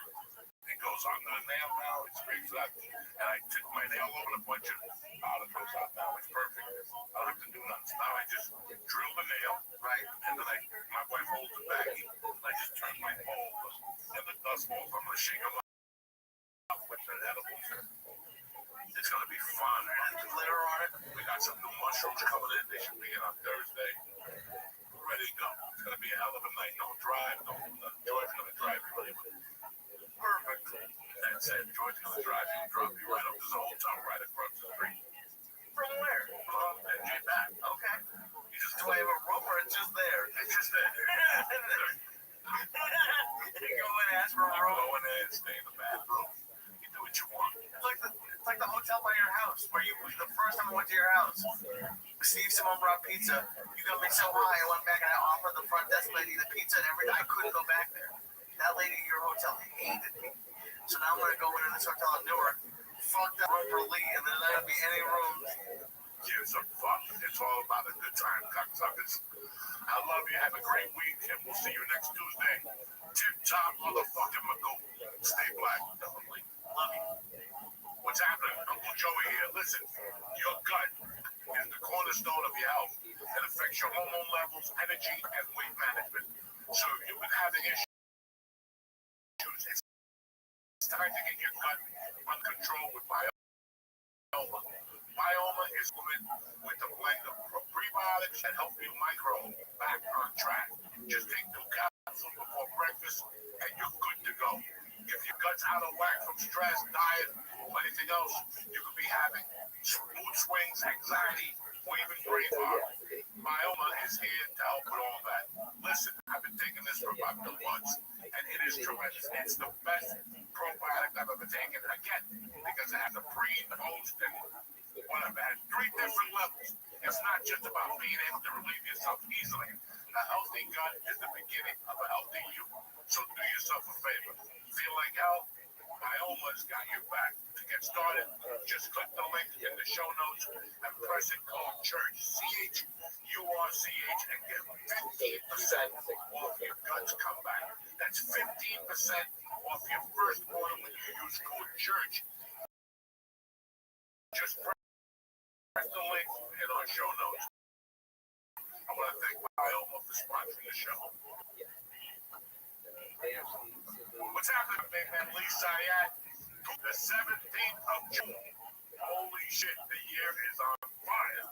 What's happening, beautiful people? It's a Tuesday morning. I'm feeling good. I'm looking good.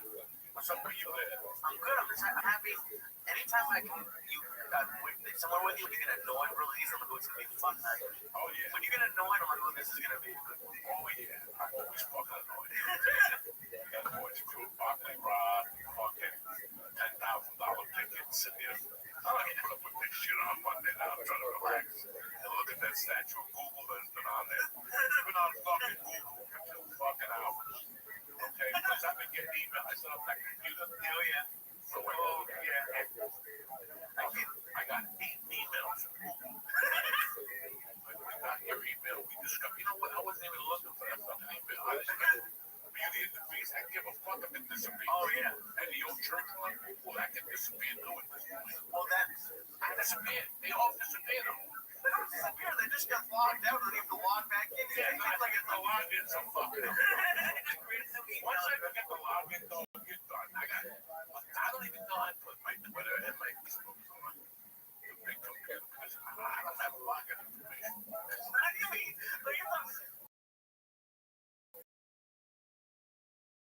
I don't even know how that's possible. Like, I had to get logged back into you to figure it out. That's probably all the emails you got. But, like, I don't understand how you lose. I forget the sense when I set up a password. I get on. Yeah. Okay. I'm setting up all that shit, forgot password. And then it starts a whole new thing. You can click. I gotta click it back now. I can't. You just start a new email every time? You just start like a new email address every time? I just start everything. Once it disappears, I start a new one. Then I go back. They're like, you already have like 9 accounts. I got like 3 IMDb accounts. I probably got, I don't know. I have no fucking idea what pays for these.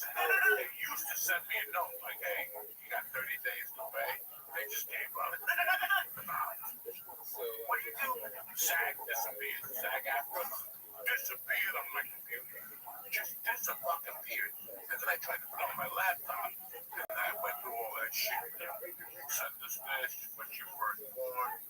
What's your favorite ice cream? They must have asked me kind of my fucking secret code. They asked you like your favorite ice cream. What was your first dog's name? And I put the dog's name and it's wrong. And I'm like, God damn it. That's the only dog I had. We came from Cuba. Hercules. No, I'm wrong. And then you sit there scratching your head. I got nobody to call. I got no mother. I got no father. I got no grandfather. That's what the name of that fucking dog was. I just lost the account. That's the 6 trailers. I got a big fucking 6 bicycle. Go back again. I hit the trailer. Then it zips out. And then I hit you with a different one. Pick the flower pots. Okay. I picked the fucking flower pots again. I'm done.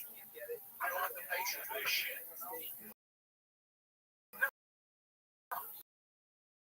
Now I post some on Instagram. I think you want to post it on listen. I want to post this on Instagram. I got this shit I want on Facebook. Because Facebook and Instagram have been different. Right. Oh, yeah. I got idiots grammar school following me on Facebook. And family people are like, fuck. On Instagram, they're all retarded. They go off. The different form of retard. Yeah, the different form of retard. But on my Facebook page, there are goofy people. Like, just goofy fucking people. Like, from grammar school and high school, they ask me stupid questions from time to time. I don't mind. But it's 2 different. Twitter, I don't know what they are. It's X. Whatever the fuck. I don't even know what Twitter is.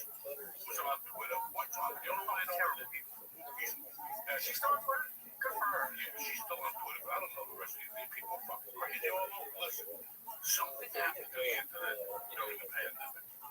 The pandemic hit us March 17th. They closed everything down around by May. Something had happened to the internet. I think people being at home for 2 months, something happened and we've never recovered.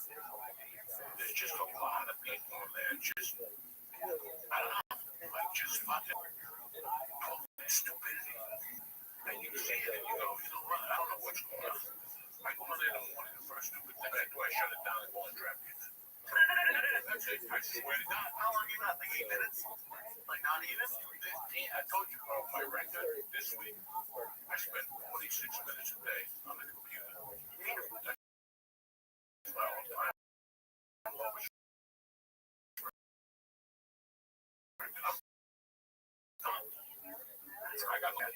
I go to YouTube, I look at the club, Joe Rogan is fucking this. It's just YouTube. The front page of YouTube, it's It's a podcast with this guy in his basement. And you're like, what the fuck, guy?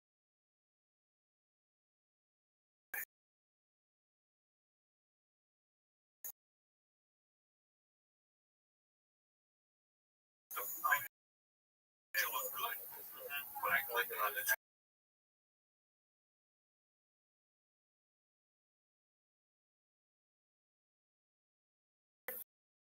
torture.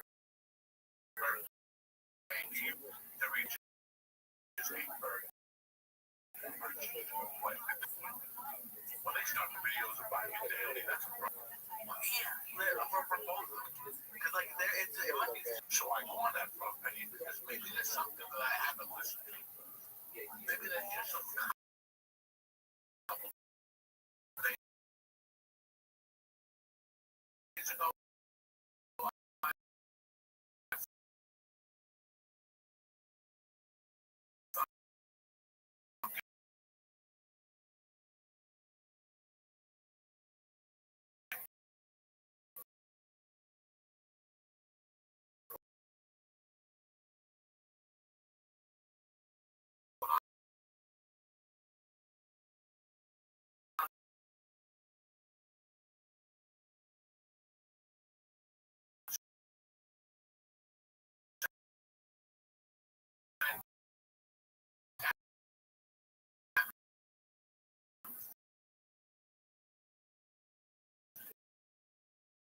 Because I have a playlist. Every morning, what can I do? I put them on. Oh, got killed back of it. It's about the bus. The truth is going to come out when we be a part of this. But I get shit, guys, that would. This day, what's going on? You have no idea. You just have no idea the shit people send to you. When I'm forced to read, because I have to give you the benefit of the doubt. I got a lot of listen. My mother died. I don't know what to do. That's fine. My father died. I got a nephew who's sick. But you get people that I think they forget I'm 62. I think they forget that I'm a fucking old geezer. I got little teeth. I think they forget that I'm old. Yeah, I don't think they forget. I don't know if they're or what it is. But like I had tights, but it was real sweaty. It just came up and just started talking. It was like it freaks you out sometimes. Look, I had a guy yesterday at the weed store. I went to the weed store. And I hate going to this weed store. They have different weed. So I go there. Like I didn't go in January. I'm going. I got sick in January. I don't need to go. It's fucking crazy. It's a freehold. I like the weed store. The weed store is phenomenal. What I have noticed the last 3 times I've been there is that business is terrible.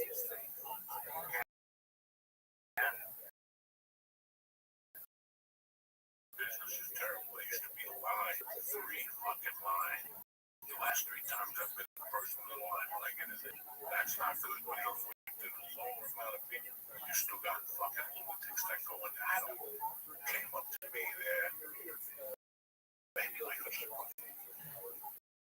And just talk this crazy shit like I am going. Hi, Joey. She goes, you know, Maria, what the fuck are you doing in the weed store?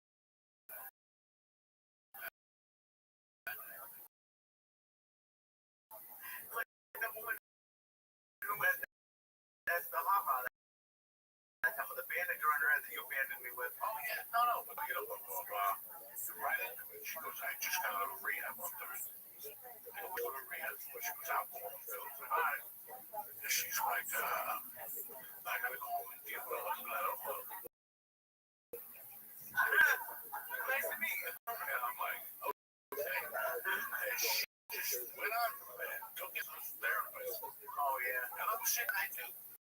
Like, why the fucking white jacket on? And this went on for 15 minutes. You let it go? I bring up chewing gum or something, and you let it go for 8 seconds. You let this one go for like 15 minutes. I was trying to be nice. She got out of rehab. She had glasses. I could smack her. You know, I just, you gotta be cases, some people listen to them and hear them out. Some people might find it interesting. But this lady was telling me everything about her fucking life. And at 90, treated me like a hooker. You know, and I'm like, oh, well, that's...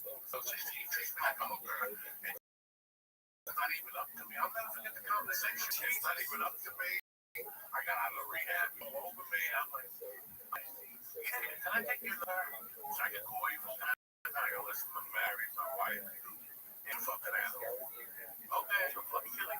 I'll see you again. Okay, that was it.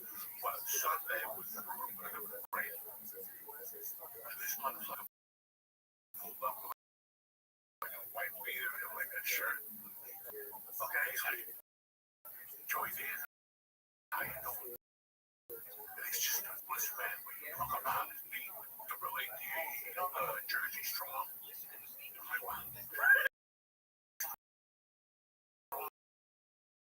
The 79 and the 18.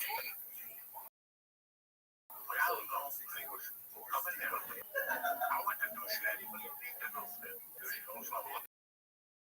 He went into something else. My father was into psychiatry. He went into that shit. And the fucking phone rang on, and it was Nicky Pork Chops. And I'm like, I'm gonna give this motherfucker a bonus. I just saved my life. And he's like, oh, you can take that. No shit, I just zipped the windbreak. My whole arm was drenched. From the fucking car was drenched. It's fucking raining out. He's out there with drops on his head. And then my neighbor called me the other day, like, can I talk to you for a second? He goes, I didn't know you were political. Yeah, I'm not. He goes, what's that picture I saw on there? I go, my nephew's helping me out with the campaign. I took a picture because maybe read the comments, they hate you for it. I don't give a fuck. I go, first of all, we're talking about before. You can sit here every night. You can tell I'm political. I don't have Trump on here. I don't even know what the vice president's name is. I don't know anything. Neither does Trump. And these guys were like, he goes, oh, they were going off Democrat. Because they're idiots. Yeah. Because they're idiots. Because they, and I'll do this to them once a year. Last year I came up and went to the project and took a picture. They went nuts. They went nuts. And they think it bothers me. For me, it's just me fucking with them. You should make like a fake campaign sign for like someone who's not even running. Just a fuck with them. Because like, dude, who cares? And your nephew was working for him. I'm sure he's a great guy, but like you say, who cares who the president is? Who cares who the sheriff is? And how's that gonna change your life at all? I'm saying he's gonna hit you with a rubber one and a wood one. You know, it's just people have nothing in their life. You have to turn into a troll. You have to start trolling people. That would be so great. I know. I can do that because I know what gets them. I know what music gets them round up. Oh yeah, I play Bush. They lose their mind. I play Bush. They lose their mind. You know, Bush. There's a couple of things that they just hate. Fucking hate. And I'll do it just because I don't give a fuck. Yeah, that's what I'm listening to. That's what they're listening. That's what I listen to. Oh my god. Have you ever yelled at someone? You know me, I don't say anything to anybody. But like a year or so ago, I was in line at like CVS on Friday, like 8 p.m. And this woman was yelling at the cashier about the COVID vaccine, that they were testing it on kids and doing things. And there was a line, and I looked, I was like, man, it's 7 o'clock on Friday. Give this guy a break. Sure, like they're doing it, and they're making it home all day. And she watched World News Tonight. I took the good dose. And then I took the good dose.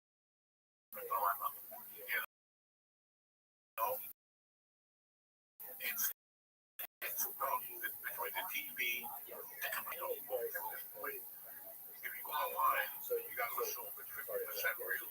But you got to go in there like that. You have to go in knowing what I'm about to read. 50% of the bullshit. At least. Okay? And then if you watch TV, if you put on, like, I know that, I don't know what network it is. I laugh every night.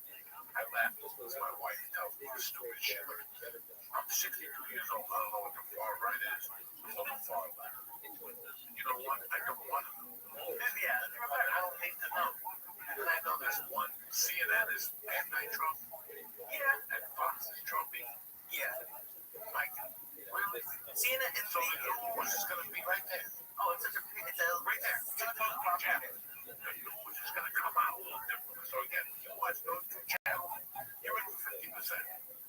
Yeah, 50%, maybe even 40 at best, because they're doing it from a different perspective. It's like when I went out road and I was talking about why I like to sing or Judas Priest, okay, as much as I did always, because he wrote all those lyrics about fucking and sucking. But while you're thinking about women, he was writing those lyrics thinking about a man. Oh yeah, that's brilliant. That's brilliant. Like, and that's what you're getting now. But he was doing it because, you know, he was swinging dick. Right. So you gotta read his book. He would just fuck everybody. Oh, and when he would take you to the cleaners, he busted the guy's ovaries. What? He busted a guy's ovary in Chicago as a designer. Some guy got to go to the hospital, busted fucking ovary. His asshole was like fucking. The thing about he was pretty proud of it. Oh my god, that's my favorite. My favorite news is living in Israel today with Joey Diaz. He's going to the have you seen what Israel's been doing? I'm like, no. They're ready to fuck people up. You know, it's like, you look at even the other day they have, I call this blind. I call this blind. Like, he told me that 9 people escaped from the ice thing. Right? And then I'm sitting there going, 9 people escaped from Newark. Okay? 3 hours later, you know, I spoke my numbers, I eat my little Eddies. I go for my 7 o'clock ride. And I come back home, my wife has 12, what, New Jersey 12? She was waiting for the weather, and also another breaking news, you know. 4 people escaped, and there's a protest going on right now. Without even looking at it, I go, let's see where the chubby chick is. No, the first one, a fat bald one with a lesbian Nazi thing on her arm, pushing the truck. Like she was going to push it, go. She caught a beat. That was so ferocious. Was it the red truck? I think I saw that. Ran her over? Yeah, ran her over. They picked her back up, punched her in the head. She came running back. Julio. Oh my God. And punching her. She's like, Julio. Why is there 8 years at those protests? We got fucking blue head. They always want to be like, it's always something. I don't know what it is with lesbians or chubby chicks that run down there to get beat up. I don't know. To get beat up. Listen, I'm not right. Beat up when I'm in my car. I'm allowed to hit the floor.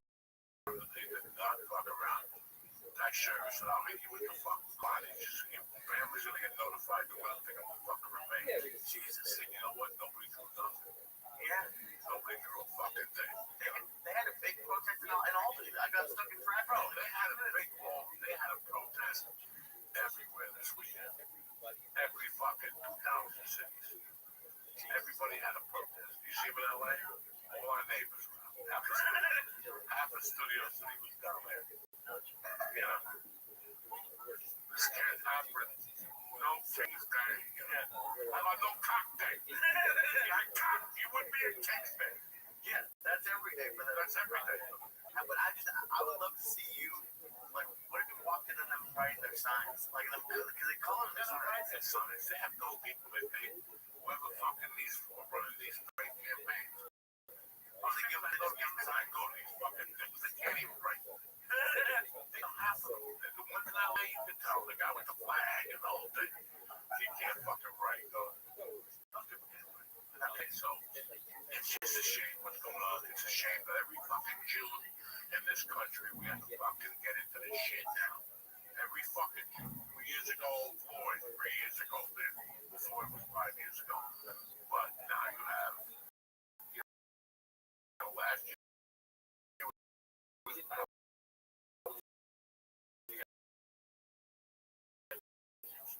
before that, it was the Jews saying that the way to ice fucking day with people dressed as Palestinians. I'm like, how confused are you? Wait, that ice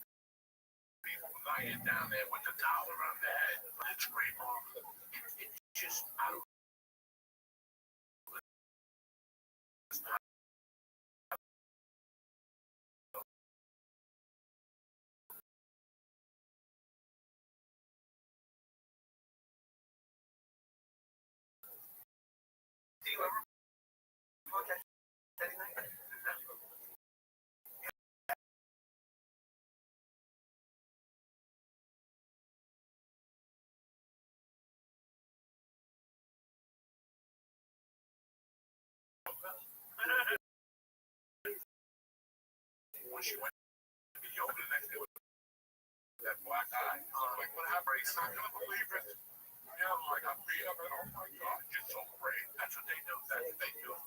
It's about to be accepted. So people act like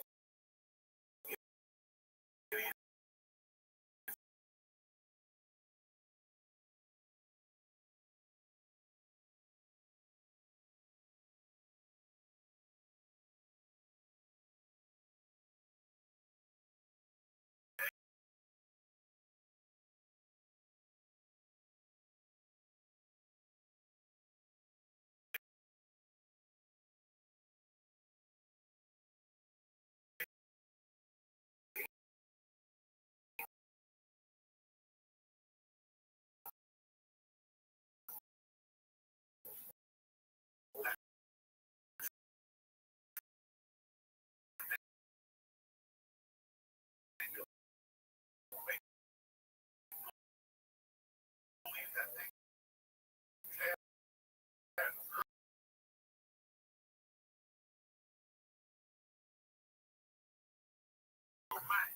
Which can take the same active ingredients as Viagra and Cialis into one tablet that works fast. Listen to medical providers, and if you approve, you'll get your prescription days. Listen, make life easier by getting all the discovery options at BlueChew.com. And with a special deal for the church family. You ready? Your first month of Blue Chew is free, just like that. Free when you press the promo code Joey, Joey. Just pay a fifth to get $5 shipping. That's promo code Joey. Visit BlueChew.com for more details. Sponsored Uncle Joey. Let me talk to you. You know what's not your summer budget? Overpaying for your wireless phone bill while you're planning beach trips and backyard barbecues and swinging by the beach. Well, it's so inexpensive, you never have to choose between food or your cell phone bill. You can do both with cell phone plans starting at just Mint Mobile premium wireless service on the nation's largest 5G network with unlimited talk and text. My wife has Mint Mobile. She loves it. For $15 a month, you can't go wrong. It's time to switch. This year, skip breaking mobile.com/church. CHURCH. That's mint.com/church. Upfront payment of $45 for 3 months. 5 gigabyte plan required. To $15 a month. New customer offer for first day. $15 a month for the summer. Who's better than you? Taxes and fees extra. See Mint Mobile for details and get your life together. How you doing? I'm doing good. I didn't even tell you what happened in Florida. I was going to tell you last week, but we didn't have time. One of our friends down there, I've never done fireworks. Like I was petrified of it as a kid. I did it for the first time. Within 30 seconds, there were 2 cop cars. I got in trouble. Like I have like a warning in like wherever I was, like the airbags in Tampa or something. They got real upset. They didn't like it at all. One of our friends down there, allegedly, may have found, but they sell it at Target. So I don't really get what the fuck happened. And then they sell them at Target. I got fucking like sparkler things in the garden. Let me give you these. You're gonna be fine. And then, dude, I have a video. It blew off and like the cardboard on the top hit me. And I thought I was getting like set on fire. So I didn't see one firework that went off. I didn't see one in the sky. 30 seconds later, there were 2 cop cars driving on the beach. And I thought I was gonna get arrested. What they give you a water For fireworks, but they're not apparently.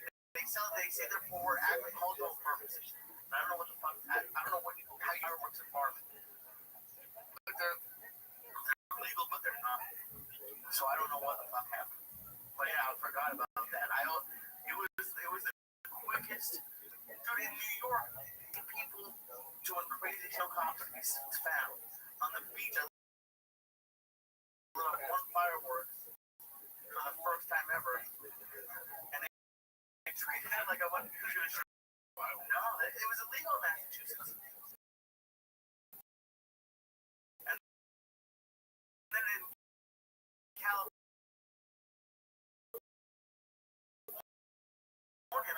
every Mexican had them. You didn't need to like buy your own. That was awesome. But yeah.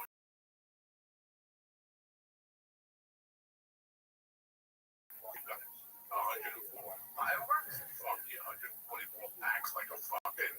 And when you got like you lit the whole thing on fire. Oh yeah. If you have balls, they're like $9, like fucking no for it. You buy a match just to sell them. Oh, okay. But you could probably sell them, pass them all, and keep them. Plus you could like rip it or something. Or like take one pieces of it. Oh, okay. No, because it's like a kilo of coke. But when you cut it open, it's got all the packages individual, like 5 packs, 20 packs, whatever the fuck it is. Oh, yeah, I've never done it. Do you remember that football player, Jason Pierre-Paul, had like a fucked up crab hand now because he blew up his hand doing like that's. I've been scared of fireworks my whole life. Not me. No, you like them? I never knew you did fireworks. What? Yeah, I do fireworks. I go fucking. You have a backyard or anything? Fucking, I go, we close alcoholics and I go fireworks. Anonymous, really. You get fireworks. No, it's a kid's thing. They come to your neighborhood, you buy a pack of firecrackers, you light them. And then you like other shit. You like the bottle rockets. I never did those either. Like, just shooting them at people? Oh, yeah. You go to the bottle and you shoot them at people, or you break the stick. Okay. And those are called something completely different on color, which you can't say anything. You light them up, and they just spin around in circles. Oh, damn. And they go bounce off the wall without the stick. The thing goes crazy. There's no navigation system. Ever get hit? No, we shot them at people. And then you had Roman candles, which you would shoot at people. And they were like $40. We were kids for a stick. And ladies. And like 8 of those, a stick of dynamite. Right? And that's the stuff like people would put it in like mailboxes and blow them up. Boom, like frogs, mouth, and shit. Oh, but you might have been a frog's mouth? I don't know. Well, I live in that stupid shit, but you know, places where there's not much to do. Right? They said blow up a frog.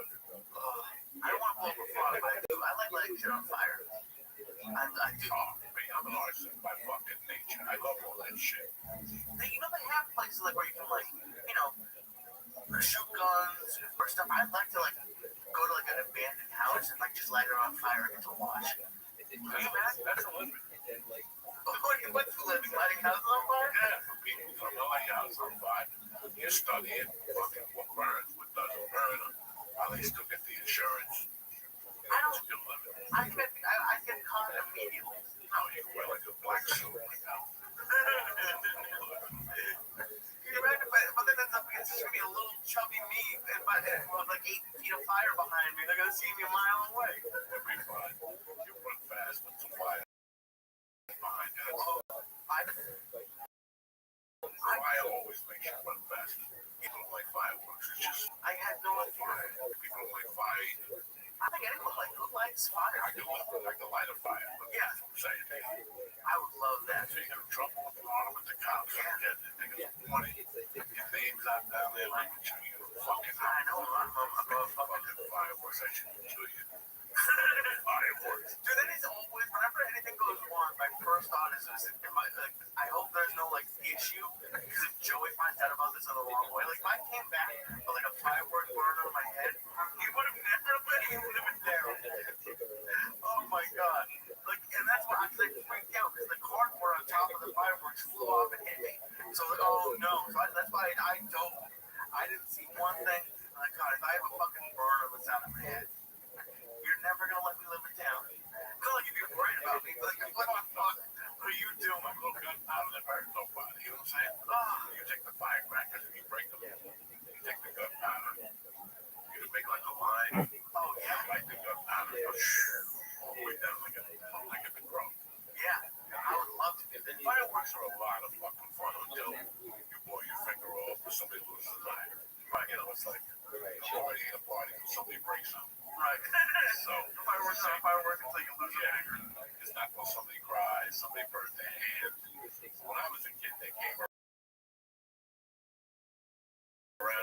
picture of the guy with his fingers. Really? And that shit. Oh, shit. And I'm like, sign me up. Sign me up, motherfucker. I want to like some of those. And just fun, kids like them. I've been happy to do things like the helicopter. My neighbor had those. You put them on fire and they really? Yeah, like 8 feet here. Are you gonna go on the 4th of July to like see fireworks? Oh my god, I can't wait. That's my favorite part of the year. But sit there in the house with my family and I got a guitar. Yeah, get the fuck out of here. I like 3 fucking firecrackers. I go inside and mind my business. I'm like,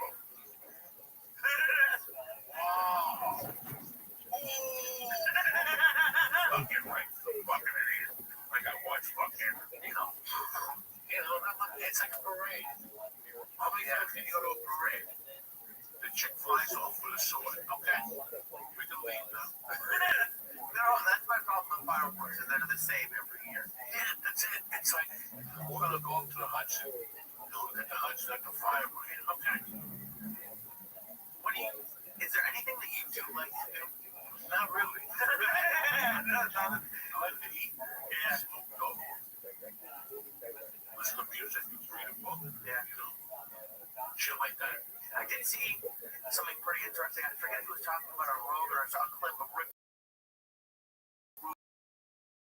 Rubin talking about that Johnny Cash song that he ever did. It was like another rock song. He did a cover of it, but he was like 73. I don't know if you know the Johnny Cash fan. I like Johnny Cash wrote a song called Rusty Cage. Okay, and then Soundgarden redid it. Oh, I think it's the other way around actually. Yeah. So and Soundgarden first, and he did it like 73. It's pretty that was pretty interesting.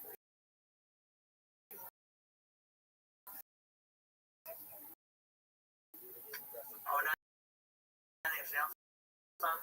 Oh, okay. That was to keep facts in my head. I have no idea. I think a fucking Father's Day. Oh yeah. I think a week with her. When you're a dad, you have good weeks and you have fucking good weeks and bad weeks, whatever. I don't know. I just had a really good week with her. And Father's Day, like what happened? I don't know. She's getting done. She's done. She's done. That's it. 6th grade is done. Wow. 7th grade. I mean, fucking Florentine's kid graduates 8th grade. What? He was in the 3rd grade or something like that. Wow. Yeah, this kid was a fucking young kid, man. So it's just really weird. I'm watching her like she grew again. Not size-wise. She's not growing size-wise, even though she is. What I'm trying to say, like when I talk to her now, I can see that she's older and it's kind of getting a little bit more fun. She makes me laugh a little bit more. Yeah, she does. I mean, I swear to God, I can't believe the shit she comes up with. Oh, I love when she's basically doing stand-up without knowing she's doing stand-up. I love when you get her going, and then you let her go, and then you tell her, you're like, relax. That's it. Because she'll go off on you, she'll throw going off for fucking 20 minutes. And sit in the car after you buy ice cream or something.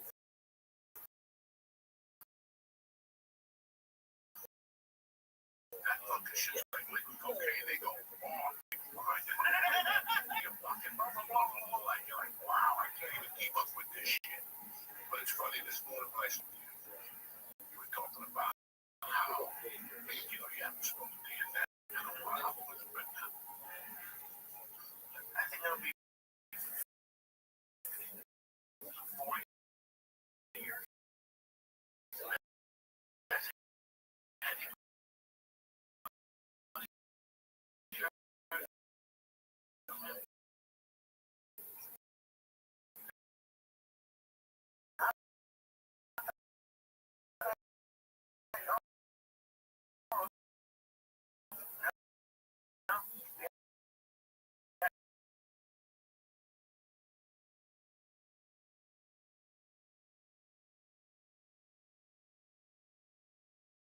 Is it almost not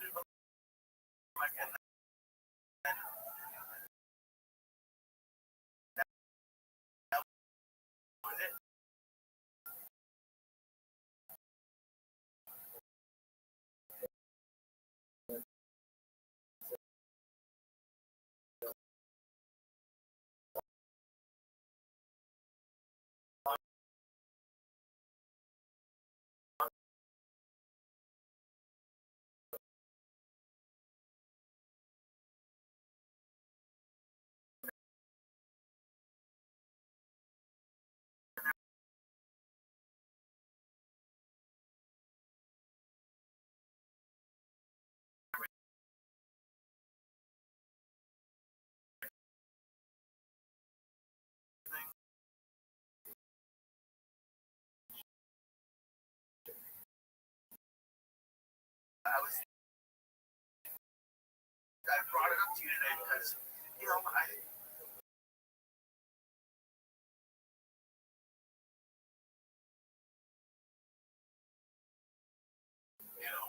I think it happens. Did you stop answering their calls, or you just? No, they didn't call either. I mean, one guy called one time, and I called him back, and we spoke a little bit, and he invited me to his house. He was only here for like 2 days, and you came over. Okay, yeah. I'm like, you want to go down there? You're like, I don't know. I'm like, this motherfucker is strong. I don't have. I'm not going to bring you back. I'm going to drive an hour 40, and then an hour 40 back. Right. And when I called him, I could tell he was pissed off, so I tried to put it on.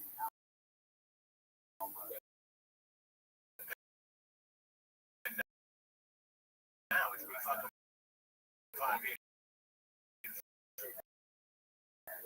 So maybe that's it. Right after a while. Just to remind me. And there's text and I still haven't one number 2 of them in a different time zone. Right. And that's always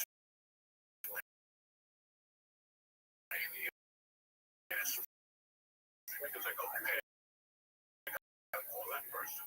At the time, if you don't call that person, like, fuck. I thought maybe my daughter's girl. Right, I have called that. I call you in the morning. And you call me back.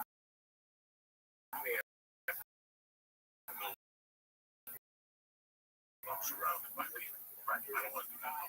But there's like sometimes you just, like, have you ever, I know your parents aren't here, but like, sometimes they decide like, okay, this person's not supposed to be in my life. Like that, it sounds like you just, you get busy and things happen. It doesn't sound like you're like cutting people. No. I know, I love the deal. It's my old name.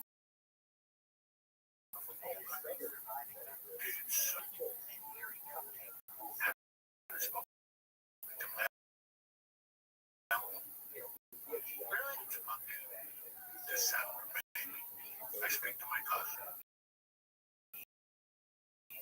I speak to all my. He used to be a late night guy. He's 86. He had a call like 11 o'clock p.m., 8 o'clock. I could catch him like last night. I thought about calling during the baseball game. He watches Giants all the time. Okay. With baseball last night against the Dodgers. But I got busy. Right, it was Father's Day. I got busy with the girls. I have them there, but it's just, I don't think I'm right. You just fall into the cracks. So you go, I'm embarrassed to walk. I get that for sure.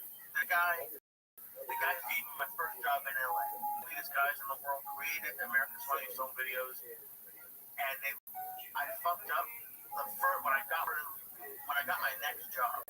They had like a board you could post at the college I went to, and I posted it. And this guy is like a mother, like I'm seeing this college. He found out I was leaving his company before I told him. I could tell him. I could tell that it hurt his feelings, and I just have it like for you because he was great to me. But it's like, yeah, when more time goes, you get like subconscious about it.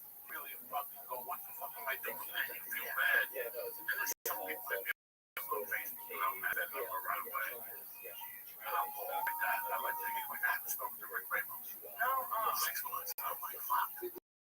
I gotta call that motherfucker. What the hell do? Oh, yeah, we gotta talk about shit. I see midnight run. Like, motherfucker. I know he goes to bed early. He's in Arizona, so if it's 7 here, it's 5 over there. Right? I don't know. Like, now. But then it's just trying to talk to Simone for a long fucking time. Wow. And then they call in the afternoon, and I'm surprised, but you have no peace of mind. They'll fucking at 7 at night when the Japanese are to call them back. Because they're calling me watching world news and talking to my daughter. I'm like, I'm pick up the phone now, call them when I get home. It's calling back to back. So I'm surprised to hear you say that. Like, because like I get in my own head. Like, oh, they don't want to hear me. It's been too long. Like, I wouldn't have expected you like to be like that? I like to check with people. Yeah. I like to keep people on their toes. But nobody ever does. That's the way you do it, you know. But Dave and I still talk to a lot of people. Like I still talk to a lot of fucking people. I just talked to my buddy from Colorado. I've known him since 1984. Cool. Steve Schiavone texts me, and then Mike called. It's on the podcast, right? Yeah. Yeah. So those guys, you know, it's just sometimes I won't talk to Mike for a year. Right.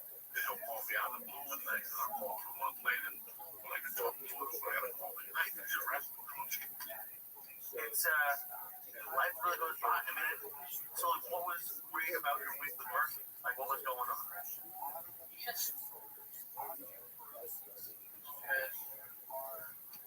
I say it on the stage, and I fucking talk about it in life that I didn't like LA because I didn't think the damage talking to these fucking kids. There's no way. There's no fucking way that there was a gap in life there with damage for 20 years. Didn't say nothing to their kids about what's right or what's wrong, and they all ended up in LA. It's like I said. LA has like a past when you spoke to your dad not 20 years, get it? You know, you speak to your dad, yeah, every day, you know, or Hollywood, you met the fucking So I wanted to just, that's why I walked away from so many fucking things. I thought people call me every day to do fucking, I just got an email from my agent, but yeah, they don't get it. We think you should do this, motherfucker. You come over here. You get in the car and drive an hour, and it's $60 for me to do a podcast. Yeah. $60, $70, no matter what. To do a podcast that I'm not really supposed to enjoy anything. Right. I don't want to go over there. I'd rather go to a fucking workout. I get more hit the fucking road, air punches, and driving for an hour, talking for 2 hours, and get back in the car, and then it's an hour and a half of traffic. I really do. I had to find my life. I'm not young anymore. I don't have 3 hours. I could die at any minute. I'm 62 years old. I could die at any fucking minute. So can anyone, though. You know? Yeah. But the kids are dying, and my kids are dying. I can't, unless you go back to Tel Aviv. I didn't tell you I'm going next week. Yeah, good. Have a good trip. Oh, my God. You know, the odds. So now I look at my time like, what the fuck? Yeah. I was the wrong day to talk to you about. So how was prison? Prison was great. That's it. Right. Right. Read the book. You can do the podcast. Right. I just don't see it. Do the podcast with one. Yeah, do the podcast with the book. That's the book. Same shit you're going to ask me. Right. Yeah. I can see that my guy going there. But it's not going around the corner from my house anymore. No. It's 3 fucking hours. $80 later. And, you know, 4 hours of my fucking time. It got like that towards the end of LA. Oh, we opened up a studio. We didn't know where. I'm not going down there. We do a podcast at 3. That's great to know. I have to leave at 11 a.m. You got to get back on that. Is that 4:05 and 4 o'clock? I was wish down there. I wouldn't do that to anybody. No. I would never do something. Yeah, I do a podcast at 3. In Marina Del Rey. Oh, don't worry about the 10 or 4:05. I wouldn't do that to people. No, but you have common decency. Yeah, common, you don't do. I'm happy to come down at 8. Yeah. When there's no traffic. Yeah. When there's no traffic. I'm not going to come down that grand. That's what you know. Everybody's going to get parked. It ain't going to happen. If it's not 11 o'clock here, it ain't going to happen. Even then, you got a problem. No. You might get a call with a cancellation. Because if I get up, if I stay up till 2 or something, that's like 10 fucking 9:50. Did you really? Yeah, walking around. 1:15. Me and the cat, she's looking at me, I'm looking at her for fucking mental support. I go downstairs, I drink a nice tea, I fucking smoke some dope. I watched Godfather Harlem for a fucking episode, and I went back up at 6 in the morning. Oh, you went back up to bed? Yeah. Oh, okay. I was like, what are you doing all day from 4 o'clock? I died. By 8 o'clock, I'd be passed out from the reefer. Because when you get up at 6, I hit the fucking, when I get to 4:35, I don't have to wait till 7:15 to get high. I just go downstairs, drink some water, and do 2 shots of that lung thing, open up your lungs in the morning. Oh, the asthma inhaler? Yeah, right to the garage. Oh, you fucking. You doing an inhaler before you get the bomb hit? Fuck it, open up the airwaves. What are you think I'm stupid? Why should I do an after I get high? I guess you're right. Yeah. Does it help? Yeah, I see the devil in the morning. Okay. They just gave me an inhaler. Maybe I should try it. You should try everything. You know, look, how many milligrams lay you You tell me. I have no idea. Last week I hit you later. Oh, it's gonna hit me later today. Luckily, George made a cheeseburger today to save me. Because if I do that shit with nothing in my stomach, That's why I say get some fucking doctor when it comes to shit like it kill you. Yes, you are. You're trying to do the late kill. I'm just trying to take you to a different level of life, brother. You know what I'm saying? But yeah, when I get up, that means I'm taking something won't be able to trade a thought. Maybe I had to pee, and I didn't pee, and then I got to pee more, and then fuck it. It's always something. But one, and I will give you credit, but one thing that I think you're absolutely right is because a lot of comics get like freaked out. Because I'll go to a show, I'll smoke a joint before, because like I had a great weekend in Albany, and I got high, and I went back to watch, I got a camera, and I like watched my sets, and I got rolled like 15 new minutes just getting high after the set was crazy awesome. Before, during, and after. That's true. We rewrite the fucking. Who's rewriting? I didn't write the story. I didn't write it. What story? Just the soldier, what they told me to do. No one told you to do this. When the Bruce got high. You did heroin. Yeah. You want to do heroin before you go on stage? Yeah, kinda. Okay. I'll get some.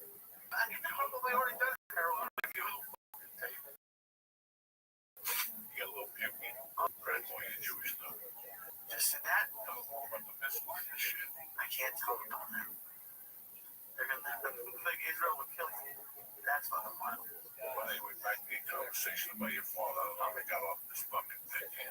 Well, yeah, it's, you know. Do you want to call him? You know what? I'm gonna be honest, and I'm gonna probably see this. When he blocked me, I was like, you know what? Not really. And you know, he's getting older. I probably should. It's like Steve Simone gets mad at me sometimes. He's like, you gotta do it. I don't know, and it's. Because I thought about you with your other daughter, and it's, you know, it would be real shitty if he was gone and that was the last time we spoke. But to have like someone who's important, see like you out of nowhere for something stupid. Like if I would understand. Something found out he blocked me. I got an email after his HBO. And then, oh yeah, now I was like, what's going on here? And I looked, I tried to give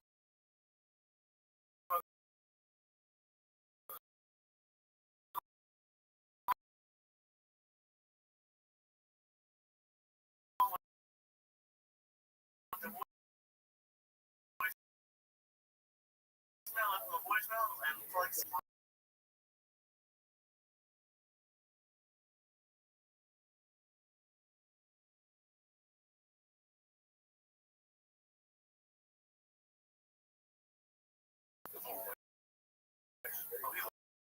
love your animals. That was Not anybody comes but up. the animal, yeah. But the animals just, you know. So I don't know anymore. Listen, I don't know. Like I haven't spoken to those people now.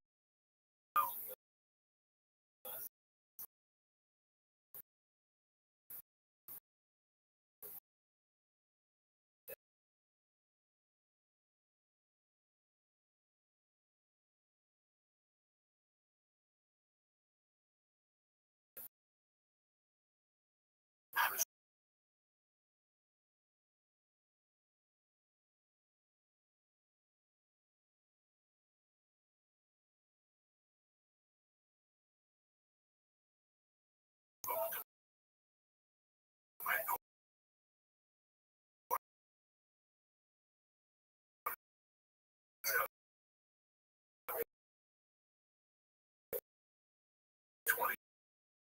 some years. And I haven't spoken to my ex-wife since the other. I hope she's healthy. I hope she's good, but that's it. There's nothing. What do you want me to do? What do you want to do? Right? Even how close we get. Still have feelings. Do we fuck 25? All of a sudden you show up now. So, you know, like you gotta, and I have to make up. I have to not make up. I have to tell her my story, right? And if I tell her my story, that's a truth she never knew, and she'll understand. But I don't want to do that. It's not important for me to do that. We're both set in our ways. We're both set in our lives. Good luck to her. I hope she never gets hit by a truck. He doesn't want me to get hit by a truck. That's all I did. No, whatever pain I had, you know what? God threw me a 20 spot. And once in a while, God throws you a 20 spot, and they cover the fucking damage, and you're good. And it's like it never fucking happened. It is, and it's like the first couple of years was rough. Like the first like 6 months to a year was really rough, and then it's just, you know, I've been very lucky with a bunch of like great in my life, and it's like, why am I'm not like as not stone, but like as like confident as you are about it, but I'm like this far is like, why am I we can't just go back to normal now. No, that's not. You should have slipped in there like nothing happened. Listen, let me get this out of the way. In the world that I grew up in, the way I grew up, be honest with you, and I know a lot of people would be mad at me.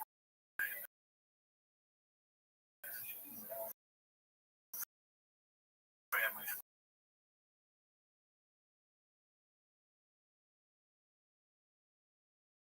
Saw how my family.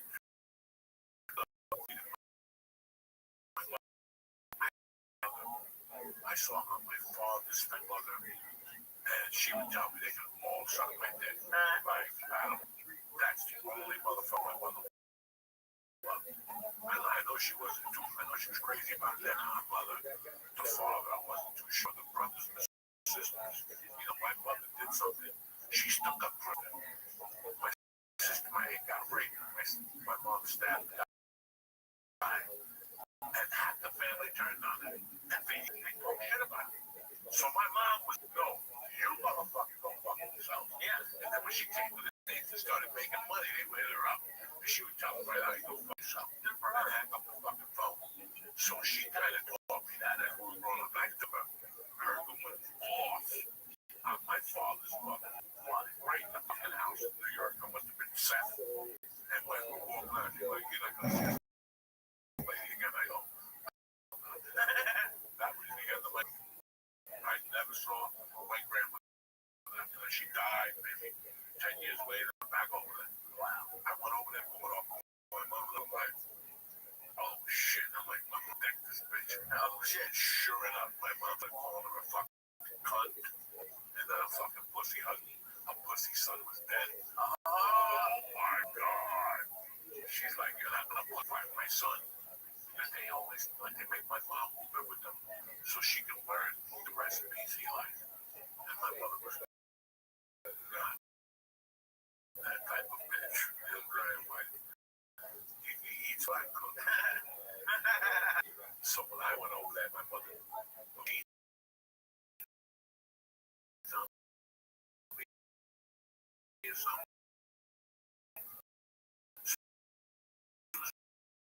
I walked the door from Spain.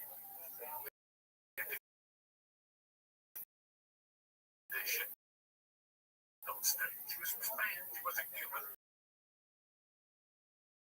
Yeah. Yeah. And then my mother died. And then I realized something when your blood family. It's the street family. Because I look at all you guys as blood. I don't look at you guys as fucking, you know, he's my friend. You guys are blood. That's why I get mad when you ask me about Pac. That's why. That's some guy already gone that pushed it on me, but it's you. So walk around is so good for you. It's how you do it. Leave me the fuck alone. But that's why I get so angry at it. I can see that, that's why I get so angry at people. So for me, my street brothers have been, and I have street brothers that'll say, hey man, I gotta tell you something. You're one brother to me, and my own blood brothers. And it feels different. And that's the thing with me. I have a lot of people that they should have told me. I have like 10 friends that should have told their family to go fuck themselves all the time. Yeah. And it feels good when it sucks, but it feels good. Tell your family to go fuck themselves. Tell them to go fuck themselves. This ain't gonna work for me. Because once you tell your family to go fuck themselves, they know you're not playing. It's very important that you look into all of them. And include your mother from time to time. Because they'll take you to the cleaners too. They'll drive you crazy. Oh, not your mom or your dad, but my cousins or whatever. You got more side noise than me. No. Right? No, you take me down with this stupidity. I mean, honestly, there's so many people. It's the craziest thing that I've for dating for me, for like all my girlfriends, the way that a lot of parents talk to their daughters is fucking wild. Like they talk almost every time their parents like make comments about their weight, like as they're giving them like the dish, they're like, oh, like they call it Gordo or like the crazy shit, and it's like family. I don't know. You ever work in a place and you start at the bottom, and when you move up, they still see you at the bottom. I feel like that's how family is. Like they remember you as that dumb kid who shit the bed in the bed, or like whatever they did. On the other side of the spectrum, I know people have great families. Oh, I mean, yeah, part of my family's great. I know people have fucking great families. I know people that, but after a while, once you start getting old, you gotta look at your family, go, what's gonna happen with this money? Because when it ends up a family more than that, so stupid fucking envelope. And that's where you have to start looking at it. You get old, like, what am I gonna do? That's why all these musicians, right? They sell their rights. $500 million. And they want to sell them. No. But they don't want the bullshit that comes after it. When they have that money now, we know there's no more bullshit. Quincy Jones is giving them each $1 million. And to his 8 kids, $81 million fucking dollars. So everybody knows there's no fucking drama.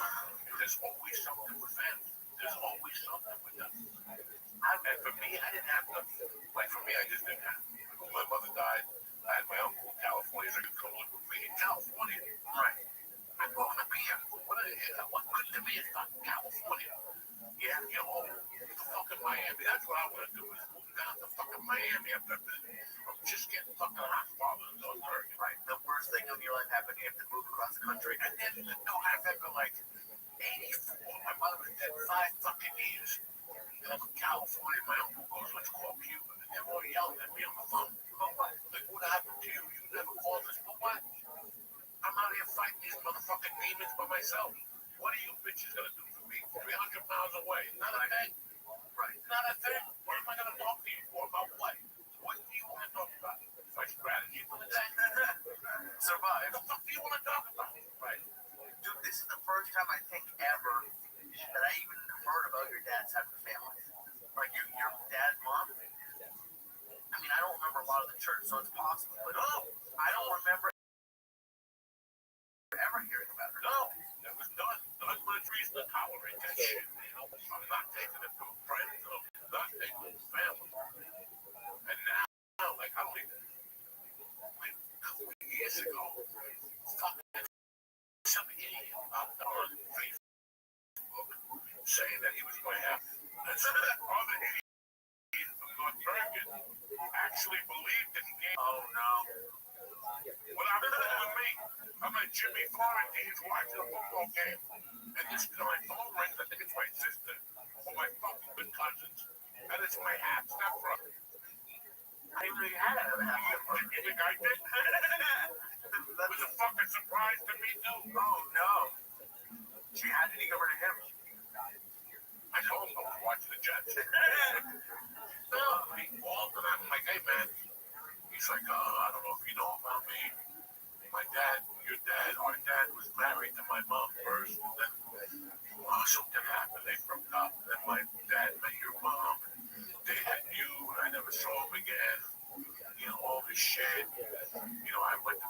Cuba, I have the same story as you. And he was calling around to see if he could get sponsored. Because they had a new sponsor system out of Cuba. Okay. Well, you have to put your bank account up, money up. No. No. That's pretty bold. You need 500 to get up here, I'll give it to you. Yeah. You need a basement, I'll put you on this couch right here. But yeah, I'm not too much for no, but I don't need none of you fucking giving coming up here, staffing somebody, I got to do time in 64. No. Oh, like that you're basically signing up bail for him? Like, yeah, he called me. This is all great, Danny. Can we talk about this during the weekend? Sunday at 2 o'clock. Right. The first time here, Sunday at fucking 2 o'clock. I'm like, and then he never called me. And then my uncle called me like a week later. He goes, listen, all your cousins call now because they want to get this new type of sponsorship and me to do an ad before I'll send you a lifeline. I'm not giving you my cousin back again. No, I'm not doing any of that stuff. That's all I give a fuck. You know what I'm saying? I can't. I just can't. So, did having mercy make you change your mindset? Is that when your mindset started to change? About like all these other people, like a family had called, 20 years ago, and you had a little bit of money. Like what it is like the fact that you have like a family that listen. You know anything about me? I don't know anybody. But there's a difference between health and economy. And that's it. That's it. If any of my friends call me and say, listen, I got hit by a call last night. My fucking engine flew out or something like that. I'm all rolled out. Oops. What a coincidence. We're cousins now. You know what I'm saying? My name is B.S. What a coincidence, He didn't ask for money. He just wanted to see if I think the big business sponsorship. And I told him, I have my own problems. I don't have no fucking passport. Right. I'm not really legal. I'm not legal. I told you I went to that UFC last week. I didn't tell you that.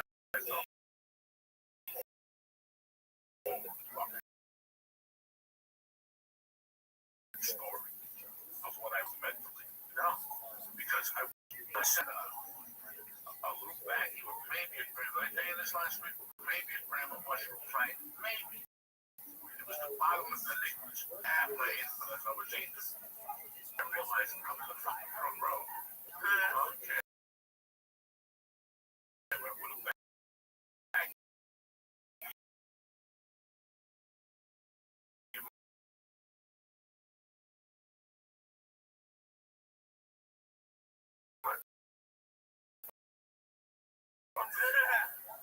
I'm like, they're not throwing me on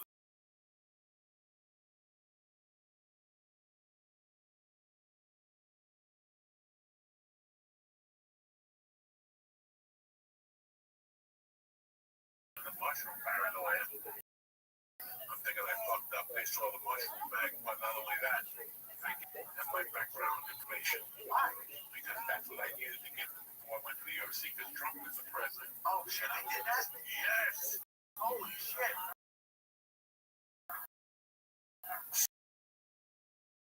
So now I'm sick. They go.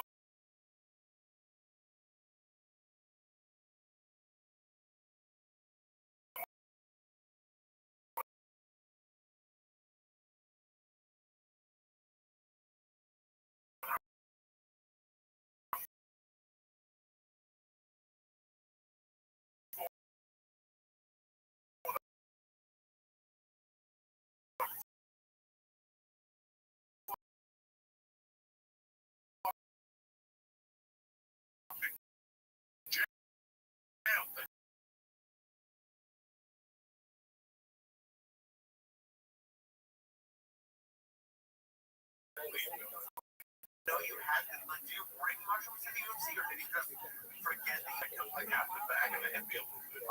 Yeah, that's it. Did the mushrooms get you anxious? Is that why you were freaking out? Or I did my anxiety and my paranoia. But I sat there after I go, I'm fucked up. These motherfuckers are going to arrest me. They got me. Look, I don't think it would have mattered on pay-per-view. I'm like, ESPN, maybe they would have been upset. No, everything is not pay-per-view. It's not ESPN. I'm worried about its mushrooms.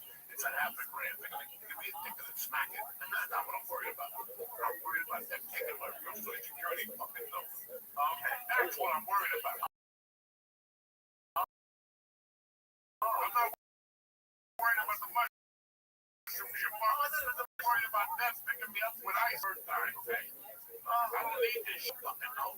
Right. Listen, one day I went stupid upstairs. When we lived in Given that Terrace. I don't know nothing about nothing. I'm maybe 9. I go snoop, and this is a little fucking box. They open up, and it's got like, it's a perfumes. My mother used to take pictures, and I put it on my face. And I took it out, and it was just like this black paper with white letters. And it was my birth certificate. Cuba. Okay, this is Jose Antonio Diaz, all this shit. My father was a waiter, but she wasn't. That's something else. I took that birth certificate as a kid, and I know I had it. Then I think when I went to get my drugs, I left that.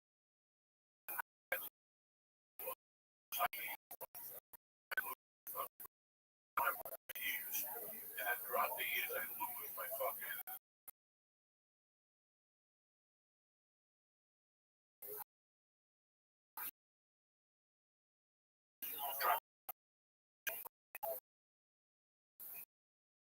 I went to get a job. They're like, Social Security card and birth certificate. And my friend goes, you get your birth certificate. Just call, send it, whatever it is.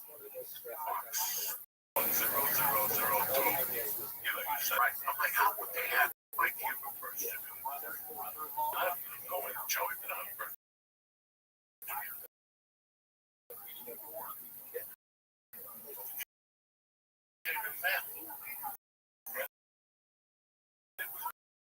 Brand new and complete. He just said it was Antonio Diaz, born February 1963,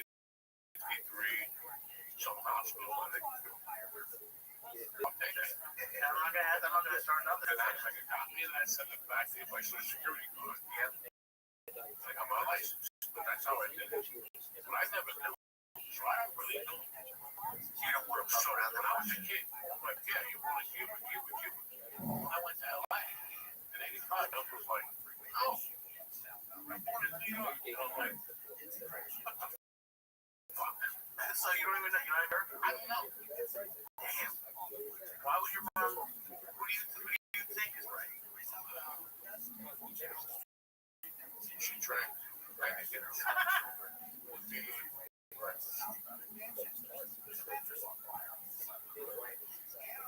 and if she admitted she put a rag in it. Oh. In a beer with an orange tomato juice? That's fucked up. Yeah, I might believe your uncle. So I don't know. It's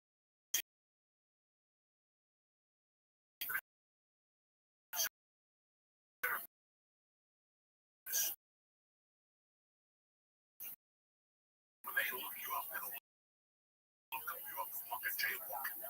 Yeah, but I don't know. If the Secret Service was there, they don't like let you wait. Like they'll just tap you. No, we're not going to tackle me. Everybody else get tackled in my mind. Yeah. That's how I live. I live like that. Yeah, like the worst is gonna happen. No, man, fucking ISIS would come get me any fucking day now. I'll be out that day. You have to get yourself a chubby white chick to come out there and save me. And bang on the buzz. Hosan dog. Hosan dog. And wear a flag, a Cuban flag out there. Half Jew, half Cuban. Okay, these are all in the case. Oh my God, the case. Forget about it. Okay. That would suck if that happened. I'm scared to pieces every fucking day. It's funny. I was just telling you, I went to Georgia and I went to a party on Saturday. And David was there. And I was talking to Dave. And I was telling Dave. He asked me a question about something. I go, Dave, well, that's right. Rob, rest in peace. Right after I robbed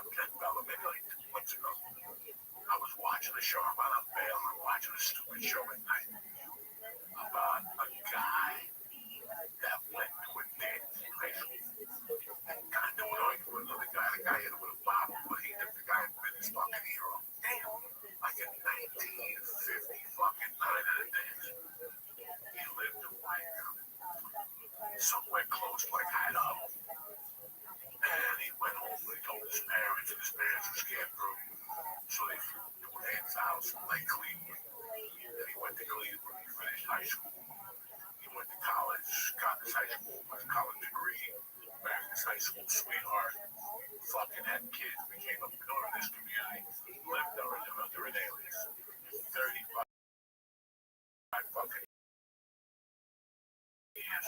And one day he was cooking, he cut his hand. He went to the hospital, they ran a background check. Threw him in jail for 20 years, but then they don't be fined fucking years. Without even getting a J ticket, fucking jaywalking ticket. So he ended up doing like 3 years, you know. I mean, that's the real course. I always got in trouble. The guy at the Hertz, they kept saying, we'll get you down there, you get a medical program, we'll change your number, you change your name. And I'm like, man, I can never come back to the United States. No, like I can never, you know. Thank God you didn't do it. Did you feel the urge to do it at all? Where you're like, oh man, you know what, maybe. No, because I knew the deal. Don't look at it because I got sentenced in August. That September, America's Most Wanted came out. I don't know if you would have been on America's Most Wanted. I'm just saying, you dumb fuck. No, you don't have to kill somebody. You don't have to kill somebody. Right, they can always call you. If it's a fucking fraudulent jacket, you keep it. Right. And if they have a hard time catching somebody, they'll put you on America's Most Wanted. I mean, they can't make you fucking with them. Like, in and out of their neighborhood and shit, they'll go fucking. Right. And they know you're around. They get reports. They'll put you on America's Most Wanted or local stations. America's Most Wanted. The bootleg ones, because now most towns have them. They do. I haven't seen Yeah, you those. watch the news. Also, there's like, have you seen this man? You know, watch it for burglary, Holocaust, you know, whatever else. Like, you know, me, I'm a pussy. I would have, like, jail would freak me out. But I can imagine, like, if you, let's say you did bail and, like, run away before your case. It's not like you would have had a relaxing life at the Hertz and the Dominican Republic. You would have been, like, you would have been depressed. I know a guy now that can't come to Jersey. He's been gone for 30 years. He left before me, maybe 35 years. He's still in the country. Oh, yeah. Okay. He just can't come back to Jersey. Just Jersey. Does it fuck with him? Yeah. You gotta turn it into something else to make it easier. Right. But, you know, you're not one to go back to Jersey is one thing. You're not allowed to go back to Jersey. That's another thing. That's fucking crazy. I can say to you, I hate Jersey. I'm sick of the money at the toll. Now they want to send me a fucking bill. You know, you can do whatever you want, but when they don't let you in, it's different. Who doesn't want to come back home when you're 65 years old to see your friends? You know, I think only like one friend, two friends have been in Austin, Houston, and shit, but it's weird. That's a weird fucking thing, man. You know, what are the contrasts to that? Ask me about this now. What about a person without a work that comes from another country like the people in LA last week? And again, I'm not political, but I want you to think about this. What if you came to this country, you're hard work, you didn't rape nobody, you didn't sell drugs, you're not in violation with the cartel, and you get a job, your wife works, you raise your kids, maybe they got a scholarship to UMC. They came to school your ass up last week just for being illegal. Right? What's the argument there that you're a politician? Because, again, you haven't done another 37 years, so what the fuck do you have 1 week to get your American citizen?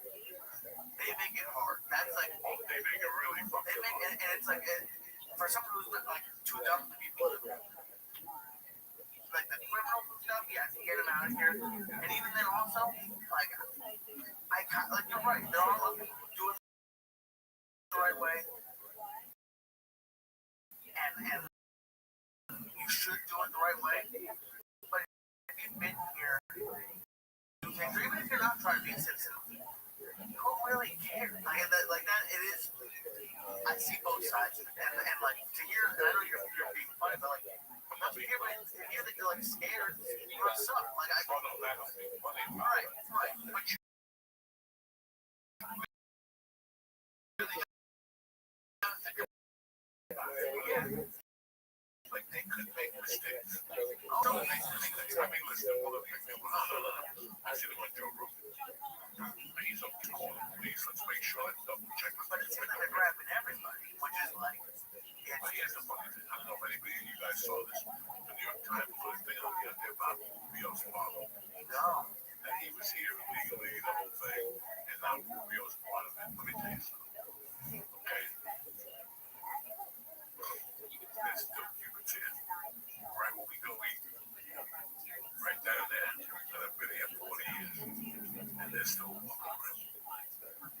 Do you think they're nervous, or they're like they're so hidden? Maybe. Right. They'll take them back to the human. They're 90 already. They don't give a fuck. And the thing like that would freak me out, because I follow two people on Instagram right now. Alvaro Strego, Jesus, shoot a special and like it does like the part that would scare me. And like this is like white privilege. What if you're 100% a citizen, or you have like a green card, and like you are trying to do things the right way? Like I would feel nervous as like a Spanish person that they're just gonna come grab me no matter what. Like that might be a shitty way to have to have a little bit of fear if you have ground. yeah. People down the street, going to buy fucking pastelito. You bomb on stage, they have that look, and they be like, wait, one more joke. No. Right. Now they come up with Subarus. Oh no. They pull up with lesbian cars. Tricking with the Subarus. They're not those black cars. They're fucking slick. Wait.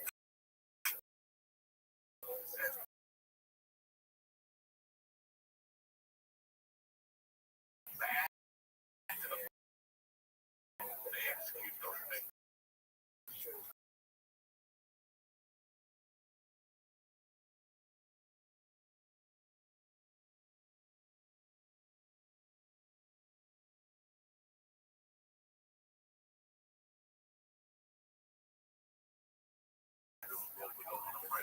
Israel's about to drop. Like Red Fox is doing second. It's coming. They're gonna feel the big one. They just broke with those. I don't think.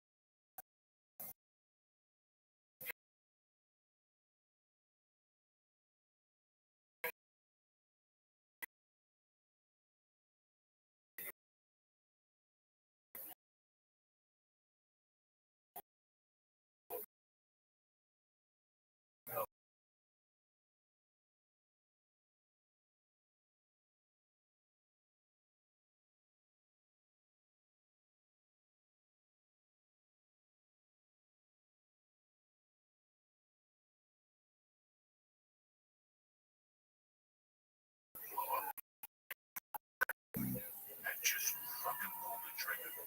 When they're all together yelling and screaming, what are we gonna do? You got the nuclear people, you got the fucking heads of the thing. I mean, Sometimes when I get high, I get freaked out. Like just even being in the city and in the country, New York is top three. Like kind of between DC, New York, and LA. There's a good chance of a bomb getting dropped. It's just it's something we have to live with now. they dropped the bomb in Atlantis, called that fire. But yeah, And nobody said a word about that fire ever again. That's like the riots as soon as Israel bombed Iran. We'll leave it like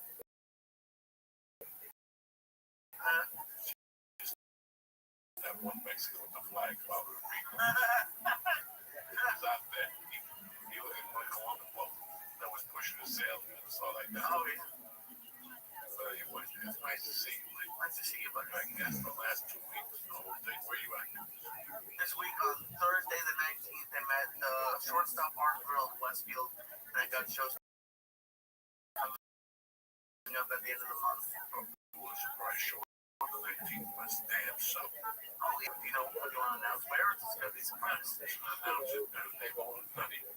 I'm announcing Thursday at 6. Oh, that's badass. Like Prince of the Revolution. That's so cool. Oh,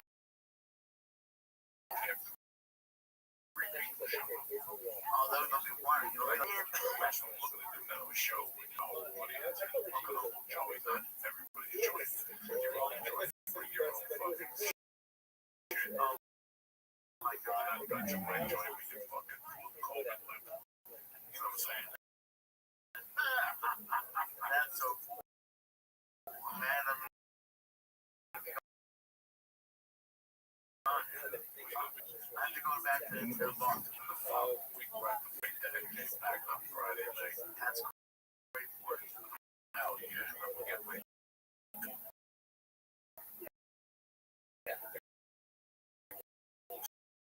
see me in July and then my fucking oh, that one they're fixing everything. you know what I'm saying?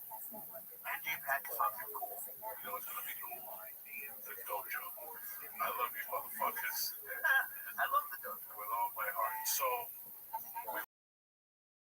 See you next Tuesday. Yes, sir. Motherfucker, stay black. Hey, beautiful people, Uncle Joey here. Let's summer's coming. I gotta talk to you about it. If you're having trouble getting it up and getting it out of London, listen, you need Blue Chew, all right? Blue Chew sends you global tablets that taste like mint and will make you God. And the you'll be throwing people up in the air and them with it's gonna be tremendous. Now they even have Blue Chew Max, which contain the same active ingredients as Viagra and Cialis into one tablet that works fast. Listen, old man, time to time, things happen. I pop a Blue Chew, it's all over the shower. Even the cat runs out of the room. Just sign up at bluechew.com, consult one of their licensed medical providers, and if you're approved, you'll get your prescription in days. Listen, make life easier by getting harder and discover your options. At bluechew.com, we got a special deal, church family. You ready? Your first month free, just like that. Free when you press the promo code Joey, Joey. Just pay a $1 to get in. That's $5 shipping. That's promo code Joey. .com for more details and more information. And I want to thank Blue Chew.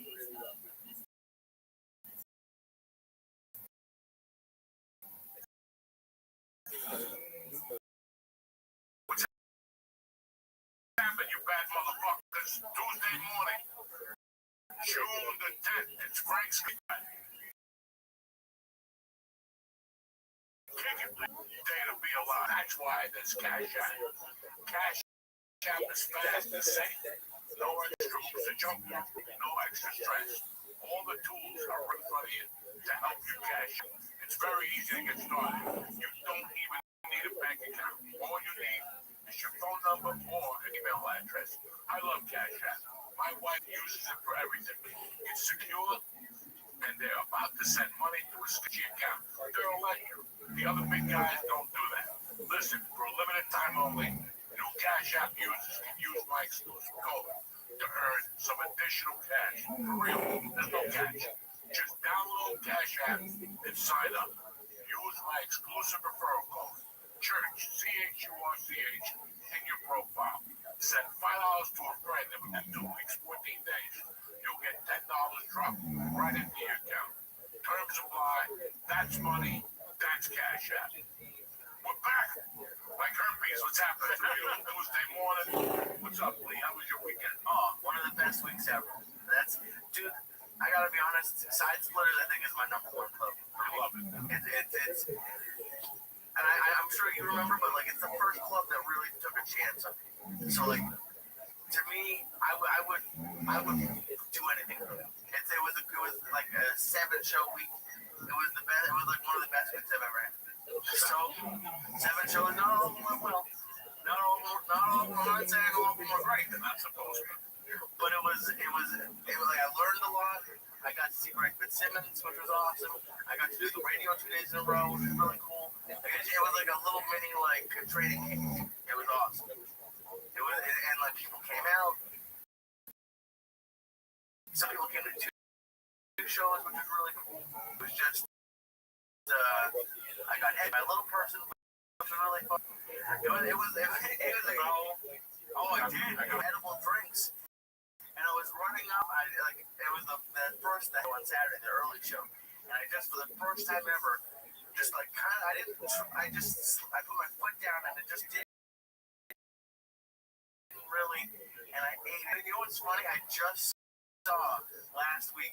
There's a set, and he eats it, and he goes, as soon as he stands up, he goes, "That was the funniest thing that's happened on the show in a long goddamn time." And then immediately I do it. So yeah, it was anything that could have happened, it happened. It was awesome. For me, I gotta be honest with you.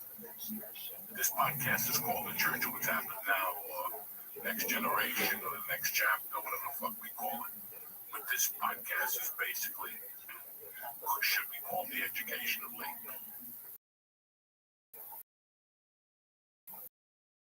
And as a fucking guy that watches everything, I think last week your behavior, the way you looked at it, everything, I'm very fucking hairy shoulders. Like a Jewish fucking wolf man. I know. I turned down like 200,000 ads last week. You want to send a chick to come in here and sandblast your shoulders. Another company wants to shave your shoulders and make you a wig. It's we got so many fucking offers for your shoulders. You gotta knock it off. You gotta have the chick double time and shave your shoulders. Dude, it doesn't work. It doesn't work. It is everywhere. My friend bumped into you in the ocean. He thought he was getting fucking grabbed by a sea reef. Like one of those, when I go to I love the beach, right? Any beach, California, New Jersey. But the first time one of those vines wraps around my leg, see, I'm done. I just turn around and run out of there. That's it. That's my day at the fucking beach. But they said you got like tentacles coming out of your shoulders and shit. Grabbing people by the neck. Dude, I have hair everywhere but my head. And it's fucking. You probably never saw that Tim Allen movie when he was with Santa Claus. Like he turned into Santa and he tried to shave and immediately grew back. If I shave my back today, by Thursday, it's worse. Oh, keep shaving until you turn into the Jew movement. I'm telling you right now. That's the name of this. Eric, that's the script to write. The Jew movement. He only comes out between 11:30 and a quarter and 12.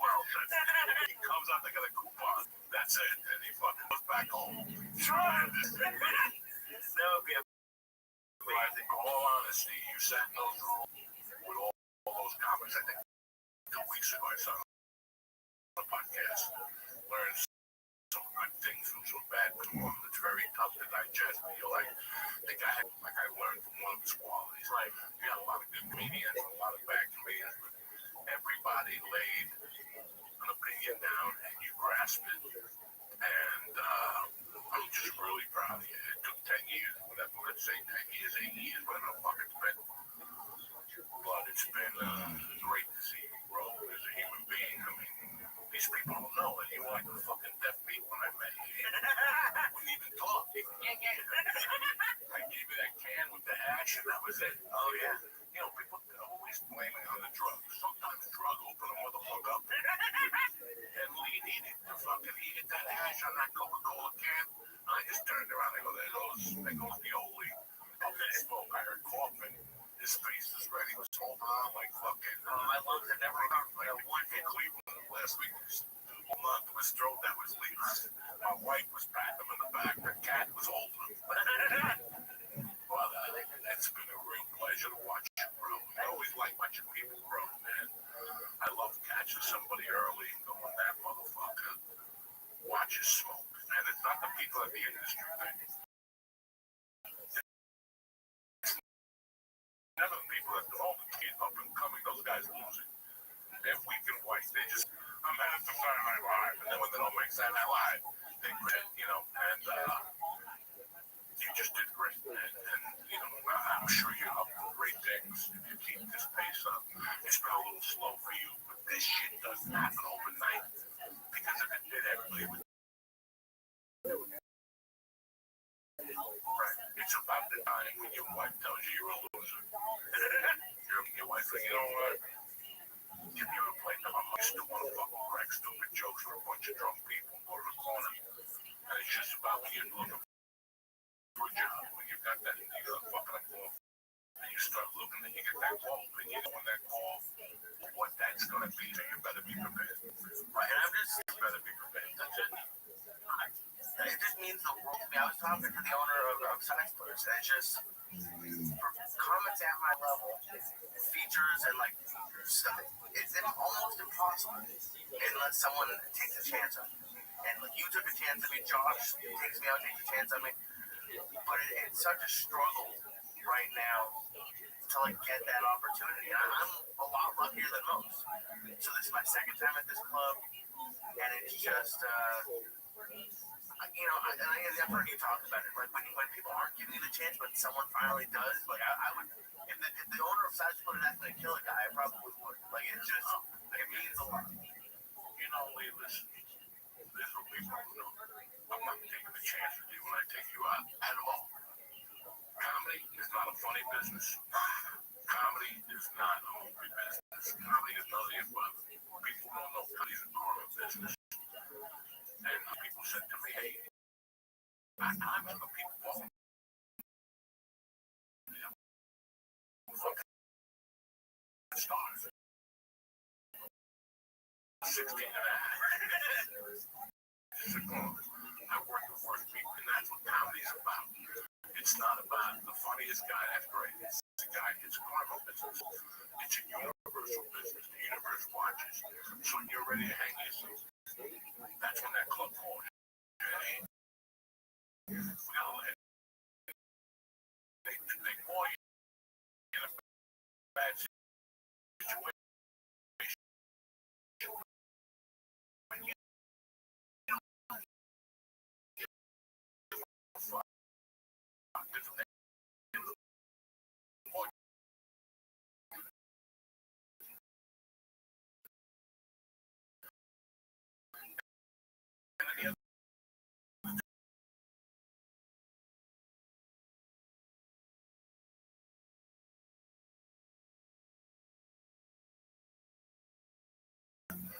ask a lot of questions.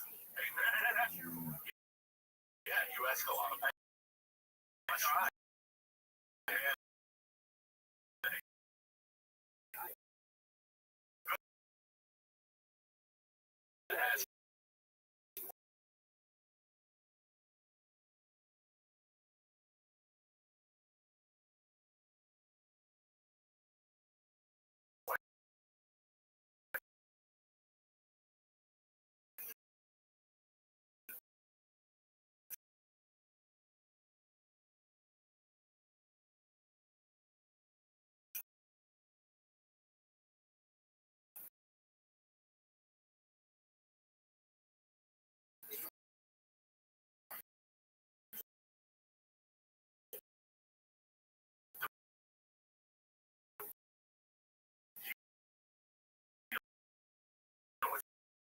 Like when you ask repeat questions. Remember that you are for 8 years, George will become your city mom. That's what it is. Yeah, nobody remembers the bomb 20 years ago. Nobody's gonna remember. Who gives a fuck? Keep going, keep going, keep going. And we don't get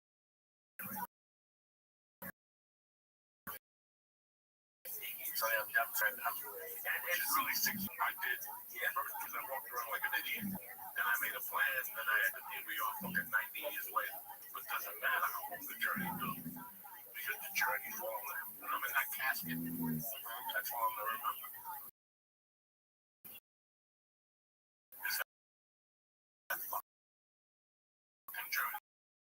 How great it was. My car breaking down, having to sleep with part of the fucking journey signed up to this. After I read the one fuck guys locally lived in a hotel in the city, like I don't know, strippers at night, shit, he shot heroin. I'm in. What's the other one? I'm gonna suitcase to New York and an apple in it. I'm gonna fucking shoot myself. I'll jump off that fucking bridge. Do it, cocksuckers. You gotta go for broke every goddamn day. Give me a minute. We'll be right back with my main man, Mr. Eric Alessandro. Hey, Uncle Joe over here. If you're looking for a complete meal and a sink full of dishes, you is your answer. That tastes like a milkshake, bottled up and ready to go where it has a whopping 35 grams of protein, 27 vitamins, lots of money without compromising your nutrition today. With this exclusive offer for new customers. Ready for this? 15% off. It's 15% off for all new customers with see show descriptions for the terms and conditions. Skip this today for complete nutrition. And it comes in a lot of flavors. Again, you back. Anyway, we got my main man, Mr. Eric Alessandro, Staten Island zone. What's happening? There's a D in the beginning of that. Which one? Tell Andrew. Okay, well, Alessandro, I got to learn. You know he likes you when he gets your name. I just tell me I'm the director from Israel. I'm not a director. I'm not from Israel. We have a friend of Agostino. He calls us D. Agostino. Yeah.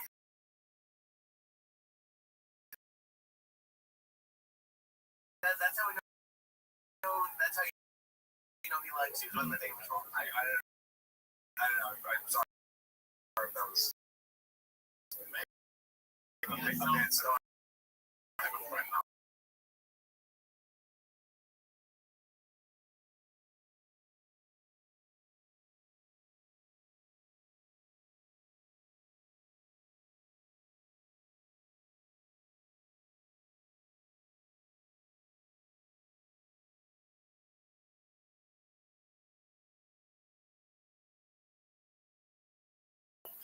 I just leave it.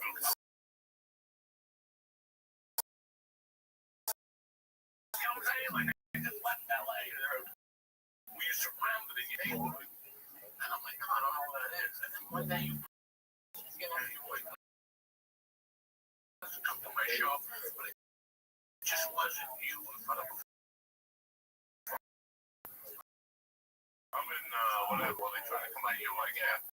I'm sitting here in the park. Don't forget to come to me. Nobody wants to see that shit.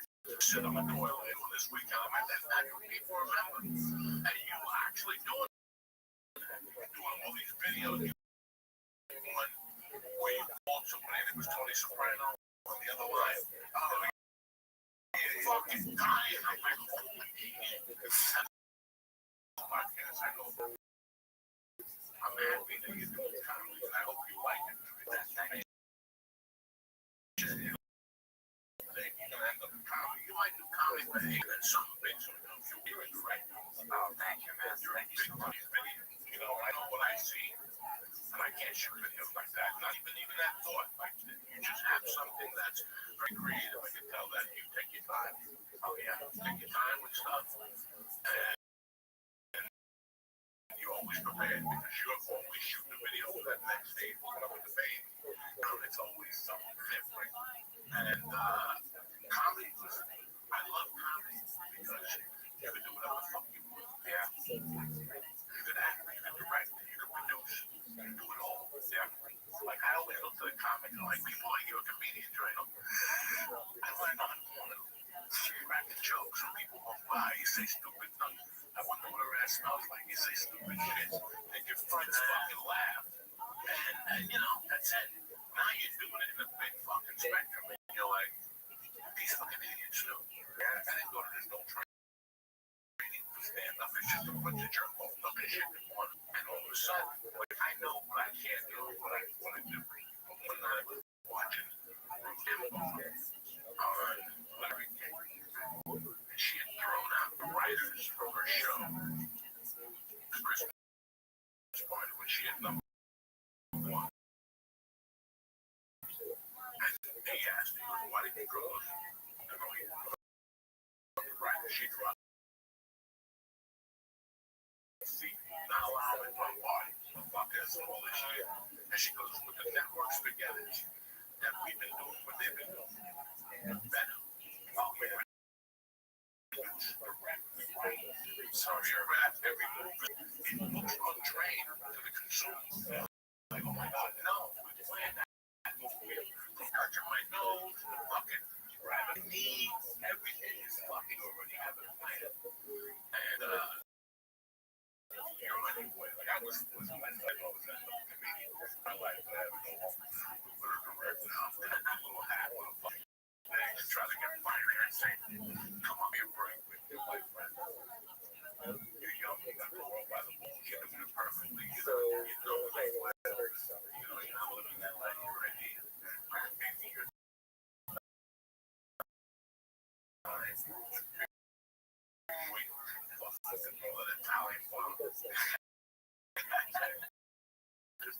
so yeah, I mean, I tried that like thing.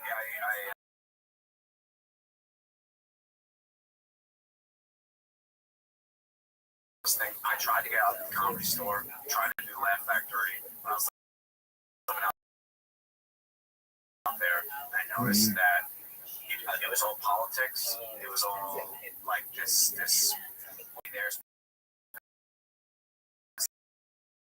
specific game, and I was just like, I've never done that. So like, I love editing. You know, I guess I just went with like what I was at, you know, and then actually came after that. But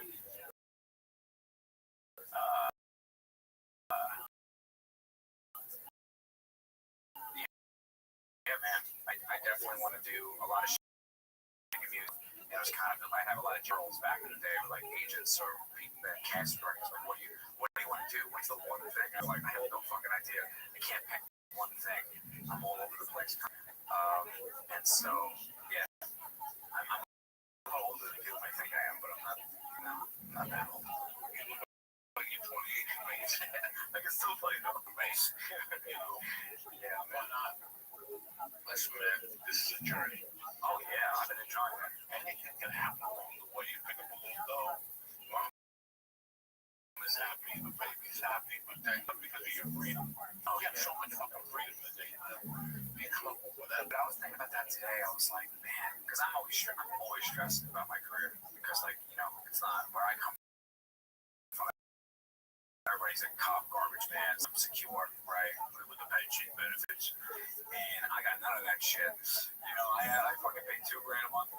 So it's scary, but like I was playing with my son today with my wife in my living room, and I was like, man, it's fucking 9 in the morning. We're just playing around. Like, even if it wasn't like that financially rewarding, which it is, even if it wasn't, I'm like, trade this.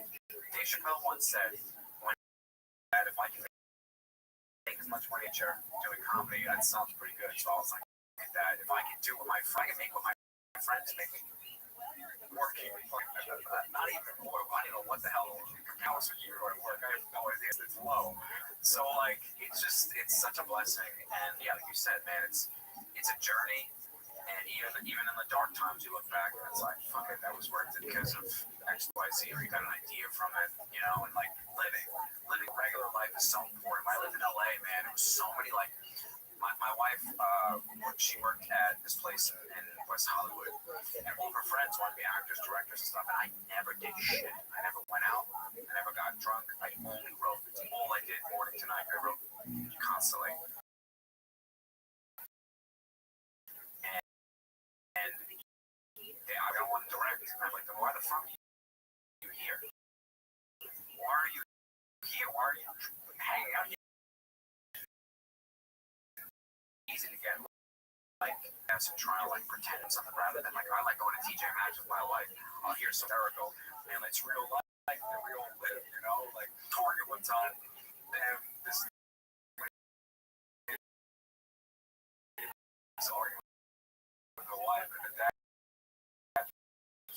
you from and shut the fuck up for 2 seconds. It's hard, but it's it should be. You can't get into any of the 3 clubs in Hollywood. Oh, really? Yeah, like that's the thing. Like your managers or high. You know, what we just like spend and blend them.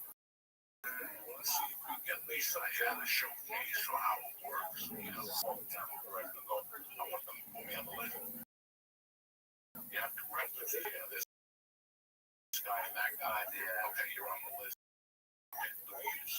So I at least it worked out. I got to the Laugh Factory. I did the school the first night. I got it down like at 6. Took a shower, went to have the football, you could eat. And went right to the fucking store. And then when I got up, it was Tuesday, and I went to the Laugh Factory and stood up in a line outside. Went out there. The receptionist wouldn't let the show. It was January of '97. My showcase was on October. Wow. Holy shit. Oh, that was that. I don't even know what it would be like now. Now that doesn't exist. So now you have to go there. Yeah. You know, maybe your agent calls if you're with like one of the big 3 or the big 4, and then you get one of them. That's where it's very political, I think. And somebody that's just a hustler, that's a fucking money motherfucker, can't just call. Go, hey man, give me a shot. I saw what I went with two things pissed me off. One being, I guess, a New Yorker who was just like impatient. And the other thing was like there's a potluck. They do that in the comedy store. You put your name in a hat. But then like the same 7 names are always on the list. So it's like, well, that's not really random. And they also make you leave. Oh, I'm sorry, you can't leave. So it's like you gotta sign up at 5. They don't put out the list till 7:30. So if I'm like a bartender or a waitress or something, I have to now either leave twice or wait around for 2.5 hours or whatever it is, an hour and a half, and wait to see if I'm picked. Where they can have a text message list. It could be like I can run in, put my name in that, and then run back to work, continue my shift, and if I get a text like you were selected, then it's like, all right, I can leave. But like it was just like a weird, like unnecessary thing. I remember being like, I have all these jokes I want to do. I can either do them, I don't know, once every 6 months, or I could just fucking say them to my phone, and 1,000 people will see it, and that's kind of how I just like hustled that way. You know, like I was constantly writing, but I was really writing bits that I would do at like open mics and shit, and then I would try to figure out a way. Because other than that, I don't know how people would do it. Like you said, I don't know if you can have your manager call. I don't know if you can have your agent. I don't know how the hell. Yeah, that's how the best way is to have somebody with segments of comic or something like that. Okay. Funny. And I'm gonna tell you something. Those 2 hours they make you wait. The fucking worst 2 hours of your life because you're sitting around with mental health patients. Exactly. Mental health people. Chakalaka come over to shop at cart and he give you the allowance to take out the garbage. Dog Sunday nights at the store. That's mental health, though. That's right there. Listen, I need mental health issues. Like my man said, if you're a comedian or a musician, you're always teetering on the mental health thing. The people who go to those open mics on Sunday, there used to be a girl who used to go to every week, change her wig. And sometimes when she was there, she would change wigs. And I asked her, why do you change wigs? She's like, that's whatever I feel. Crazy, and also American Idol. There's just some guy outside of 7-Eleven like, $1 there. I'm gonna be a star, and I'm fucking crazy. I saw a guy riding a bicycle playing a tuba in LA. A homeless guy. One of the funniest things outside of Trader Joe's on Vine, I think. He was just playing the guitar with like a box, asking for change, and there was one string on the guitar. He wasn't playing, he was just strumming it. Just a crazy fucking guy. So like, but now though, man, like at the Comedy Store too, like it's so like, I don't want to say corporate, because that's a bad word. It is corporate, but like, so many people are there that it's like Disney World. Versus when you went, it was just like a comedy club. It was a comedy. Now it's like, yes, run by the inmates. Yes, now it has like a clean. From '97 to 2006 when I left, it was us. You went by the bar, you fucking made a drink. I mean, I'm outside line, they go, this is cold. You know, it was fucking, it was like fucking. There was a guy who sold coke, and everything was there for you, one-stop shopping. And then it got cleaned up. Even before that, there was a great club. There was still a little, because of so many little things from that time, there was still a little down. It was still a little dirty. It was still a little dirty. And, you know, it's a very,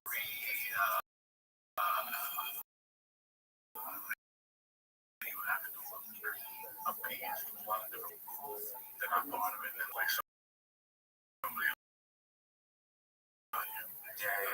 live in a world that if anybody doesn't get it, listen. When you're in that business, chances come few and far between at position, and they go and they expect something.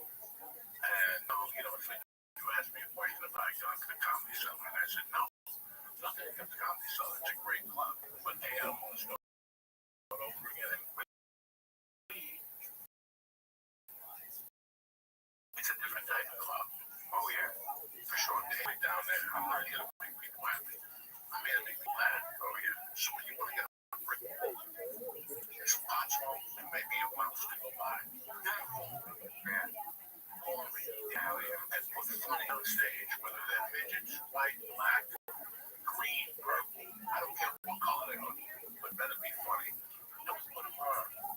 Because you feel I have to put these people on to make everybody. It's I don't know what they call that shit. They call it, they give it to the African Americans years ago. What is it? Affirmative action. Affirmative action. Comedy now. Now, wait a second. I can't put four funny guys now. I gotta put a lesbian up front. I gotta put a lesbian up front. I gotta put a Chinese guy that's missing an eye. Number two, because that's right. The disability act, they're not there. I got a black guy. God forbid I don't put a Latino guy, John Leguizamo. We'll be going off on Instagram, right?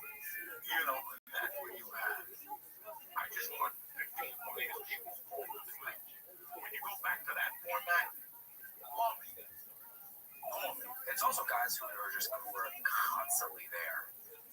People who don't go home and like live in the club, they also get good spots because they don't. Yeah, do anything else. We all hung out at a fucking comedy club at one point. That was your life. What are you gonna go home for? To watch a black and white baby's little neighbor. So the landlord knocks at your door, pay your rent is due. 3 weeks ago, I'm not going home. So I go home when he goes to bed at 10 o'clock. Then I go home. But no, it's just, listen, you're always gonna have your favorites. You're always gonna have these things. And I can take that. But I'm not gonna take that. I'm losing the spot. Because you gotta put somebody in there to appease the audience. I'm not doing that. I don't want to be a part of that. I came up to be funny. Or if you're not funny, go somewhere else. Go to see movies. Go to a mental institution. They'll fucking love you. So I think that the cities have gotten very, what is that? Politically correct. Politically correct. Yeah. You know, if you go anywhere on the 20th Street, you're gonna get. I'm gonna get. First of all, I'm a fucking dinosaur. I don't belong in those clubs, those college hats. I fucking love you. Come on, but no, you know, it's a young man's game. Live on that white ass missing dude and try to be funny. They love you know. They love knock jokes. Then you say bang. You know, I can't. Why did they come to your house? Did they all fucking just wear fucking slippers? No, that's what you have. Listen, no, I have to.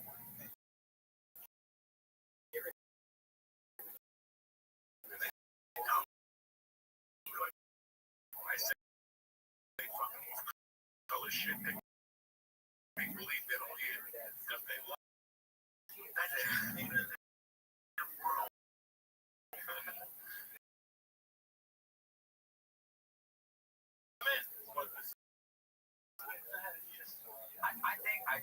I will think it depends. I go to New York Comic Club all the time. I've been really happy with the audiences. Like I think people want comedy. I think that shit is. I think it's dying a little bit. Yes, for sure.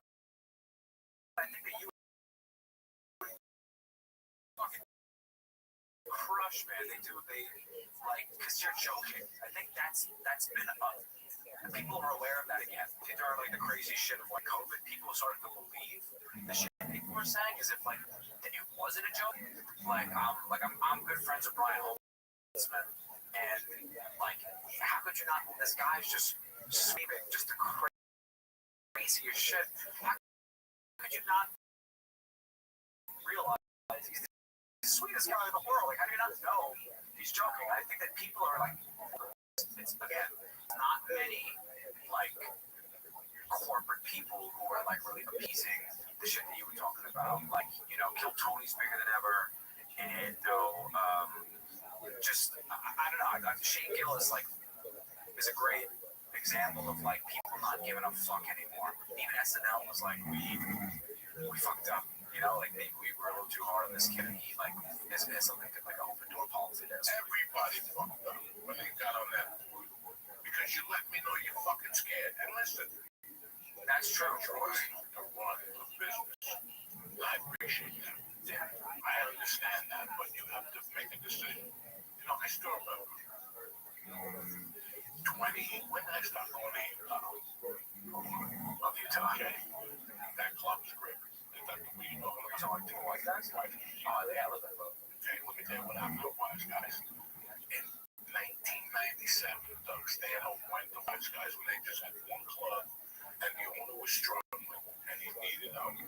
Doug Stanhope went to that town, and that's when he was on fire. And he went to that town and fucking buried him. He buried him so hard that they wrote letters to the Department of the Better Business Bureau. Fucking Utah's Commerce, Doug Stanhope had all the letters on his wall. I think about like he killed. No, he just went after them. No, he destroyed the room. At that time, he was a killer. Oh, yeah. And when they robbed his car, he still went on stage and won the San Francisco comedy competition every day. Doug Stanhope was a fucking killer. Wow. When Doug Stanhope went on stage in 96, 7, 8, he would, one person would have a hard time following him. 3 people he would disappear from. Oh my God, I would just go and watch his sets. Really, he would destroy those comics. They would leave. The one night there was a benefit for a burn victim, and he didn't know the burn victim was in the front row with a fucking sailor hat on. Oh my God, Doug went into him, they banned him for a month. This is fucking classic shit. I was in Boston, and there was a priest walking by, and he goes, Father, where you going? He goes, I gotta go to Rabbbi. I got a tit fuck joke. He's gonna knock your socks off. Oh, he was on fire back then. He went to fucking Utah and did hours, and they wrote a bunch of fucking letters. And the guy was, what's his name? Nelson. What's the owner? Is it Keith? Keith Nelson. I kept sending him the letters, and he's like, never again. Well, I have one R-rated comic out here from 1997. Finally, like 2012. I just fucking sent him a note. I'm like, okay, how long we know each other? He just pick up the phone, like, oh, okay. When are you gonna start putting fucking crazy people out there again? He goes, well, you don't know what happened when that shit's done with. People want to see you run out of these fucking ukulele players. And then he's have guitar apps. Got the one-man band for New Year's. Come on, you kill him. Just watching his schedule. I'm falling apart. Let's take a chance. He goes, I'll tell you when you want to come. I'll give you a fucking Beatles man, but you're not gonna sell them tickets. I fucking sold that motherfucker, and then he got greedy, and he put the other kid in there, and he put me to the other kid sold the tickets, and he was trying to get me back in the big one. I'm like, fuck you now. And he's like, stay sad. They're like, fuck you. They showed up with pounds of weed. Utah. They showed up with pounds of weed. Some kid showed up with a bag of edibles. They give everybody, it was I was like, I'm coming back here. Then he brought them down. Oh, wow. There's a couple of kids that got them. They brought it down. They brought the crazy lady. And he had a schedule. He ain't got a fucking clean act in there. All the crazy people. And he goes, really? Yeah. He's got something else. So what was right now was fucking, you were going to play Rabbis. No, not yet. Oh, you've been there. Oh. We have the most churches per capita. So like right on the corner. What church? They tell you, they're like, yeah, we gotta be careful. We got the most churches we got. This is a church where we're not gonna book you. And they booked Jay Leno for the Grand Rapids Comedy Festival. They sold 13 tickets. They said, wow, bro, they paid them $1 million. Came back with 3 tickets or something. No Christians. So they used to be booked by this guy that's been, he's booking Michigan, Ohio since I started. He had great clubs when I started. Booked me, but he had great clubs. Now his sons are running it, and they're like, fucking boys. So I walk in and they're like, people are happy. I'm like, what's up, Dory? You're not going to sell no tickets this weekend. Okay.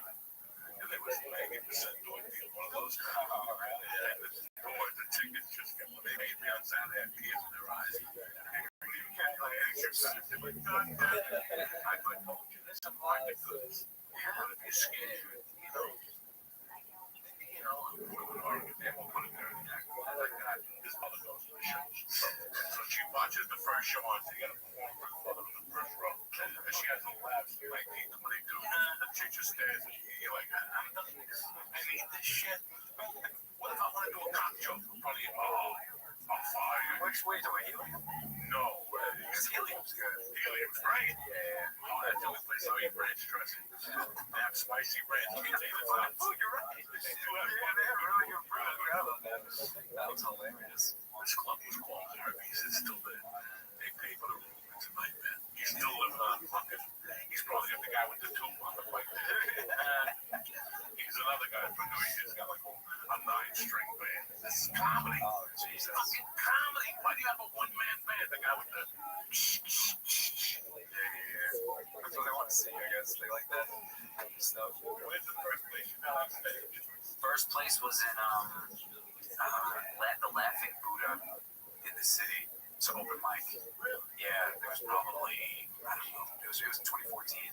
There was probably 7 other comics in there. You know, the open mics are just. Was Grandpa still around when you started? Nah, man, that's been closed for a while. There's a comedy club on Staten Island. That was, I don't even know when that closed. I was a kid when that closed. I wished. My first like 10, 15 minutes was in this place. It's not there anymore either. What the fuck was in the hall? Oh, the Looney Bin. It was on Staten Island for a small time. That was a comedy club chain. That was a chain. No, it was next to a bowling alley. You know, Pete Davidson also started there. Like it was a disaster. I don't think it's there anymore. Staten Island's not really a place you want to start doing comedy. So like anywhere I would do really anywhere in Manhattan, Broadway, random ass places, bars, anywhere that I could go really. My first was Laughing Buddha, which isn't there anymore. Yeah, well, it's a group now. They do. Oh, I do the shows I'm doing. Where there was one by the cellar? Oh, well, if it's the same group, they do open mics at every club. I'm doing a show at the Stand on the 28th that they're running. Oh, you know, they had their own location. Oh, they have their own location. I don't think they have that one anymore, but they have like a group of shows that they run all the time. It was great, man. It was really awesome. It was very helpful. Like, you know, I mean, where else?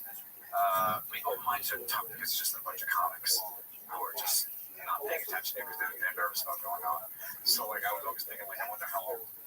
I don't even know if these are funny. If no one's even you got like a random. Well, that's it. Oh, that's you're killing it at open mic. Yeah. I got like the best advice I got from open mics was we have a combat friend named Johnny Rock, and he said like you can't go expecting like any sort of feedback because sometimes if you kill it at open mic, it's bad.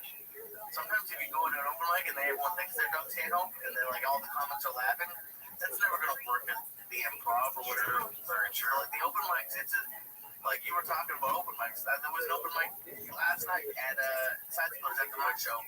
This like 80-year-old dude, it looked like someone took a bite out of his nose. He had a bloody bandage on his nose. He had like 2 teeth in his mouth. And I was just talking about all the foursomes and fivesomes he had when he was in his 30s.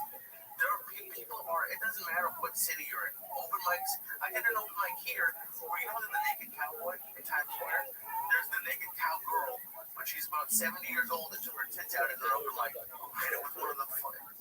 It's insanity. You can't really do that on a movie show. No, you can't. Like I said, Yeah. there's a thin line.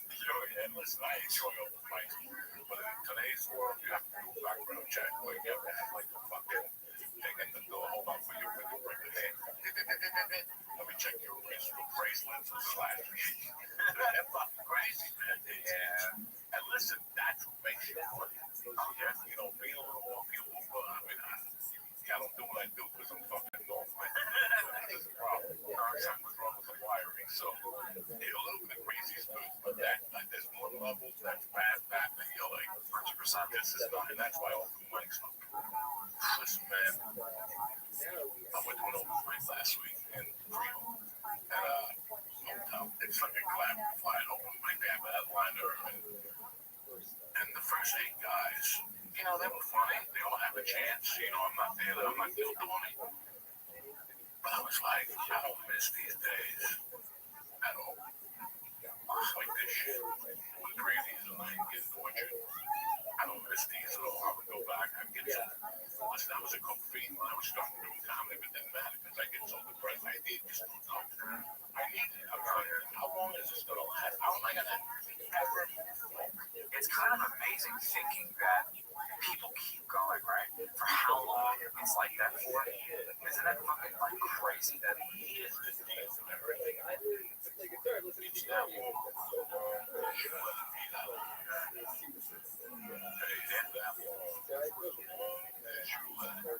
One day you have to make the decision, but you know what? I'm not doing these no more. But I also came up at a different time. I came up at a time when George, me, you, and Lee, we did comedy. We're all about the same range, 5, 6, 7 years. But guess what? You got to go on Tuesdays. And he gives you a $4 budget. He's got to go on Mondays and gives him a $250 budget. I got a room that gives me $500 every other Thursday, and he's got a room on Wednesday. And it was more of that. When I went back, I started comedy. I won a contest, and I got the house and the seat job, and that helped. So I didn't have to go to the open mic in Denver at the Comedy Works. I would just do that on Tuesdays. Then I left and I came here. Holy shit. Holy shit. That was, I had to sell tickets to the comic strip. I had to there was no parking in those days. They would give you 40 tickets, you sold 20, you kept the money, whatever. I sold all, you didn't give nothing to the comic strip. I blew up my fucking audition. Fuck you. You got me out here selling tickets like a pimp. And everybody had to bring more people. Yeah, 8 people, 6 people. I've been doing it once in a while. I have no people. You can't keep bothering your people. I know, seriously. How many come to? You know, how many shows are going to come to? They put you on 11:40. You drink us down to 11:40. They got kids and shit. Just 10 more minutes and I'll be up. If you leave, I'll be up. Come on, man. So when I went back to Denver, I was very lucky because the people I hung out with, each had a role. So you never, ever ended up, and even the open mics that they always hired a headliner to give it. You know, so the guy does 40, 2 guys perform double 15, and everybody else does 10. Then 3 open mics do 5. You know, the show's balance. I was very fortunate that. So I left those things in 93. I never did one of those things ever again. And then I had another scam. When I would do the contest to invite my friends, I would get drugs, and they would call me for the drugs. And I said, "Hey, you gotta come to the comedy show." Oh my God, that's brilliant. Oh my God, that's fucking brilliant. And they would get pissed the fuck off. They would give me $50 for that, and go, "That's 20 for the ticket." No, they don't 20 there for the ticket. That's completely different. You just gotta come down here because there's no clear, and they would go, "They thought the feds are watching the road. They can come in here. This is I love it. It's fucking hilarious. Yeah, that's how I won the contest. Come on, then you won 8:30. The broke. Why the broke? I'm like, connections there. No reaction to these. They don't let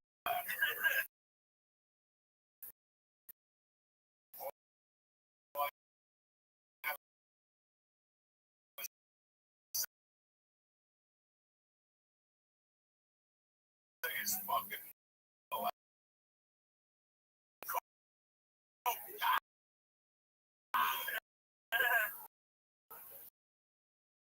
was killed. That's how I won that contest. I just had my friends.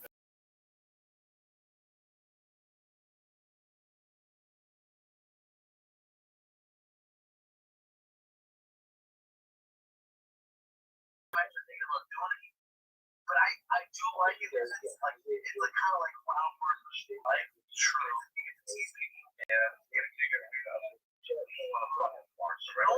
I don't want to do shit, but I gotta do something.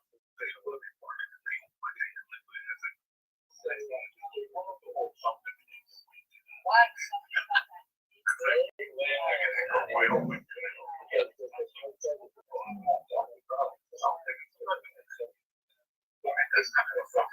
Yeah, I mean, there's a fine line between like, for sure, no, for sure. Yeah, and I think that like there are some like purists out there that believe like, well, that's just what you have to do for comedy, and I disagree with like a lot of them, especially because I think I came up in a time where the impact of the internet was just too goddamn strong, you know, like. I always thought that it's just like if I can get you to come because you like something, and if I suck as a stand-up actor, you'll find out immediately. Like I was kind of hard, not harder, but like the NBA now, a 7-footer shoots a fucking wood. Like that didn't happen. It didn't happen. Pitchers didn't throw 103 miles an hour when I was going up. Now you have to like, I think you almost have to get better quicker because if you do have a good follower online. Because they're gonna come and oh that guy sucks. You just want on Instagram, you know. But if you capitalize on that and have it in the background, you can speed the process up. When you're saying, you know, as long as you're getting up as much as you possibly can, and like and writing jokes. I think there's a lot of people that get famous off of like shit, like it's like a skit or a TikTok or something, and then they start doing stand up. It doesn't translate. It's a completely different thing. You have to already be doing that. But I think like I like to do stand up a little bit. It's something that I haven't. I struggle a lot with it. It's not perfect. I don't love it. Yeah, that's bad. It's terrible. It's not even perfect. You know how I never goes that over good. Yeah, I'm always like, yeah, I wish I would have said this because I'm editing it in my house. Of course, I can like you know, so many fucking stuff on the camera a long time. Oh, I got off or whatever. You know, but I think just I have 2 up there. I need to have one. I'm gonna start. I always thought I need to go up. It's like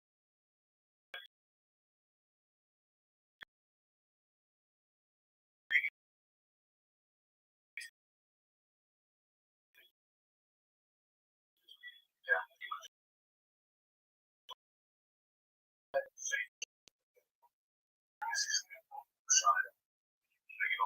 Friday night. That did the coach because I'll tell you what, I want to be in the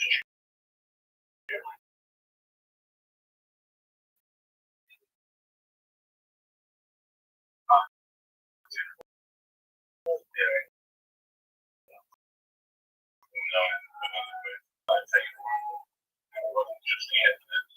It's 20 years. It's all at the same time. They all met at the same time. You know,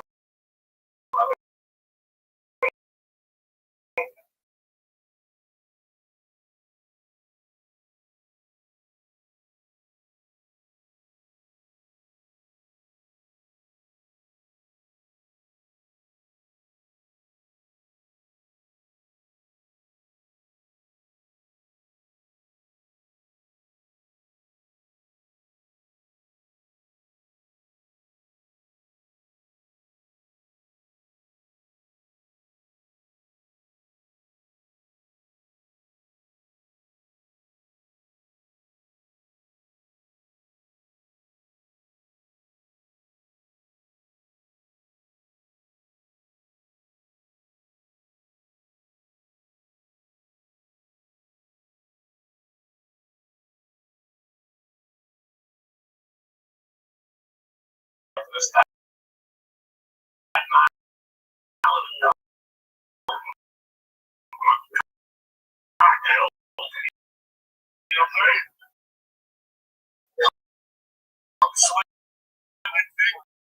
get some Asian. It's all. And then we don't. I just watch how nice.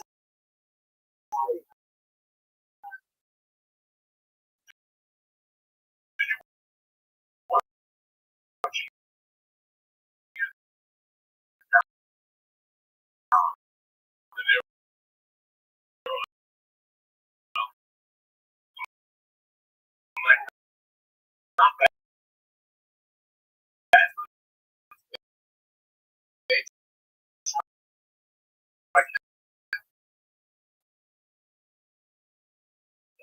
You're absolutely right. And you're very good at it. You're very good at that. Well, you can mention the sales. You're good at that. Also, to that.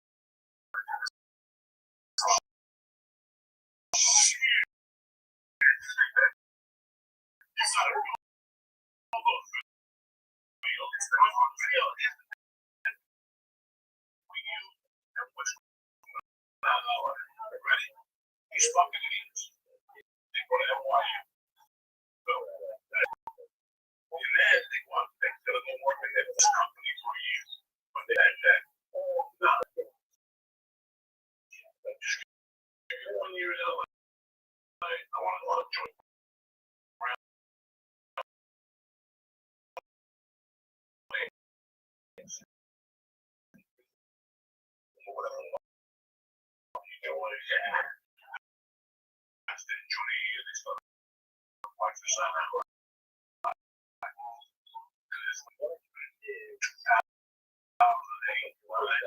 Because I was looking for that so far, I know.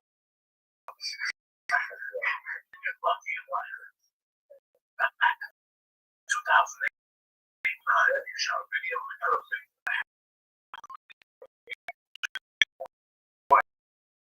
That next video, that video was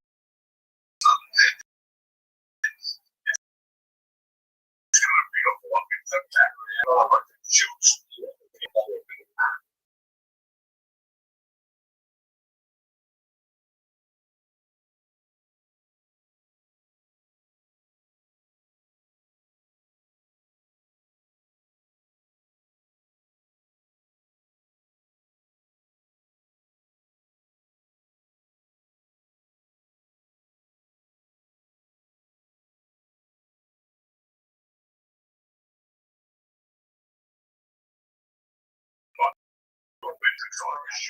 She's over the shit. I'm sure you got always out there doing something 7:30. What a job getting shit. I'm like, what the fuck? Gabby Reed can do it. I can do it. I'm saying, yeah, fuck that. There's always something on the beach. Yeah, so maybe make exercise. Whatever the fuck, I don't know. But that's what I look at.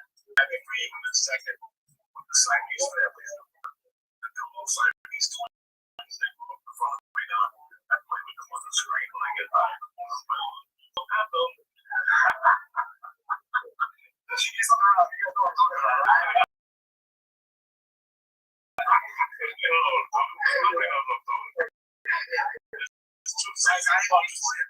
Siamese love is it's only just Siamese cat. Well, cats. Even walks, and then there's another one.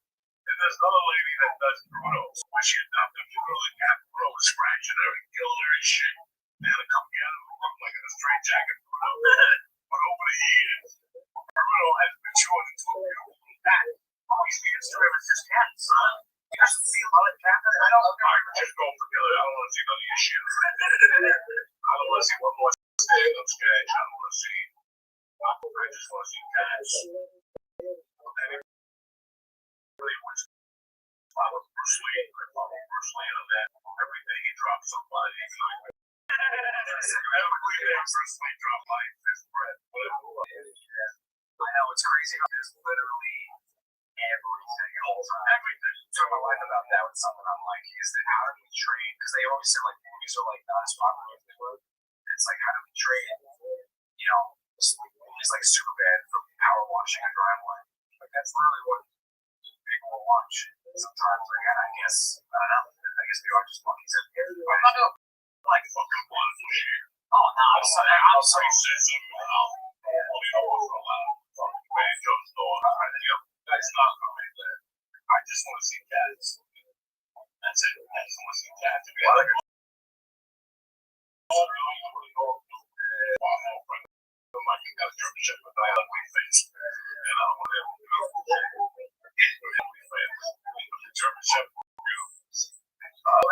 That's why I think it's thank God that like at the end of the day, like if I'm feeling like shit sometimes, or if I like there's those things also like it's incredibly relentless.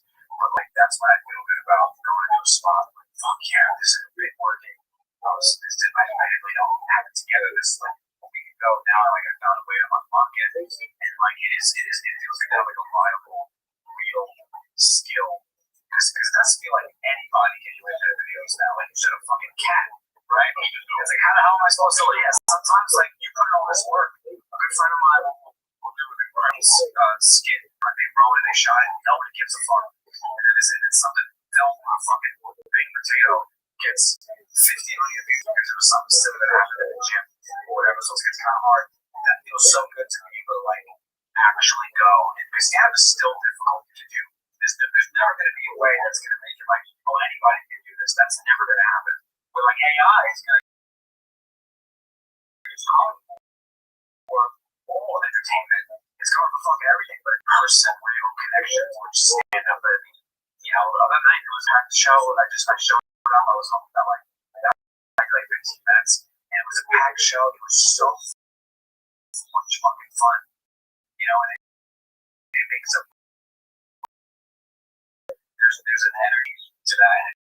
It's just a fun place, man. Like, so like you always say, everything always comes around. I've been doing shit for a long time, man. And like, you also like, Louis C.K. had something great about this. He said, like, when you shave enough of yourself down to fit the algorithm, you're not really making it for anybody. No, you're making it for an algorithm. You're making it for people.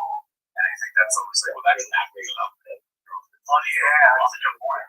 Funny motherfucker. They get that, like, the machine is out. And all of a sudden, you're ready to decide a guy who has no idea about it. And tells you that you're not going to sell a TV show without the truth. And then you have a record to for your TV show. And you just can't do something. And you're just killing yourself. You're like, well, now you got to write these big lot of jokes. And it definitely against your fucking will. That's why it'd be really funny to adapt to yourself and to say something. And sometimes it's going to be rubbish. But it's your truth. That's all it is. It's your truth. And some people, well, you know, like that's why I hate politics. And anti-is the market. There's nothing you can say. I'm not political. So I'm going to drop the political jargon on you. But at the same time, I see people, no matter what way they go, they're going to behave, you know? Oh, yeah, it's what I'm so shut your fucking mouth. Somebody's going to, I've seen people that fucking furious leave the show. Yeah, leave the show.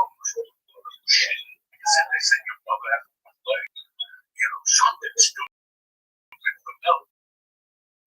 They just, I don't want to hear it. That's what sucks. That's why I love the company school. Because I always said, whatever. I have to give a fuck. And the last time I didn't want to hear it, but you go there, you want to jump down and be cute. That's going to be a problem right the level. Because it's not that type of club. When you go off a little bit, I would go off knowing that we're going to like. So if you're not going to like me, and take this. Yeah, I hate this motherfucker. And they're going to end up liking you. Because it's your attitude. Yeah, you know, it's all your attitude. I know you. I know you guys like sat down for that. So I can look at it. It's a great time. But I'm not doing these 20s. It's crazy. And you when they drop you knowledge, how the fuck you gotta drop it? And they'll fall if they know you're real. Yeah. You're giving you cocktail. Simply trying to be cool. But fuck knowledge and fucking fool. Yeah. I learned a lesson like that in Austin. I moved to Austin after LA, and that's when I was really into stand up. And that was before Rogan opened. membership, so we do a lot of shows. Did you go to the volcano? No. Yeah. We don't ever do it there, right? Yeah. And it was it's a music venue. It's not really made for comedy. And like, dude, I would do the Death Squad with my band, and dude, they hated my guts. I had my man bun and my fucking tight jeans. They were in a fucking tribute. They hated me so much. I go home and I'm so depressed. I'm like, God, how the fuck can I get better at this? And like, I need to like change what I'm like. Like, win them over from this superficial kind of way. It was more of just like, I can go like, I know you guys are really, man. Oh, you think I look gay, and oh, yada yada yada. And like, they were like, alright, I fuck with that. Like, Jim Lou talked that actually in my open that once, but yeah, as long as there is this weird energy that took me a while to start shows that weren't mine, where I feel like the first 20 seconds, how you get on stage is really fucking important. Yeah, like how you take the mic stand, take the mic up, how you introduce yourself. Yeah, it's all. It's crazy. It's all real shit. Happy materials like fuck this guy. Yeah, like right. When you go to the MC, everything. Yeah. Oh, shit, you gotta make it real. Yeah, and that's a time when you go to drink. I know. They love the MC and I love you so much. You go out there and keep it going for me and just open ass. Just go. Just know. What the fuck is this? And this guy is back from the open mic last week. I showed me learned some of the love of life. And after I learned something, I remembered how you put up earlier. Your first line was so rehearsed. Something happened to me the other day. I'm going to the store now. Think if I walk in the house, I'm not going to walk in and slam the door open. Something happened.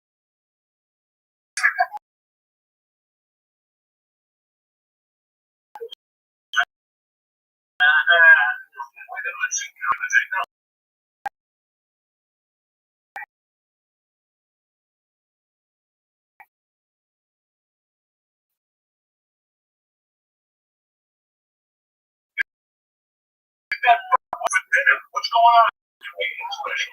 Lenny Clark watched that special. He says one of the funniest things that he comes out with the joke. He goes, "How you guys doing?" Something funny happened. He goes, "Something funny happened to me today." But in reality, nothing fucking no. I'm gonna say something funny happened to me today, but nothing fucking funny happened with me. And he just grabbed me. I got all sick of it. My wife is yelling at his girlfriend. They just going and you're like, "What the fuck are you doing about it?" You're like, "Oh, he's already fucking." Oh, wow. Fuck. Okay. Wow. That's the way to fucking yeah. That's the way to do it. Can you find that little bit? They had Lenny Clark on. Comedian special. Lenny L-E-N-N-Y Clark C-A.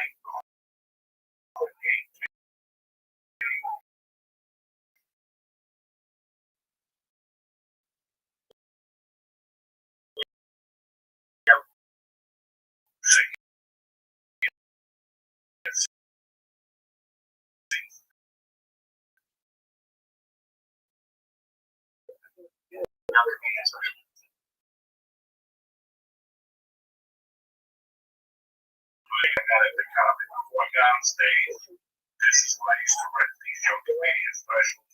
Don't go with this ugly person. I've opened into like three people like Wolverine, John Hancock, the one that's trying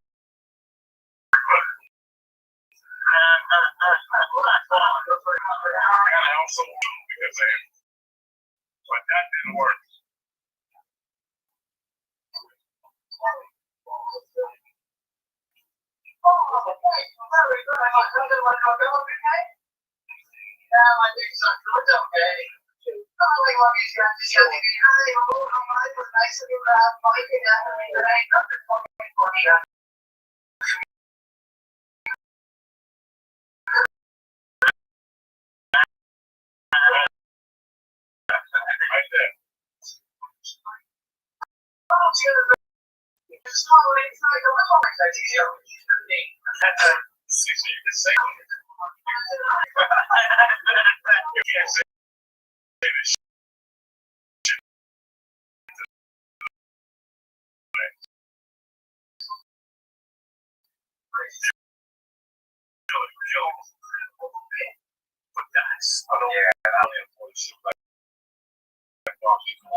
Experimentation, yeah. And when you bomb a lot, you start shaking your head, dude.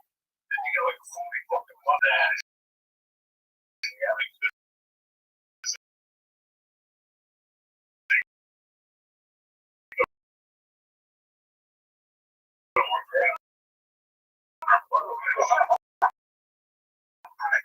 I'm so fucking crazy. While he was there, and like the law said, anyone, okay. Then you guys go have a great day.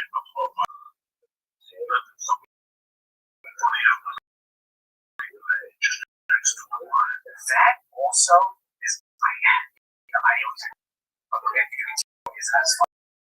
I understand that when community say that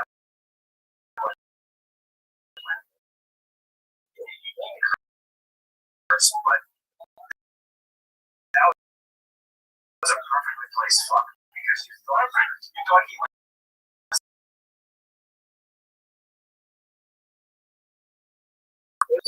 there for 20 years. Like one man you know, that idea. Fuck no, yeah.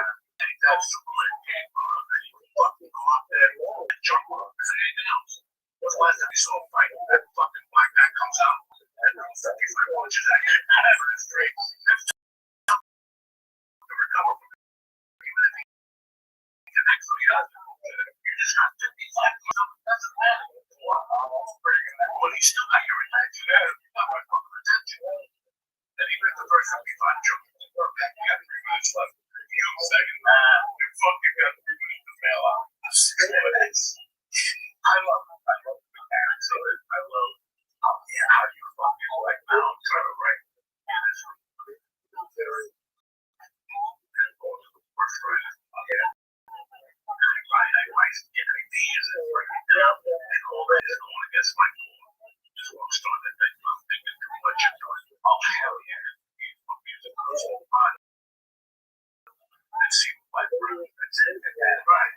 But now I'm thinking, like, I'm like, I'm bringing it down like fucking Gene Parade. Gene Parade's comedy, right? He used to write like, it's like, I'm a chicken guy. They were just doing a stream of consciousness. Just like, yes, and not even trying to be funny. When I get up in the morning, yeah, that's right. I just let it go. And then you look at that show and you're like, I got problems. What the fuck is this? Fuck is this?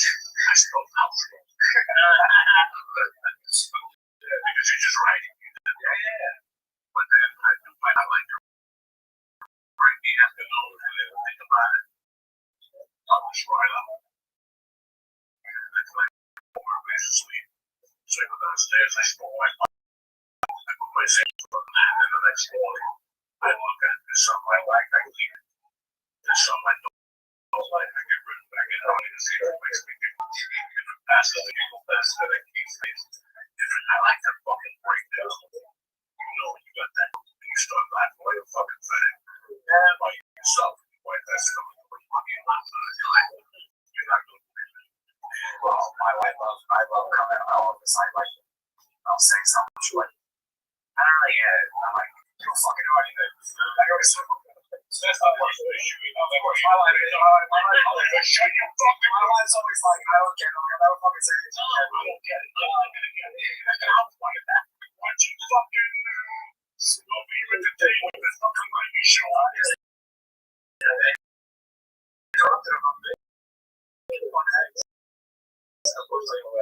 You right on stage? Ever? Like, I think the only good thing fucking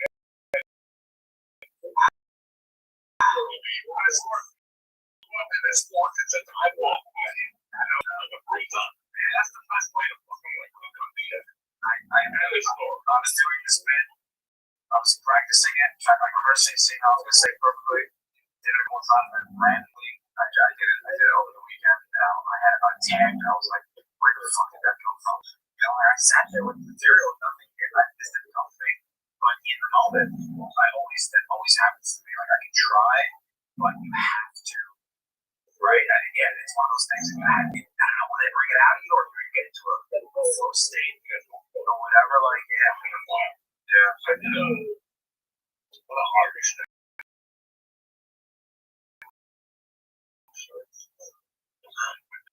I didn't think about the story that I beat up on I was just stuck from a different life went on. I kept them playing watch, but I listened as I wrote. I listened to it, and I fucking I listened to this again. There's 6 things. I came up with that violation. I didn't even have to. I wrote them before I left the house. But I didn't really tag it. I just wrote the story out and said, let God figure it out. That's what I did. Then I walked came up that night. I had to not figure that out at all. Yeah, you have 100 eyeballs on that shit. Yeah, it's so funny. It can be like too like weird or maybe like there needs an energy that like you can't tap into. Like better love when she's not there. And it just looks like you're in the bottom. Like what are you doing? You're trying to like fucking look around and you're a wallman, right? And look back when you make a love thing good. Derek goes does a great job. He said he's had sex with his wife in the middle she's around. Look at him, he's just like I get that screens in your face and shit. But it's really weird. I think that's what that's why I think it's going on. I'm just kind of blocking. And I'm trying to write what I'm trying to write like it's like John Wayne. That's not gonna fucking work. I was doing cocaine the other day and oh god. I found that motherfucker did cocaine. She was like, oh, that dude is great. I went crazy. People say, this is Catholic. Yeah, I did America.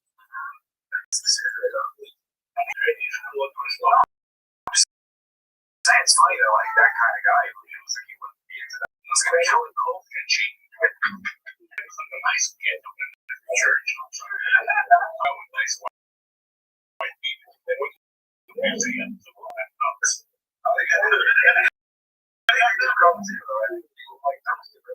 These stand-ups have no shame. Yeah, man, no shame in that fucking game. Where are you at this weekend?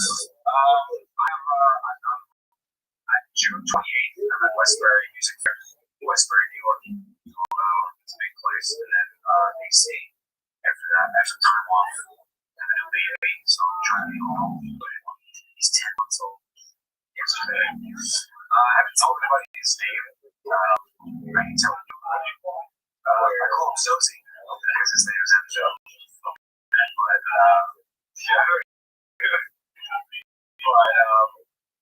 yeah, that's weird how like nobody knows that I don't know the famous, but like I'm not the inside on the brand. I don't like know his face was great. I went back. Yeah, I went back. I did. Yeah.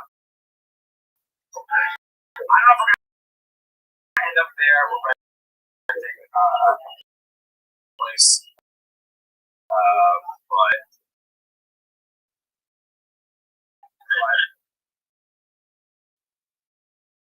you know, so we'll see.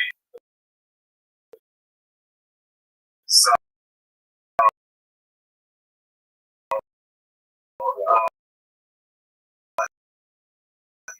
I got past the comedy cellar. Okay.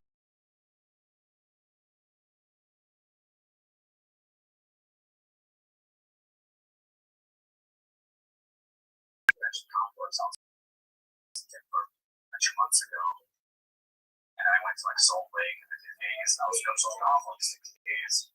And it was great. She got to go home to my sister, my nieces. She had, whereas if she was in Boston, she was alone. Yeah, so Yeah, I mean, I still love Staten Island. I know it has a bad reputation, but I'm from there, so I see different uncle have less than you. It's like, oh, he's still my uncle. At the end of the day, so love the truth. I still love it. Yeah, no, I mean, I had a choice to move anywhere back home. I went to, oh my God, it's very. It's this, I want to see the shit. She's not going to do what I did. Fucking people walk around on Bergen, but I want to see. You know, I'm going to see it. Yeah. So I feel too that like I don't know what people I don't know what judge it. You meet people who are from the middle of fucking nowhere and they like personality is how much they hate their hometown. I can't. I don't know. I feel bad for them, but like I feel like it's a privilege to not despise where you're from. Now, I understand if you're gay or if you're in a relationship or expressive, and become like a thing. It's like hate where you're from, and I think that it's more normal. I love my childhood. I love going up there. I love you had to be street smart, you had to be down to earth, be pussy. People would smell that out of you, and you fucking get. I grew up fighting, and it teaches you real lessons. And I don't hate it the way that like they're supposed to. People are like, what the fuck you still doing? It's like, well, I grew up there. And I was there. I love the food there. And I don't know. I think that they want more. I had friends in LA that never went home for Christmas or anything. It's like, I didn't know. My wife's family doesn't. So, but Christmas or Tennessee or Christmas after Christmas. I didn't kind of agree with what people were working at. But of course, eventually, when I got on stage, the reason why I didn't take a shit and was because I learned on those fucking streets I could that many love East Coast. I mean, and then it's never going to be the same as it was in the 80s and the 70s. But it is what it is. It's so being like this side. It's my world. I live now. It's not bad. One, if it wasn't Staten Island, they'd still be cheating down there. You live south. I live in the city. They look very happy that they're there. My best friends are great. They're like, mother, they're like, stories. My neighbors on this side of me from Staten Island, and people I play ball. I don't have any videos. I probably and I used to go to the 1998. There was a Chinese place, Ground Palace. Ground Palace, but it's a Chinese joint.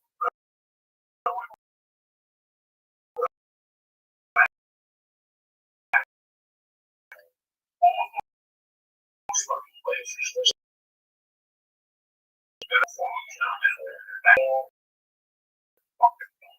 So it wasn't this that now. These motherfuckers, they would just be Wawa. This is the first reason I realized that even now, just the attitude he's speaking at, he's like out of try. Yeah, dude, they're very good people. They're construction workers. I love it. It was that now, January 31st, same. I'll be there. Yeah, I'm excited. Oh, great. Everybody really are. You're the fattest people I know. Staten Island. I'm bringing them up on a barge. Like most Mexicans, they hit the bridge. That'll make me with a ship full of fat people. Fucking Dallas and Houston, the two fattest cities in the country. 800 or more. Don't forget that's what it is. Even we won't be invited. Everyone like denied. Like up and down. Yeah, everyone denied by the oh, dude, that's gonna be great. That's a great movie. Fucking beautiful. Oh, dude, I it's incredible. I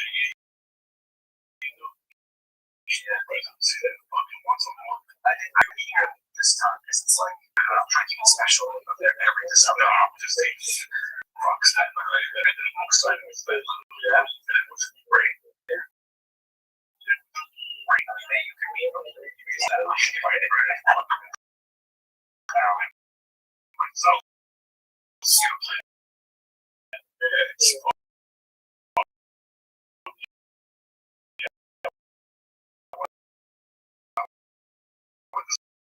that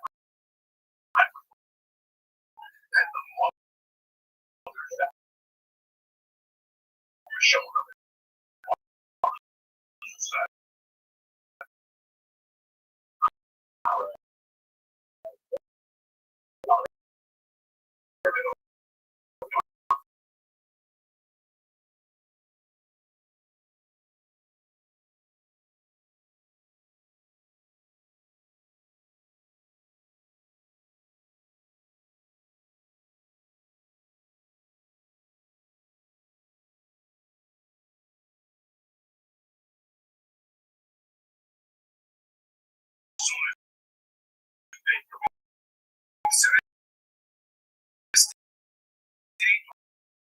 Westbury, New York, is using for June 28th.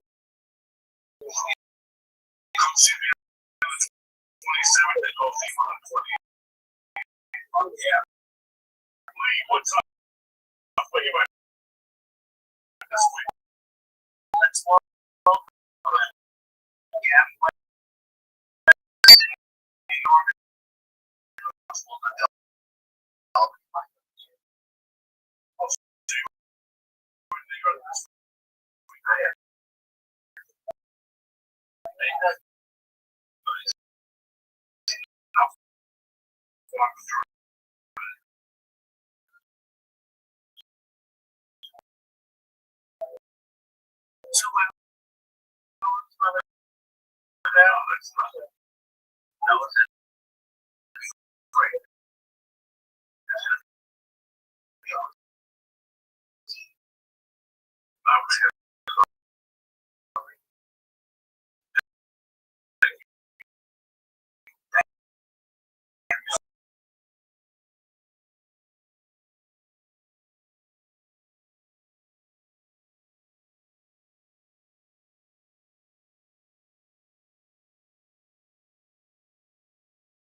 cracks, civilization, crazy territory, love each other.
Sorry,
I'll get a chance.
They were around.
Yo, what's happening, you beautiful savages? Uncle Joey here with my main man, Lisa Yat, for another episode of the Church New Testament. It's July the 1st. The rent is due. Wash your buffalo, and let's get out there and make it a beautiful day to be alive. Hey, what's going on? Uncle Joey here. Listen, it's 4th of July weekend. If you think it's not function, it's time for some Blue Chew, Jack. Blue Chew is the brand you know and love for offering chewable tablets for better sex. Now they're launching something new. You ready? Blue Chew Max combines the active ingredients of Viagra and Cialis into one chew. You're about to be unstoppable. If you thought Blue Chew was good, wait till you get the Blue Chew Max. You get started even without leaving the couch. Sign up at BlueChew.com. Chat with one of their licensed medical providers, and if you're approved, you get a prescription within days, delivered to your house. Nobody knows, not even the mailman. And get ready to polish that helmet and swing it, Jack. Make life easier by getting on it and discover your options at BlueChew.com. If you want a medium hard, or fucking bang off the stove hard, Blue Chew got you covered. And we got a special deal for our listeners. Try your first month of Blue Chew free. You sit there, Joey, listen. I want the bang the head on the pipe one. Yeah, you sure can get it for free. When you press in promo code Joey, Joey, just pay a fee for shipping. That's $5. That's it. Nobody knows nothing. That's promo code Joey. Visit BlueChew.com for more details and important safety information, like no need to, because you might sink the fucking ship. You know what I'm saying? You like to drive on the 4th of July, shit's hanging out. You don't want to do that. But anyway, that's a complete different type of party. I want to thank Blue Chew for sponsoring the podcast and for giving this tremendous offer. So that's promo code Joey when you visit BlueChew.com. Right now, go look at yourself in the mirror and go, beep, beep, beep, beep. I'm ready to sling something. Have a great 4th of July. We're back. Don't forget Blue Chew. It's the summertime. If you're going to sling things, don't forget Blue Chew. That's all I can think. That is Blue Chew. All right, always Blue Chew. R.I.P. the stairs. This is the last month of the stairs. That's it. One more month. That's it. What do you do with the stuff that burned it? I'm gonna try to sell it. Who knows? I don't know. Nobody. I only give some stuff to my mom. I'll burn some of it. Who knows? Because the fucking biggest waste of goddamn money. No, I love living here. You said it got you. Yeah, it got you. And your first apartment, nobody was going to Trump down the first time. You know, now it's going to have brands, G and C. That's when you're excited. Right. Like, I know that's what happened. You're like, I'm moving there. What's that? I got to do this shit every day. Fuck you. When you told me, I was like, never walking those steps. I was correct. Well, you were correct. But this has been the craziest year of my life. Like, I don't know. It's a year anniversary of me breaking up with my wife. What? There we go. What did I do? Nothing. That's it. Just torching and shit. I feel like I'm walking into a conversation that's already going on. Then you're like, wait a minute, I don't know. And it was. I moved to New York thinking like, oh, I get like I got the apartment that I had like an outdoor space. It was nice. I thought I was gonna get pussy, and then I meet someone 2 weeks in. That's what happened. And then so.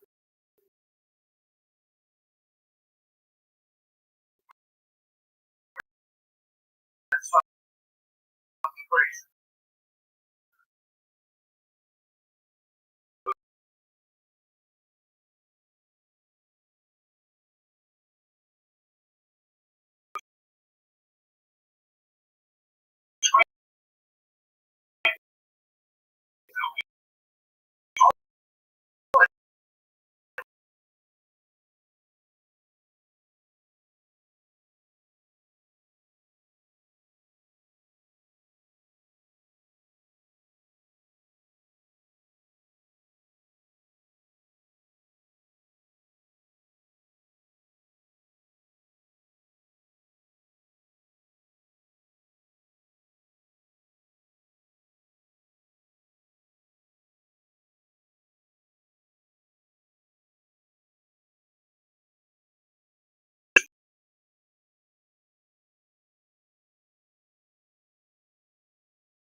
Now they air it in Japan.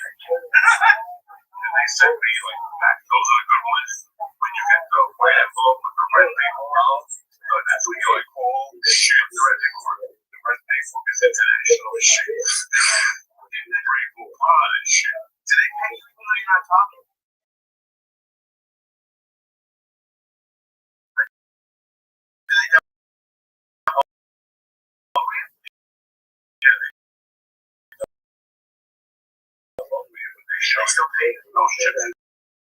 My wife deposited one day last week.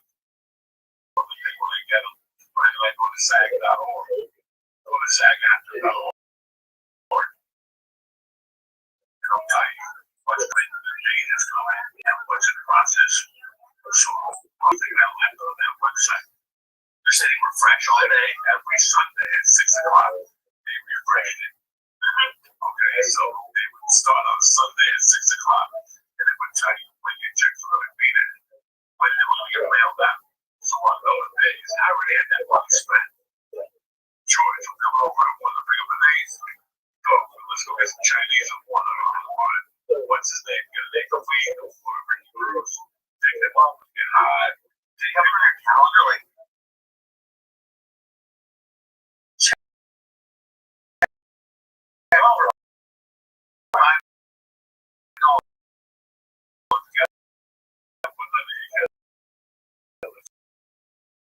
Like, so I would just got there like a child. And when he would come, I'd be like, well, I went in there, and that check wasn't there for some reason. There was one check that didn't come for fucking like a week. I was pissed. I was SAG every day. When we cut that until this day, I still have the number in full.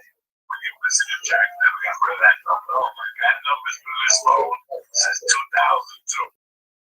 Because I lost a check for like 500. I had like 9 checks sent to me. That's the funny thing about that week.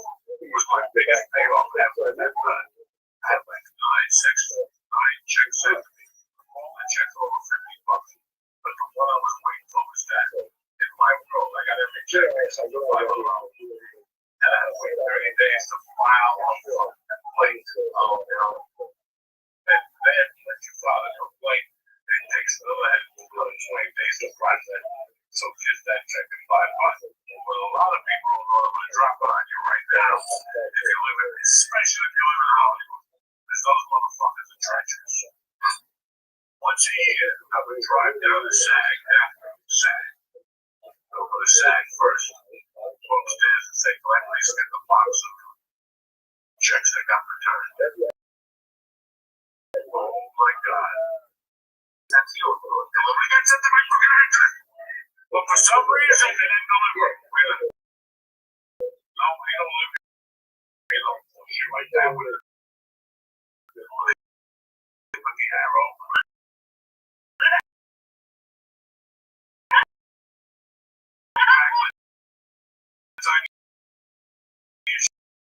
Shit. Yeah, and I would go, what the fuck? I live there. What? When you gotta wait once a year, like every other week, you look at what I was gonna say, what the heck of the department? Always fucked up your checks. Then this one pissed me off when they always got the address. All that bills always come back without their hands. Everything else came back to the addresses and sent them their purpose. So we just have 90 days to check it out. Is that a scam? So I wouldn't be surprised if we could get different choice for that. I probably had to figure when you're broke. I'll probably figure that type of shit out. You're like, I'm going to lose. What are you going to check? Like, you put 120 fucking things. Maybe a production company, but the production company has to send a check to SAG. SAG recuts the check and sends it. Are you serious? Very seldom.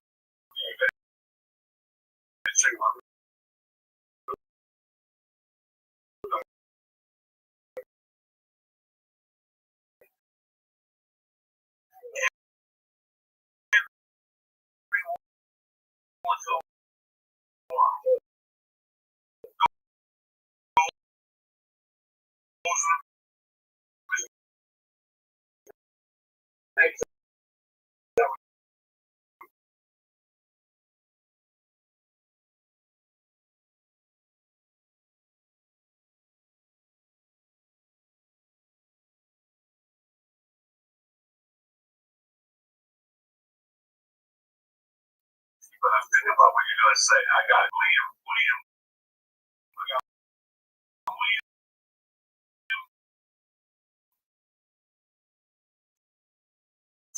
partners, whatever that is, from the church.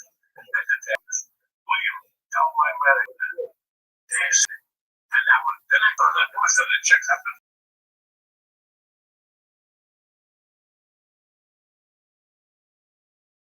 You could check on Friday, your age was set for a month and a half. Listen, but they will give you an extra 2%. Just be able to check like that because I won't be able to start 2%. Yeah, in fact, what am I gonna pay for $600? Oh, yeah, $600. Check that scale. Yeah, but if you think they're doing this with you, I'm just saying, 250 clients. People were like, you finally go show it off.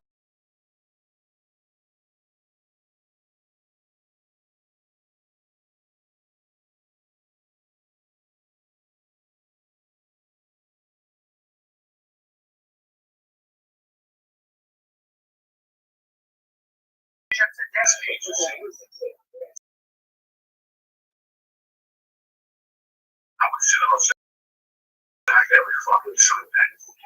But I don't give a fuck what's going on. I'm where it's at. I would see like 20 checks a day. Like, like today. You know, I got date of birth, whatever fuck you need address. You sent those checks to me. I had to get one. They're like, hold on. And they were like, no, we sent them to the agent. And I go, why would you do that? And they go, because they have a release. They go, no, it's my money in LA. What money do I know? This money. And they go, yeah, we take that 5%. And I go, you didn't book that. Oh, no, you didn't book that. I'll take you to fucking court right now. You better not do that. Well, you signed the agreement. I don't give a fuck what I signed. Now it's not a job.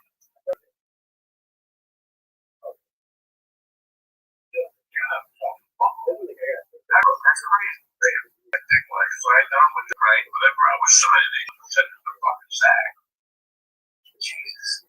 They're like, oh, my lawyer. He goes, no, they put that in after the thing. I always want that shit by my lawyer.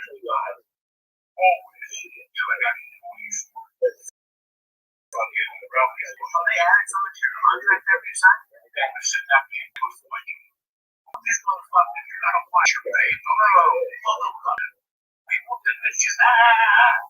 See, Jay-Z jumped up and down in Paris. Yeah, I don't care what level of entertainment you are or whatever. You have to watch your fucking paper constantly. And that's so sad for a guy like that who's hoping one day to have an agent. Is that like, there's fucking get three agents and two managers going to jail. Everybody who is managed fucking jail. Damn, that's on everything.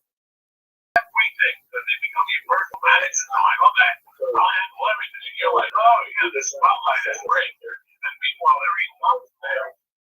Yeah. Like, you're talking about like paying their regular bills. I don't understand that at all. How hard is it to get auto? So fucking tied up. There's a lot of people with comedy or acting or music that listen to this. There's a lot of people that get it's $60,000 a year. People are gonna try to rob you at every, you know, it's like I feel bad, like I'm like the guy who wants to was my apple. Oh yeah, I want the missing hand. This motherfucker don't look at a missing hand. Somebody cut it off for stealing. Oh no, we gotta take it to court. What he said before was like, it was just, but I didn't feel it because when we didn't have the podcast, the numbers were great.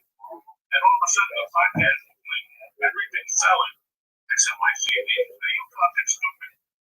Then we get back. No. Sales have been down. I broke it out of it all day. That first album I did, I've been fucking 3 releases. We had to do that. I had no longer trying to do it on the CD from the company.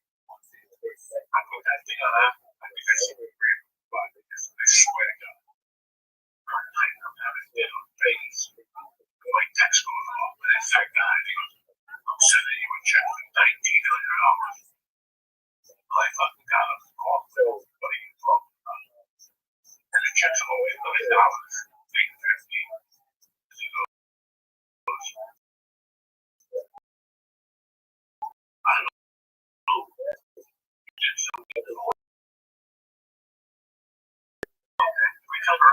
shows those days. They want everything.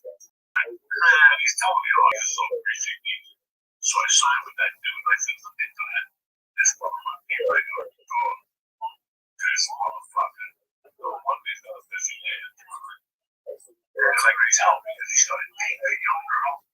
And when I met him, he had like a shitty car. And when I met him the second time, we got to work. Right? Don't go for a shitty car right here. You don't go for a shitty car. So I knew something was not right. And then the chick broke his heart with my knee. Then they go to psychotherapy. Sold the car, replied to her and shit. You know, I wish I was one of you guys. Was he stealing the money to pay for stuff for the girl? Like, he was just stealing the money for the girl. You're gonna get that a lot. I was with an agency once that needed Robbie, but there was an agent that seemed very nice. Only there, they did a lot of that. He was bro, there's 1,000 ways to rob a client. What do you think? It's just so easy for them that they're like, they're never gonna notice. It's just too much temptation. You sign with them, right? And the guy sells you on weekday, you know everything. Hotel, rental cars, you give me a car. 3 years, nothing ever happened. Then when they get on the system, you're like, okay, now he's got access to your cards. Now you see, oh, $80 like shit like that. That's how it starts. And if they get a phone call once or twice, then they'll take them for dinner, then they'll take them for another dinner. And then next thing you know, you're financing plane tickets to Alaska. Never happened to me. But it's happened to what happens is they have your wife. Like, say, I'm giving them all my head off. You know, I want my own plane tickets. Even when the plane tickets, even today, I still look at my own plane tickets. Even today, I do all that shit. And obviously, I don't have the heart to go.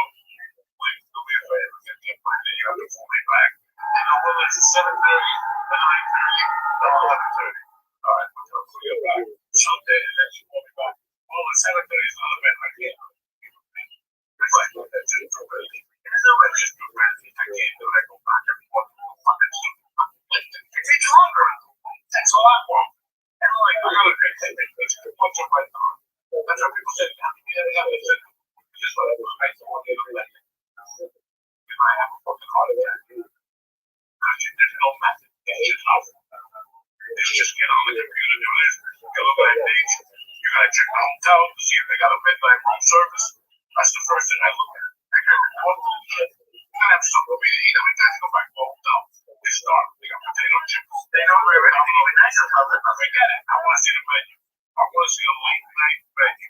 It's always gonna have a stupid fucking cheeseburger. You know that. They're always gonna have a warm chocolate dinner, which I don't know why I would just get warm cookie. Now they got a bag of chips or what? It's $20. Bring it up. Bring it up. Why you know what I'm saying? Like, wait till somebody opens up one of those hotels. That you fucking think, oh, midnight menu. Like a present menu. You send them at 11. You look at your remote, what's coming out of the Twilight Zone. Fucking Eyes Wide Shut.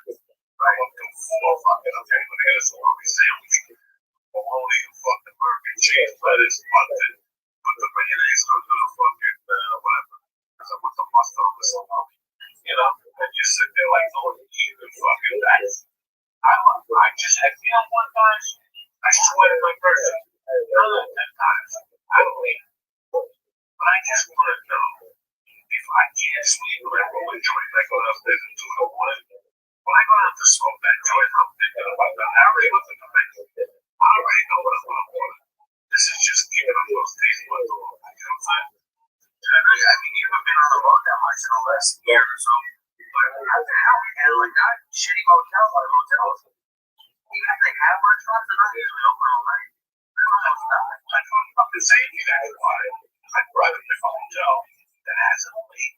Why not? I really don't think fucking something. No, I know that's what you want, but I don't know how many from your left. Plus, you're going to find the overtime and stuff you. Four Seasons, like, Marriott. When you're looking to find a hotel because of her personal day, where they just like frozen pizza. Shit like that. We have pizza. We do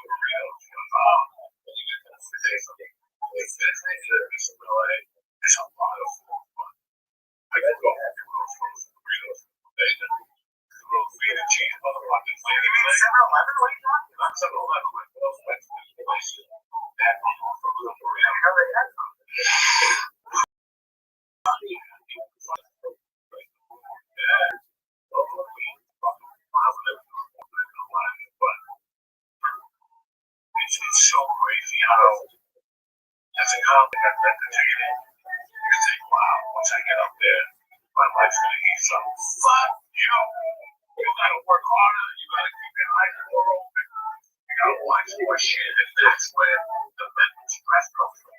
It's not just writing it comes from you, but you know, when that page just say, hey, how you doing? And listen, I got a great day for you. You're like 24th, 25th, 26th, and you're like, okay. And you take it, and you get there, you're like, man, you should have been here last weekend. Wait, whatever it was, like that midget parade weekend. No one comes up here and says, why did I come in?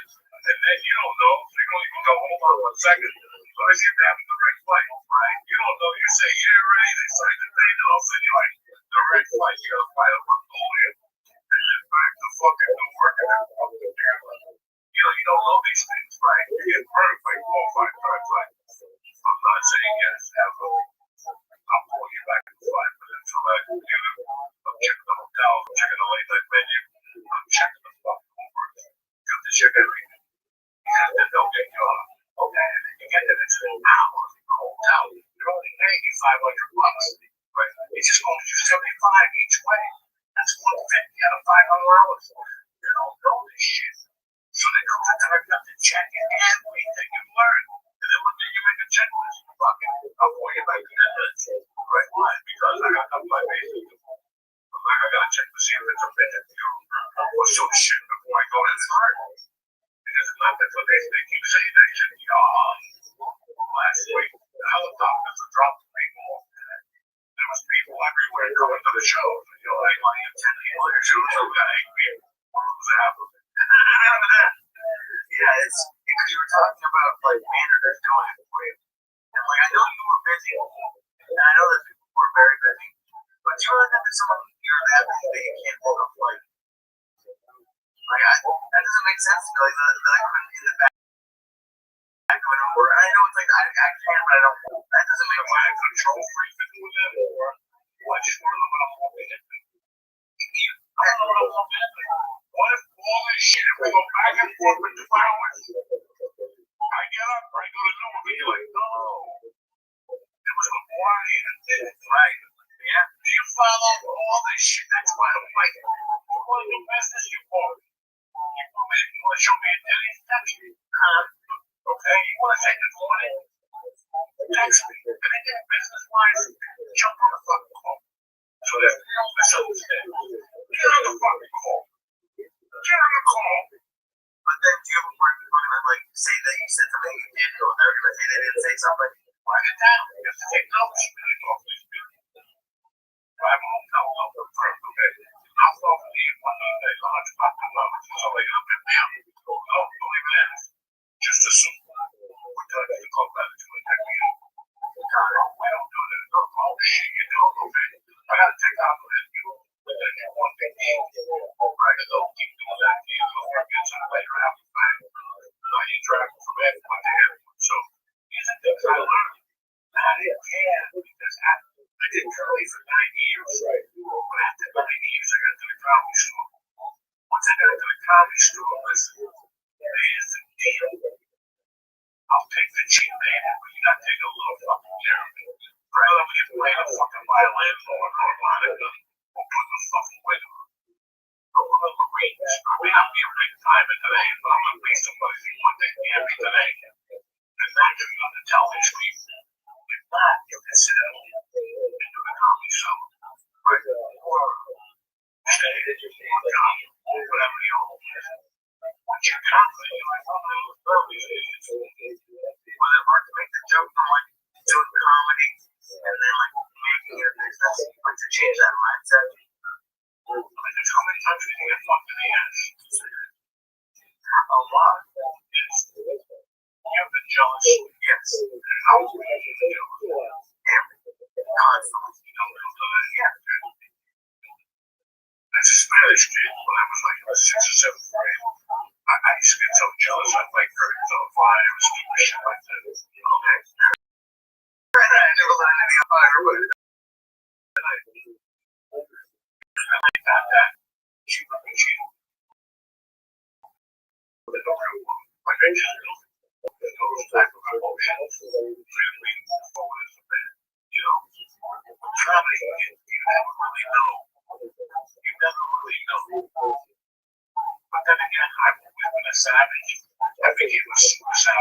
got off the cocaine.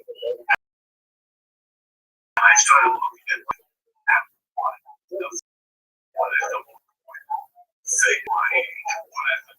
Doing this and doing that. No, it's trying to become a person, trying to get some money. Everybody has money in the bank. I'm 25, I have no money for it. I had $21 one day and we had $12 the next.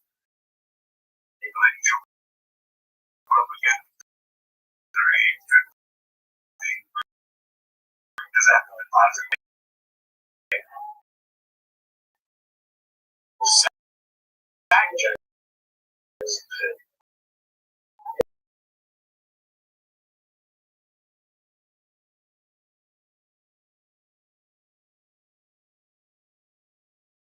So, working at the comedy store, you always have the comedy store. We do it. So,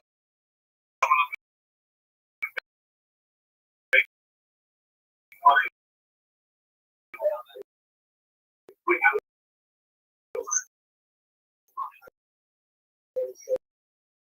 right. Again, as you time and drive the couples, and I just added everything over TV, life.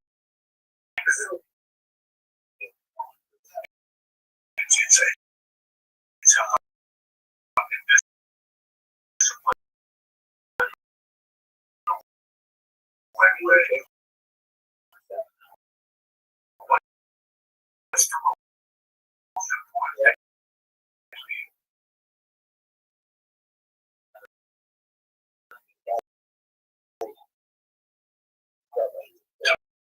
We have to time with a great topic. So anyway, I don't have time for that. It's stupid. Right? Because people see my life, like, and what I could be the one that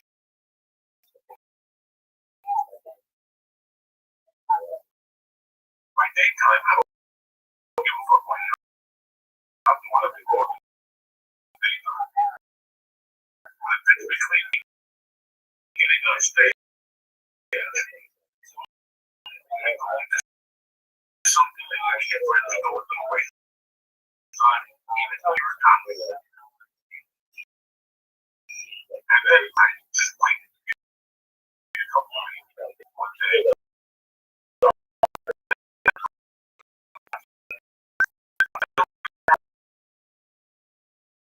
Oh my God, I did the show on the 27th. And today's the 29th. 62 years old. Like, the rent is due.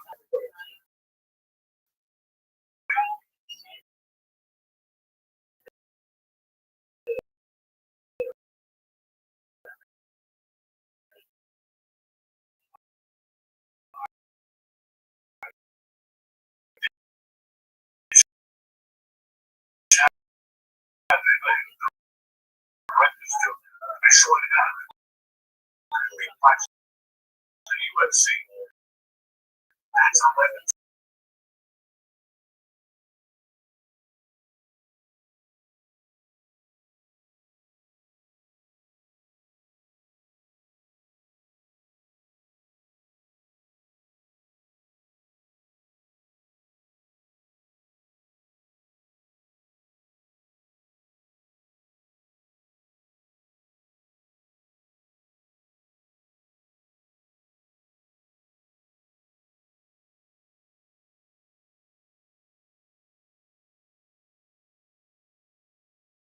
Yeah, we gotta go. You gotta go. You can't do it.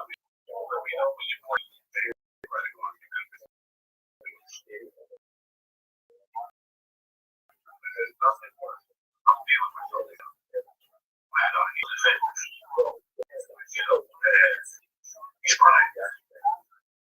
He's crying a lot because he wasted time. And there's nothing like wasting time. Okay? There's nothing. There's nothing worse than patient that going fuck that job in 92. Right now I'm sorry. Because I didn't take that job in 92. I made a mistake 30 years ago. I'm so far for it right now. And we all think we're cute. Yeah, I got help out. Days off.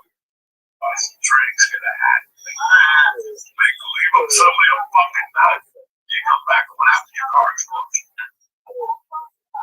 Your fucking car explodes. There goes your acting look out there. You can't get there. Fucking out. You can't get there unless you got a fucking Chinese guy. And you got a whip with a window. You know what I'm saying? But now you're like, that shit, bro. I still think this shit. I still, that's why I take these fucking things. Because I don't want to be 65 and person can't have a bicycle. And I'm like, fuck. They offered me Atlantic City. But I had an ego.